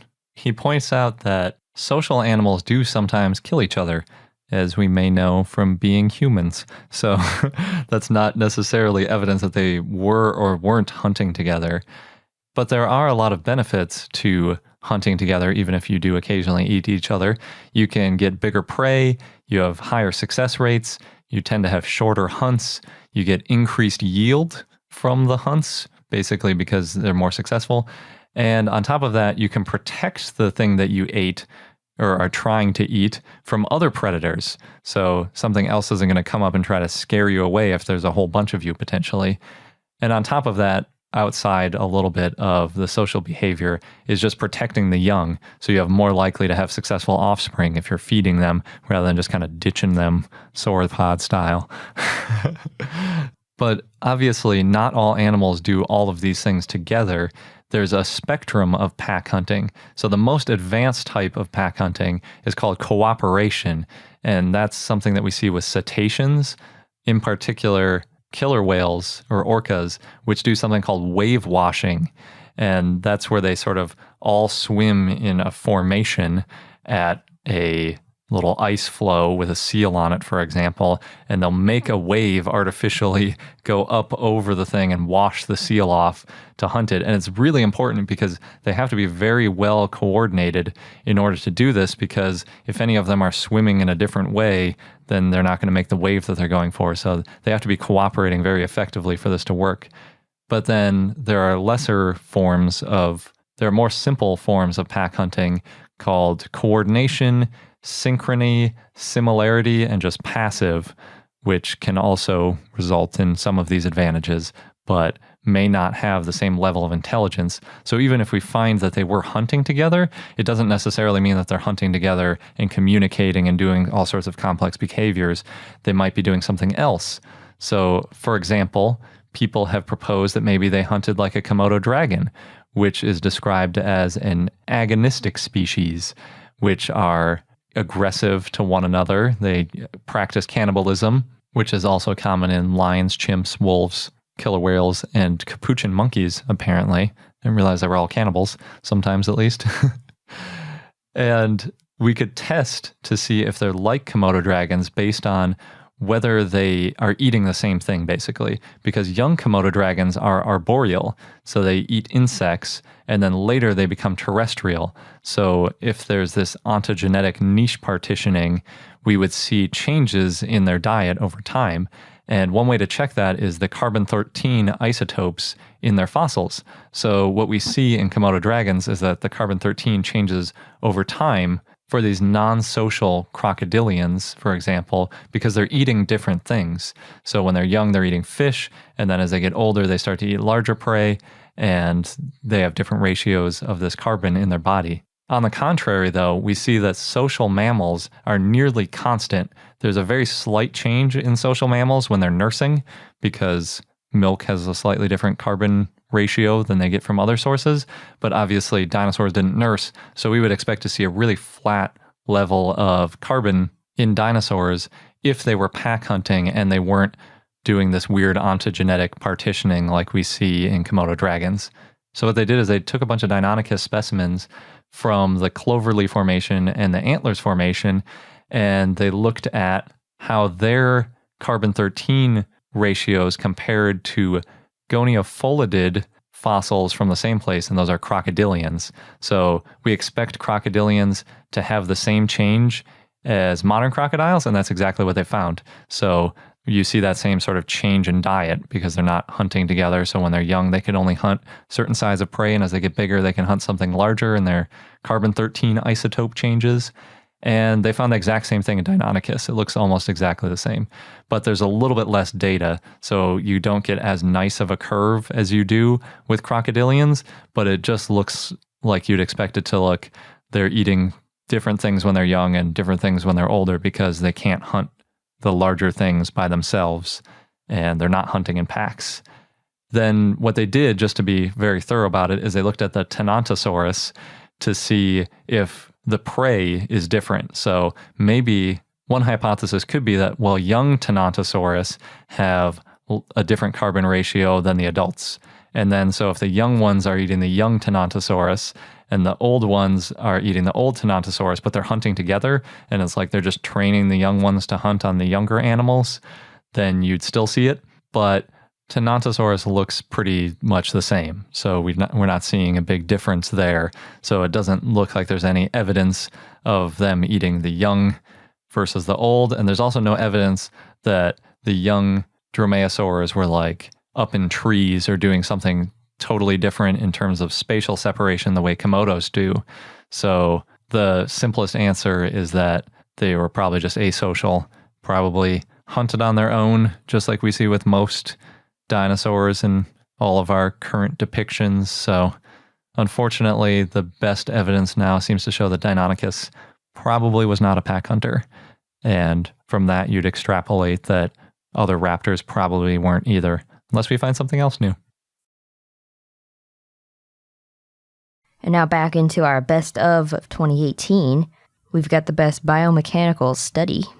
This article was published in Current Biology by Angelica Torices and others, including Victoria Arbor, obviously. And basically what they did was they know that predators often have to get their prey into smaller pieces. And that's because a lot of times you can't swallow an animal whole. It's just a fact of life for predators. Except for the predators that eat fish, they seem to swallow those whole more that's often. True. I think part of that has to do with their teeth too, because they need the teeth for catching the fish, and those teeth aren't great for breaking fish into pieces.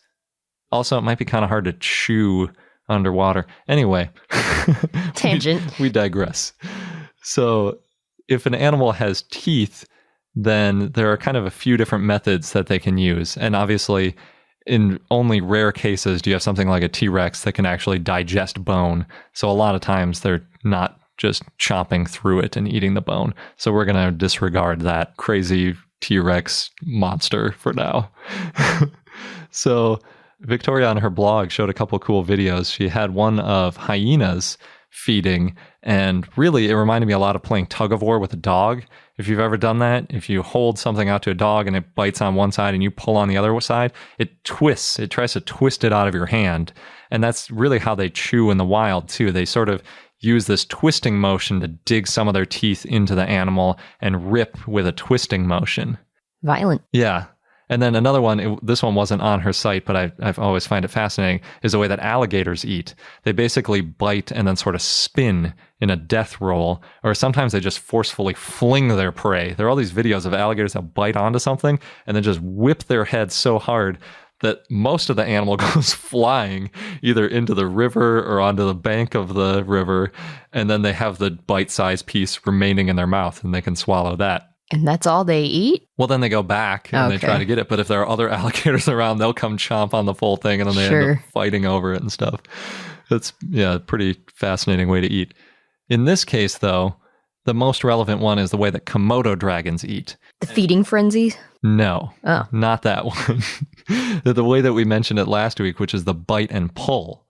So we mentioned last week that there were these sort of markings and wear patterns on the bone of that T-Rex foot that got defleshed, if you remember, and there were sort of lines caused by the denticles scraping along the toe bone, or really the mid-foot bone. But in this case, they looked at wear patterns on the teeth themselves to look for which way that the meat was being pulled and bitten.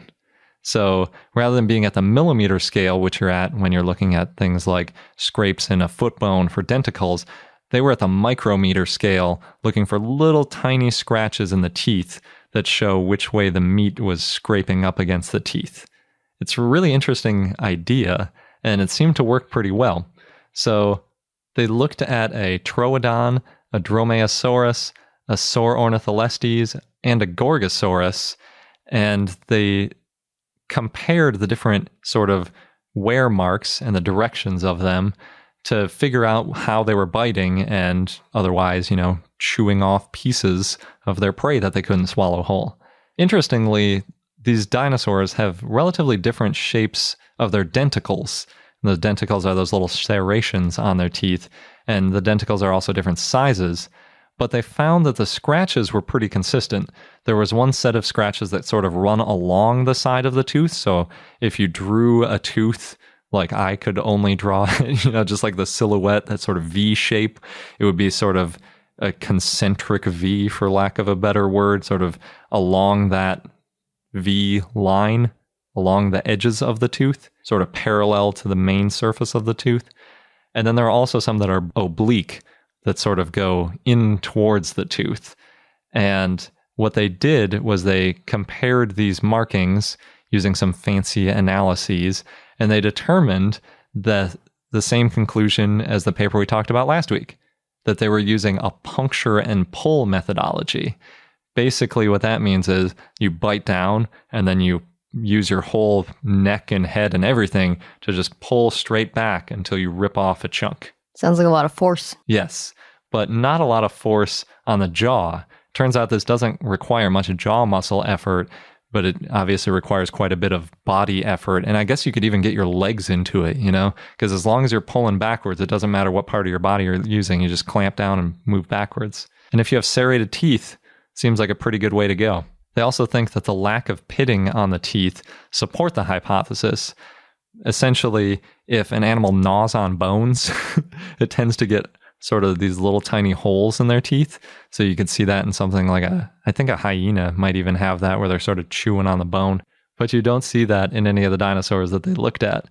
They do say, though, at least Victoria did in her blog post, that T-Rex is well known to eat bone and doesn't seem to have these pits either, which seems like a pretty big flaw. It's like the number one bone-eating dinosaur doesn't have these holes. Do you really expect them in any dinosaur at that point? And a lot of that's probably because teeth are constantly being replaced in dinosaurs. So what does it even matter? Don't have to worry. Oh man, it'd just be wonderful. I wish I had teeth that were constantly being replaced, and I wish that I had feathers. Those are the two things I'm most jealous of dinosaurs for. You would look so weird. Yes, I know.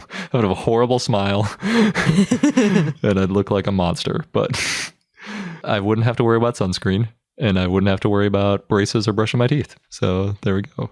Who gets the last laugh? Answer me that. Not me. Yeah, not you. That's true. And then finally, they mentioned that troodontid teeth were the most fragile of the group because this included a sort of force analysis. So they likely had to go after softer prey or prey that struggled less, because otherwise they might wind up with broken teeth. And I think in the past we've mentioned that troodons seem to have a little bit more fragile teeth. They have huge hooked denticles, though. They look like really gnarly teeth, but apparently not the most robust. So there we go. If you ever want to do paleo art of a dinosaur eating, make sure it's doing the puncture and pull sort of biting and not some other sort of feeding mechanism. Once you're a T-Rex, then you can just chomp. That's true. You can do whatever you want if you're a T-Rex. Just swallow a leg whole. It doesn't matter. I'm glad they don't exist anymore. Me too. Swallow a human whole, really. And now moving on to the best paleopathology study, which when I was re-listening to it made me shudder again. Yeah, paleopathologies, even though they were a long time ago, are still pretty gnarly. And up next, we've got an article from Paludicola, I think, by Ryan Clayton. And what he looked at was a new dinosaur paleopathology, or basically injury, which a lot of people I know like to hear about. So this one was on a Diplodocus, and this Diplodocus specimen was found near Thermopolis, Wyoming. And basically it has an injured hip, which, quote, shows signs of possibly being purulent, which I had not read the word purulent before, but it means pus-filled. That's a much nicer way of saying it. Yeah. Also, ouch. Yeah, you don't want that going on in your hip. It's the first Diplodocus injured hip, which has been reported, and they're uncertain of the cause, although they said, quote, one can speculate that a fall or stomp from another animal could be responsible for the injury. Ooh. I guess that's the kind of ways you might injure a hip. It's hard to fracture a hip. You've got to take a pretty good fall or a pretty hard impact in order to get injured like that. So those are probably the better causes you could expect. And I think they said it was partially healed. If it became pus-filled, obviously that's... Oh, that sounds so painful. Yeah, but it wouldn't have died immediately, because you wouldn't have gotten to that phase. Ah, but the poor Diplodocus. Yeah, not great. And they mentioned, too, that there have been these theories in the past that Diplodocus might have been able to rear, but they think... Not that one. Yeah, exactly. They don't think this one could have anymore, and that might have limited its ability to eat or otherwise stay alive. Oh, harsh times. Yeah, you don't want a broken hip. It's not good. You can't go on bed rest for a few weeks in a cast if you're a Diplodocus. You just got to deal with it, I guess. Try to walk around anyway. Well, it couldn't. Yeah. Well, maybe it could, but it definitely couldn't rear. Yeah. That's rough. That is rough. And moving on to healthy dinosaurs, we've got the best new track site of the year. There's a new article in Nature Scientific Reports by Ray Stanford and others, and it's all about footprints that were uncovered near NASA's Goddard Space Flight Center. Yeah, all the headlines were something like, dinosaurs found in NASA's backyard. Yeah, and in this case, NASA's backyard is near Washington, D.C. in Maryland.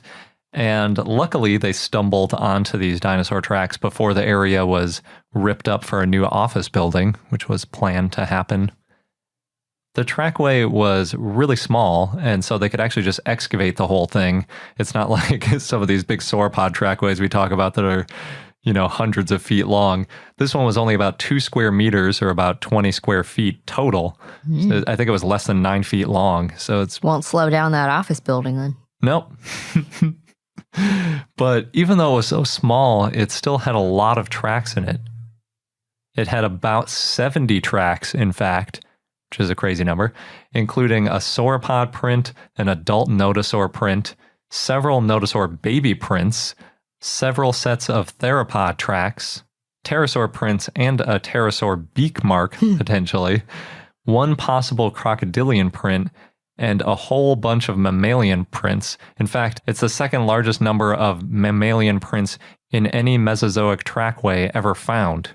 So all the mammalian people got really excited about this trackway, even more than the dinosaur people.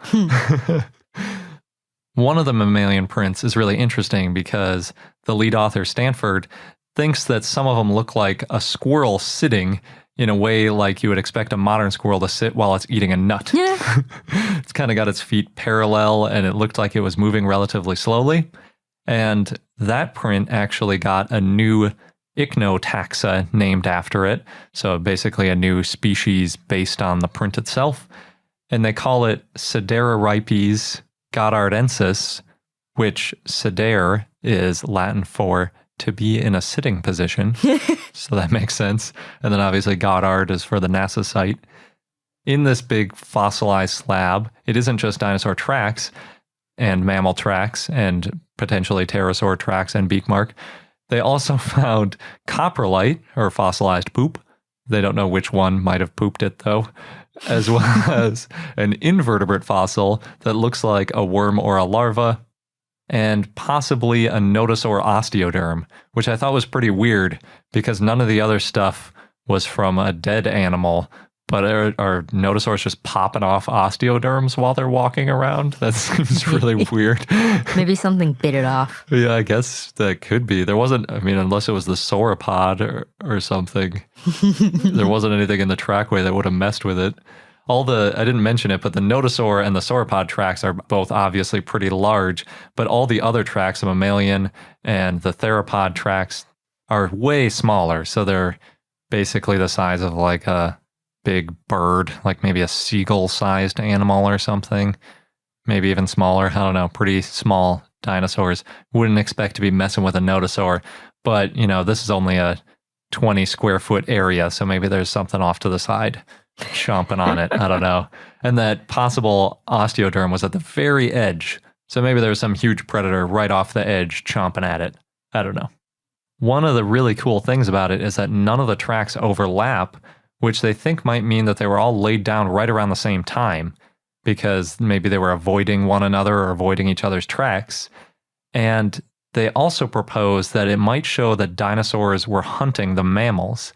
That's because the multiple theropod tracks are roughly parallel. They do kind of lead towards each other in a way a little bit, but they're going in the same direction as the mammal. So maybe these were theropods hunting that mammal. Interesting. Yeah. With a pterosaur, it could be that it snatched something out of the ground with its beak and then pushed off to fly away because the print looks like it might be a pushing off print. Also really interesting. The preservation of all the fossils is also really amazing. They almost look fake. You can clearly see all of the digits in most cases. And when I was looking at it, I thought that it was all highlighted for my convenience. So I took a closer look, and I think that's actually the way that most of the tracks were preserved. Maybe some of them were prepared out a little bit so that you could see a little bit more of the track than may have been initially obvious, but they're really cool looking. They think that they were preserved so well because it was in a riverbed, and riverbeds can often be quickly buried. So maybe that's what happened in this case, that they all these dinosaurs and mammals and pterosaurs and crocodile and everything were walking around right around the same time. And then it quickly got buried right after they were out of the area. They also mentioned in one of the articles about this that they used radar to look for other sandstone underground in the area because they were planning on making this big commercial building. But when they dug up the other stuff, they didn't find anything notable. Well, that's kind of cool that they could poke around underground Jurassic Park style. Yeah. Looking for other fossils. Apparently, they put a replica of the fossil in Goddard's Earth Science building, but I'm not sure about the public access to that, if you can just walk in and see it, or if you have to be like a NASA employee or something. I think they said it was in the atrium, so maybe you could just go in and look at it and then leave before they get upset with you for being somewhere you shouldn't be. I don't know. Don't take our word on that. Yeah. We have no idea. I don't know, yeah. We have the best extinction paper that came out in 2018. Up next, we've got an article that Chris sent to us on Twitter, so thanks. And this one is also a little bit about birds. It's basically asking why some dinosaurs and not others survived the end Cretaceous extinction. And it was published in Current Biology and written by Daniel Field and others. And really, the way they started is by saying that the Chicxulub impact wiped out so much of the forests. They say it triggered widespread destruction of forests, including both an impact blast, meaning right around the impact, that leveled trees within a radius of about 1,500 kilometers or almost 1,000 miles.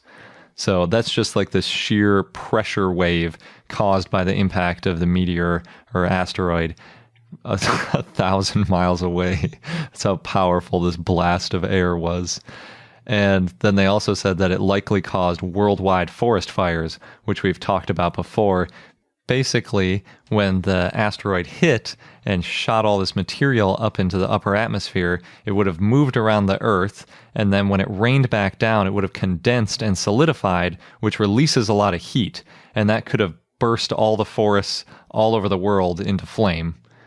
And then you have these widespread forest fires that launch all sorts of sulfur and ash and things like that into the upper atmosphere. And we've talked about before that causes many years of really drastic cooling, which means much less light for photosynthesis and obviously a much different climate that a lot of plants can't grow in. If you've ever had a garden, you know you need to be in the right zone in order to grow certain types of plants. So that all means that the forests were pretty much completely wiped out by the Chicxulub impact. And the reason that's important is that a lot of birds at the time lived in trees. And if all of your houses get destroyed, you're not going to survive very effectively. Yeah. Sounds like a rough time. Yeah, for the tree-dwelling birds at least. And they say that it took about 1,000 years for the forest to recover. Obviously, that would be many generations of these birds, so it's likely that they just went extinct because they didn't have anywhere to live. They found that there were ferns everywhere for about 1,000 years, and they describe ferns as disaster flora, which basically means that they can recolonize a totally decimated area. So in this case, the forest gets completely wiped out, and the first thing to come back is ferns. They're just really robust and good at living in all sorts of environments. And then it took a long time for the forest to redevelop on top of that. They kind of set the stage, but it still takes a long time. Once the trees are reestablished, birds can move back into the trees and other animals and then kind of start radiating again that way. But that appears to have taken at least 1 million years for the birds to kind of get back up into the trees after all the tree-dwelling birds got wiped out. And it kind of explains why some of the dinosaurs survived and others didn't. It's kind of interesting to me, though, because there were a lot of dinosaurs that weren't birds that lived on land that also got wiped out. So it doesn't really do too much to explain why some of the smaller non-avian dinosaurs died out. Maybe their food sources died out. Yeah, I think it might have been that, or possibly because they didn't contact incubate their eggs or something like that. But yeah, there was definitely a big collapse of the entire ecosystem. So it's likely that their food source did disappear. Maybe they were eating those tree-dwelling birds. Yeah, could be. Or their eggs. Yeah. It also makes a lot of sense with modern birds because we often see when certain plants get destroyed that birds can go extinct because they don't have their typical nesting area.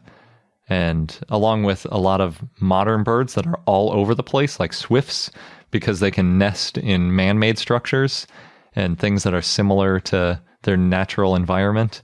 It's really seems like one of the most important things for bird survival is having their sort of natural nesting habitat. Swallows too? Yeah, I think it's swallows like to live in freeway underpasses and in the eaves of houses. Both things that humans create a ton of, which is why we see so many of those birds now. But before humans, they weren't that common. They lived in like caves and cliffs and things. It's a good thing we like them. We like them more than pigeons. Yeah. Oh, that makes me wonder, though. I wonder if any cave or cliff-dwelling birds would have survived, because it seems like that wouldn't have gotten wiped out by the massive forest fires. I think it also depends on their food sources. Yeah, I guess. But these authors were specifically talking about the reliance on trees for living in. Ah, I see. Yeah. Yeah, it's really interesting to look at. It's too bad none of the dinosaurs survived. Non-avian. Or maybe it isn't, I don't know. Would have made humans a little less likely. Yeah. It's probably for the best for us. But now we can genetically engineer them. Let's do that. Or make them in CGI. I guess. and puppets. And now on to the best baby dinosaur discovery. Those are always fun. And we've also got a new Edmontosaurus baby that was found in Montana. Baby. Yeah. It was published in JVP by Matthias Wasik and others. One of the researchers is from UC Berkeley, and the specimen is named UCMP 128181. So Cool. maybe it will be on display around here soon. That'd be pretty cool. They consider the find to be a late nestling. I guess this was a term that Jack Horner named back when he was looking at Maiasaura or something. And that means it's about 14 kilograms. It's a pretty tiny dinosaur.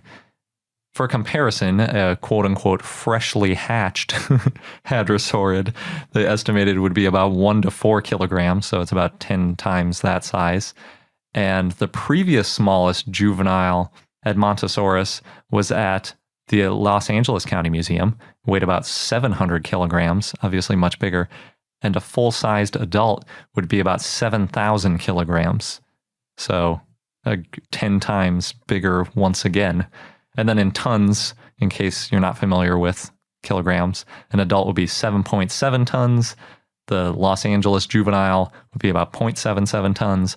And then the baby in Berkeley would be about 0.015 tons. Not even really useful to measure it in tons at all. No. The researchers say it's the first occurrence of an articulated nestling dinosaur skeleton from the latest Cretaceous, also known as late Maastrichtian, of North America. So it's like the oldest baby, if that makes any sense. Yeah. Or youngest baby, I guess. Youngest old baby.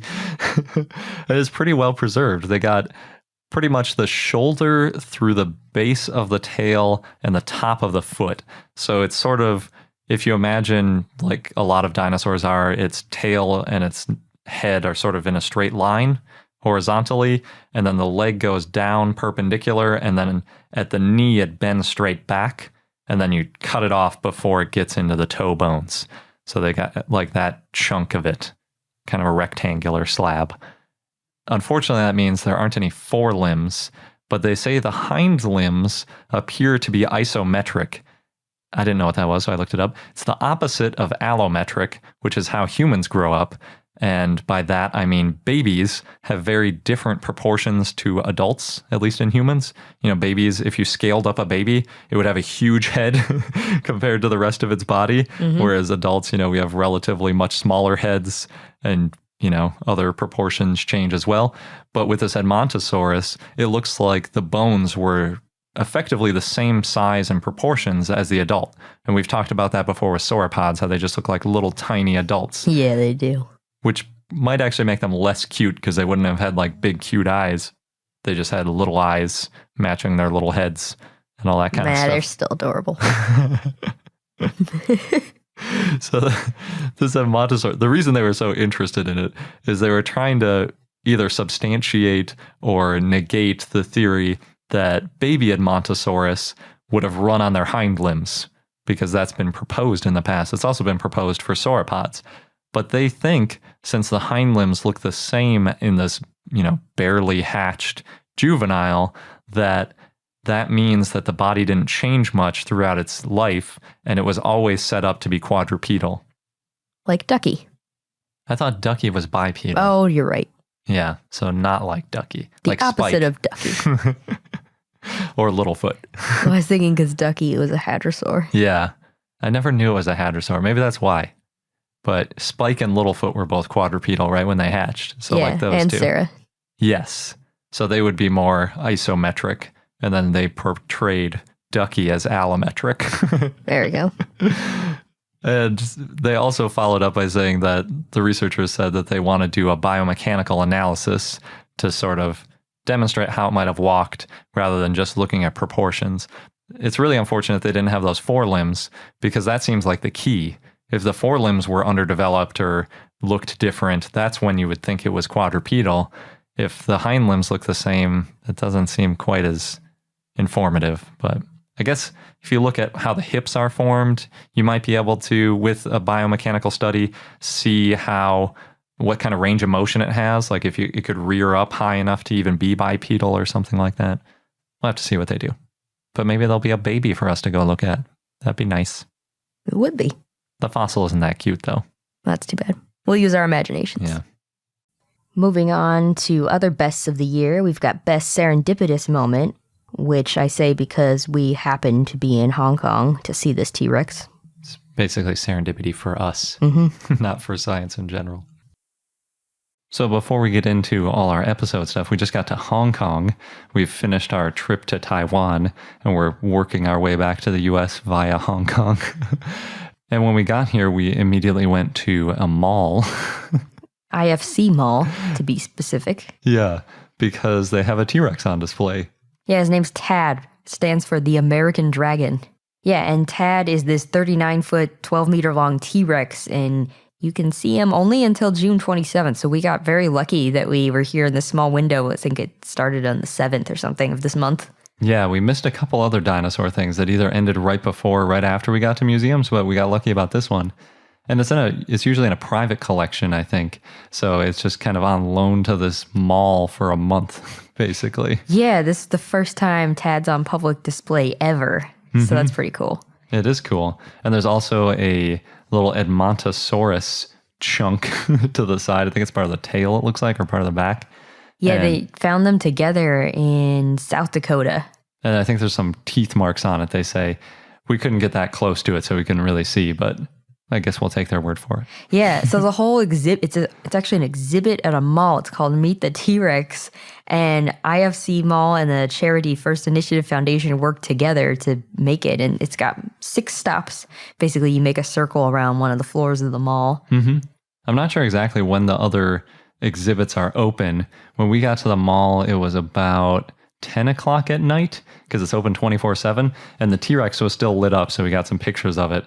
But then we went 8, and by the time we got back around 11, basically all the lights in the mall were off, including the lights on the T-Rex.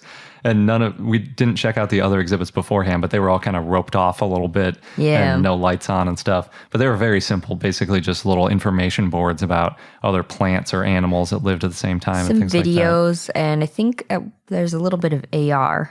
Yeah, they said that, but it seemed like it was just a TV screen in a booth. Yeah, well, Garrett made his own AR.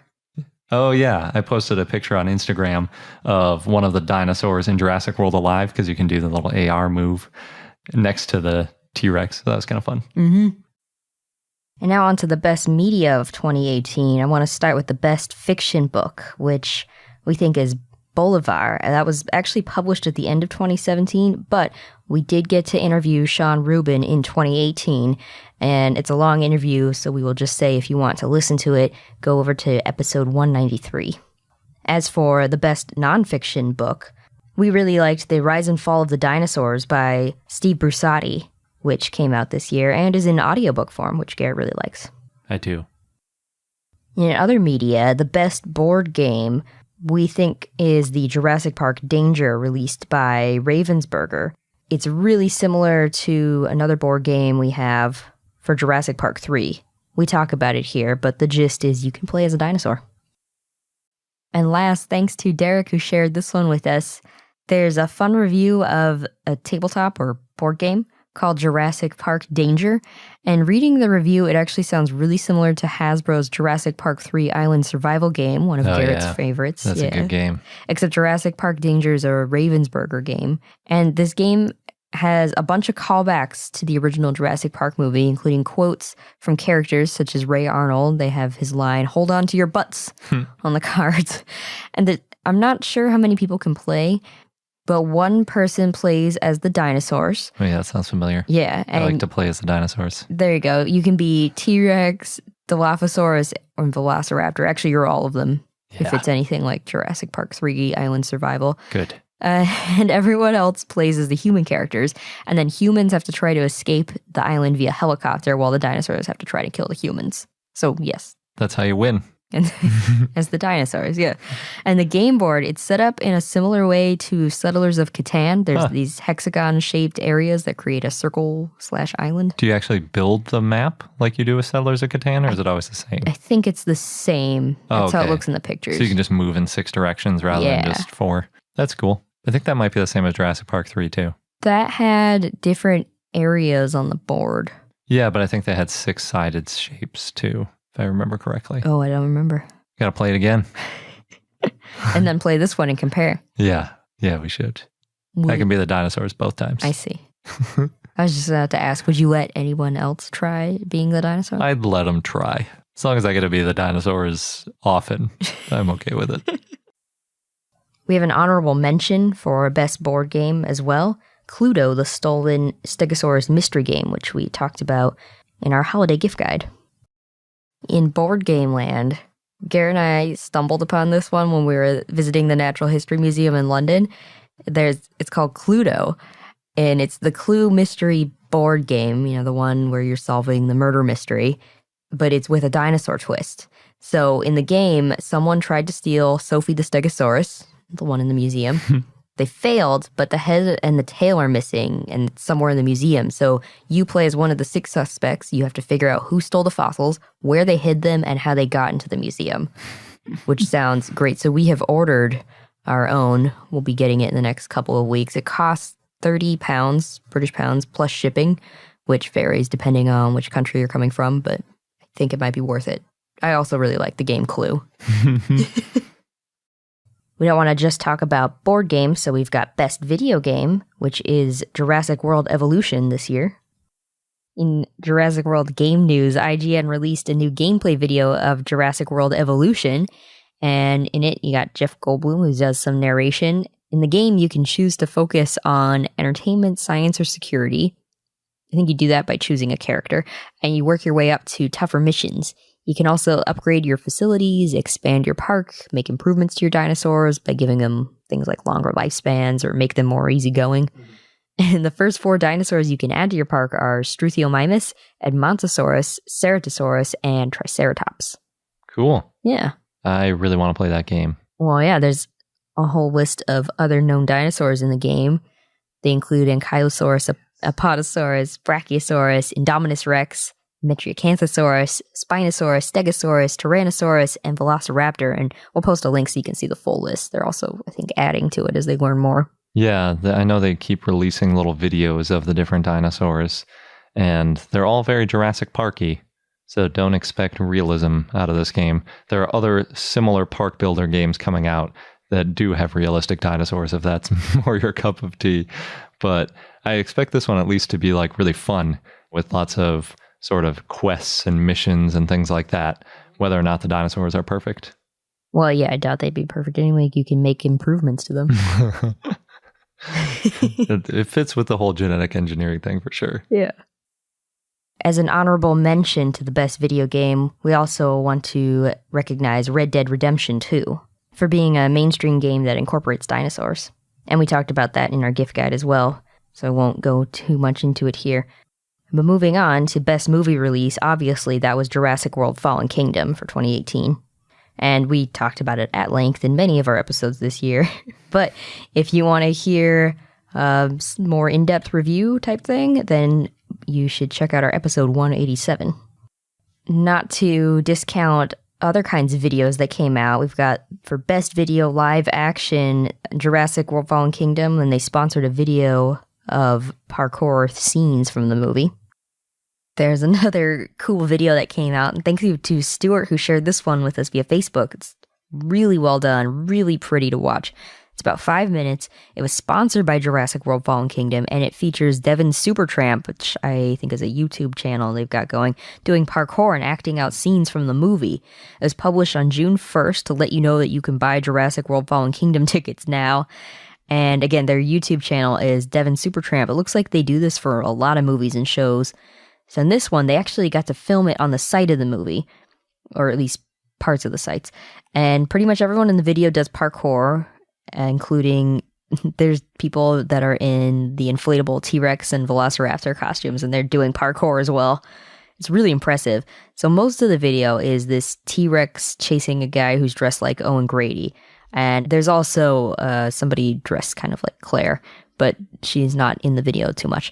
At one point, the guy who's dressed like Owen Grady is surrounded by 2 T-Rexes, and someone in the blue Velociraptor suit jumps out from the bush to save him. And then One T-Rex keeps chasing after him, after the Owen Grady guy, and they run down the hill the way the dinosaurs in the trailer are running away from the volcano.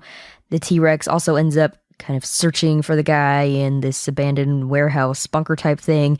And then the guy ends up rolling down the hill in an inflatable bubble, which looks like it's supposed to be like the gyrosphere. So he's rolling in one of those big ball things. Yeah, that you can get and then in. the T-Rex is following him, and then they roll off a cliff into water. Oh, no. Some pretty good stunts. And they end up on a beach, and then running into a city with a bunch of people, and the T-Rex just keeps chasing this guy, and eventually the guy meets up with the woman dressed like Claire Dearing.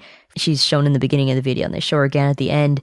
And they're in front of the theater, and it says, Jurassic World, Fallen Kingdom, June 22nd. So they basically ran from the volcano all the way to a theater. They did. And then the T-Rex catches up. Well, they're trying to get in the theater, and the ticket person at the theater says, you have to have a ticket, and they don't have it with them. And then the T-Rex catches up, and the ticket guy runs away. And then the T-Rex, the guy in the suit, takes off his suit, and he starts yelling at him like, why were you running away? I was lost. That's why I was following you to get out. That's funny.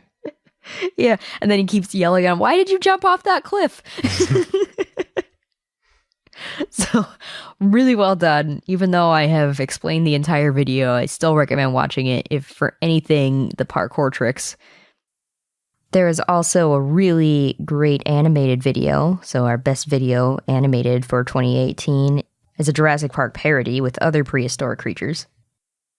On a lighter note, thanks to Mitchell who shared this video with us. It's a 2-minute video, parody video called Jurassic Park in Different Eras, and it's animated scenes from Jurassic Park. So the first one's the Devonian era, and it's the scene where they first see the dinosaurs in the park. Ellie turns her head, and instead of seeing a Brachiosaurus, she sees something that looks like a Tiktaalik. Yeah, one of those little amphibians turning into a land animal, early phases. Yeah. They also have the Precambrian Park, and there's the scene with the water, the glass in the car, and it's moving, and he runs out of the car and he says, early single-cellular protists, run. They may also possibly be early jellyfish. Scientists are undecided. So a few scenes like that, and it kind of talks about, well, maybe the movie is fine as it is. I wonder if they started with the idea that it's called Jurassic Park, but a lot of the animals in it aren't from the Jurassic, and then think like, well, what if they went to an even more extreme? Earlier. They end with Jurassic Park in Jurassic Park with velociraptors, and then they say, wait a minute, this is Jurassic Park, but velociraptors are from the Cretaceous. So, yeah, you're right, though. It could be how they started. And they talk about, and then the velociraptors should be half the size and have feathers and all this stuff. And then they talk about, and the T-Rex, that's right, that's from the Jurassic, even though it's not, it's from the Cretaceous. It's from even later in the Cretaceous. Yeah.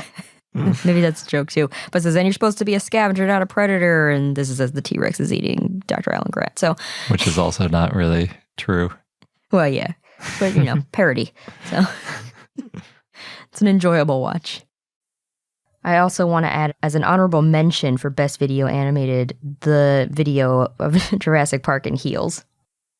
This one was great. Somebody put together clips from Jurassic Park. I think it was just the original, and it's got all the characters, including the dinosaurs, wearing high heels.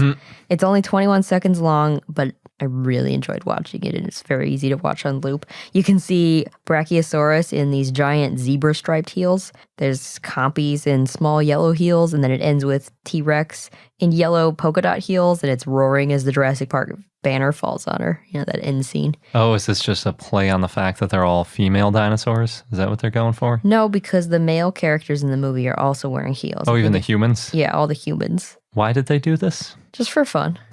For laughs. Just for the lulz? Yeah. Okay. And it worked. It's gotten a lot of views. That's good. Just realized all of our best videos are Jurassic Park related. Well, it was a big year. It was. 25th anniversary plus Jurassic World Fallen Kingdom. They pretty much flooded the video market. And our last best of for 2018 is a story about how dinosaurs brought people together. And it's a bittersweet story, but it is nice to see people coming together this way. And then last, Just want to end, maybe some of you have heard about the recent campfire in California where many families lost their homes. And in one case, there's a 4-year-old, Riley Wooten, who also lost his dinosaur collection. So his aunt posted on Facebook about it and asked for donations. And now Riley has about 100 dinosaurs. Oh. And people also sent dinosaur blankets and pillows and dinosaur books. So very sweet. And now that Riley's set, the family's encouraging people to pay it forward, do something nice for someone else who was affected by the fire. That's really nice. Yeah. So that wraps up all of our favorite stories, best stories from 2018. Hope you enjoyed them as much as we did. There's a lot of good stuff to choose from this year. Mm-hmm. We say that every year. And now onto our dinosaur of the day, Theodontosaurus, which was a request from Casper ZT2 and Dinosaur 4602. So thanks. It was a sauropodomorph that lived in the Triassic in what is now England, and it was small and bipedal. It was about 3.9 feet or 1.2 meters long and weighed about 24 pounds or 11 kilograms. The largest Theodontosaurus was estimated to be 8.2 feet or 2.5 meters long, and had a short neck and a large skull with large eyes, and the front limbs were shorter than the hind limbs. The hands were long and narrow, and it had a large claw on each, and there were 5 digits on the hands and the feet. The tail was also longer than the rest of the body, and it had powerful back legs so it could reach low-hanging tree branches. It's also possible that Theodontosaurus could have swam? Could have done either, depending on which is grammatically correct. Yes. It used its tail as a rudder and had strong limbs for swimming, potentially. Theodontosaurus lived on a tropical island, and it was herbivorous. It had serrated leaf-shaped teeth, and these sharp teeth could tear up leaves. It was originally thought to be carnivorous. The name Theodontosaurus means socket-toothed lizard. It was found in 1834 at the Durham Down Quarry, and it was originally described and named in 1836. So it's one of the first dinosaurs discovered. It's the 4th or 5th named dinosaur, though Dinosauria as a concept didn't exist until 1842. Theodontosaurus was at first thought to be this weird reptile that was similar to both lizards and crocodiles. The quarry workers found quote-unquote saurian animal remains in Bristol's limestone quarries, and they took some bones to the Bristol Institution for the Advancement of Science, Literature, and Arts so that Samuel Stutchbury could see them. He wasn't there at the time, so his colleague Henry Riley took a look, and then when Stutchbury came back, he asked for more specimens. David Williams, who was a country parson and geologist, was also excited about these, so there was a race between Williams and Stutchbury and Riley to describe the bones. Stutchbury and Williams didn't trust each other, seems to be a theme back then. Williams thought that Stutchbury was selfish in trying to get all the fossils to the Bristol Institution, and Stutchbury thought that Williams was trying to poach fossils. They both worked on descriptions of the dinosaur, but Williams didn't have as much fossil material as Riley and Stutchbury, so he didn't try to turn his report back in 1835 into a legitimate description of the animal. And Riley and Stutchbury named Theodontosaurus and gave a short description in a talk in 1836, and then finished their paper in 1838 and published in 1840. That was a while before the Bone Wars. They're like the original Bone Wars. Yeah. The name Theodontosaurus refers to the roots of the teeth not being fused with the jawbone, but instead in separate tooth sockets, like modern lizards. Originally, Riley and Stutchbury thought that it was a member of Squamata, which includes lizards and snakes. Richard Owen, did not consider it to be a dinosaur. He assigned it to Theodontia in 1865. Then in 1870, Thomas Huxley found that it was a dinosaur, though he thought it was a Scelidosauridae. Modern analysis is still not conclusive. Sometimes it's seen as a basal sauropodomorph, or may have come before the prosauropod-sauropod split. There's only one valid species, the type species, Theodontosaurus antiquus, though many other species have been named, as you can imagine, from the 1840s, and later. The species was named in 1843 by John Morris in his catalog of British fossils, and the species name antiquus means ancient in Latin. The holotype consists of a lower jaw, and it was actually destroyed in World War II in November 1940 during the Bristol Blitz. Some bones survived. 184 are now part of the Bristol City Museum and Art Gallery, and more fossils were later found near Bristol at Tytherington. There's about 245 fragmentary specimens currently known, and Peter Dalton assigned another lower jaw as the neotype back in 1985. There have been a lot of misassigned species, some that are now considered to be other genera, and some that are now considered to be dubious. Riley and Stutchbury also found some carnivore teeth that they named Paleosaurus cylindrodon and Paleosaurus platydon. In the late 1800s, there was a theory that they were from carnivorous prosauropods with similar bodies to Thechodontosaurus but with teeth that could slice. Arthur Smith Woodward named Thechodontosaurus platydon in 1890 based on this, and Frederick von Kuhn named Thechodontosaurus cylindrodon in 1908, but now they're both not considered to be valid. Once Thechodontosaurus fossils were mistakenly described as a different genus, in 1891, Harry Govier-Seeley named Amargasaurus mcgillivraei, and he thought that those fossils were found in 1844 and that they came from the northeast coast of Australia. But in 1999, it was found that Riley and Stutchbury probably sent those bones to the British Museum of Natural History and were mislabeled. In 1906, Frederick von Kuhn said that they were similar to Thechodontosaurus and named the species Thechodontosaurus mcgillivraei, but now it's considered to be a junior synonym of Thechodontosaurus antiquus. That's good. That one's easier to say. Yes, it's quite a mouthful. So Thechodontosaurus was part of the Bristol Dinosaur Project, which for about 4 years, thousands of volunteers helped gather and preserve its fossils. So there was a lot of lab research and outreach work, which might explain why there's so many bones. And our fun fact is another best of entry. This one's from episode 180. And our fun fact of the day is about my favorite group of dinosaurs, Thyreophorans. And I had been wondering, you've got stegosaurs and you've got ankylosaurs. And when you combine them, they are both Thyreophorans. That's kind of the common ancestor, is the Thyreophoran group. And it makes you wonder, hey, stegosaurs have these big plates, ankylosaurs have this armor. Is there anything in common between the armor and the plates? And it turns out, yes, there is. So both the Stegosaurus plates and Ankylosaurus armor are both osteoderms. It just turns out that the Stegosaurus plates are kind of these highly modified osteoderms. The osteoderms on Ankylosaurus are much more common. You see them in crocodiles and even some sauropods and things like that, just sort of low body armor, little bumps. And then on Stegosaurus, they've grown like straight up, really narrow, very strange looking for osteoderms, but still just osteoderms. And on the inside, they're kind of spongy, so that there's lots of space for blood vessels. So does that mean, because there's talk that maybe Stegosaurus could blush or change the color of its plates, could Ankylosaurus blush or change the color of its armor? Maybe. I think that would probably be based on the covering over the surface of it. And so that would depend on what kind of fleshy material is on the outside. I'm guessing on Stegosaurus, it might be a little bit more likely, just because the plates wouldn't be that effective of armor, and they look a little bit more like a display structure than the armor on Ankylosaurus.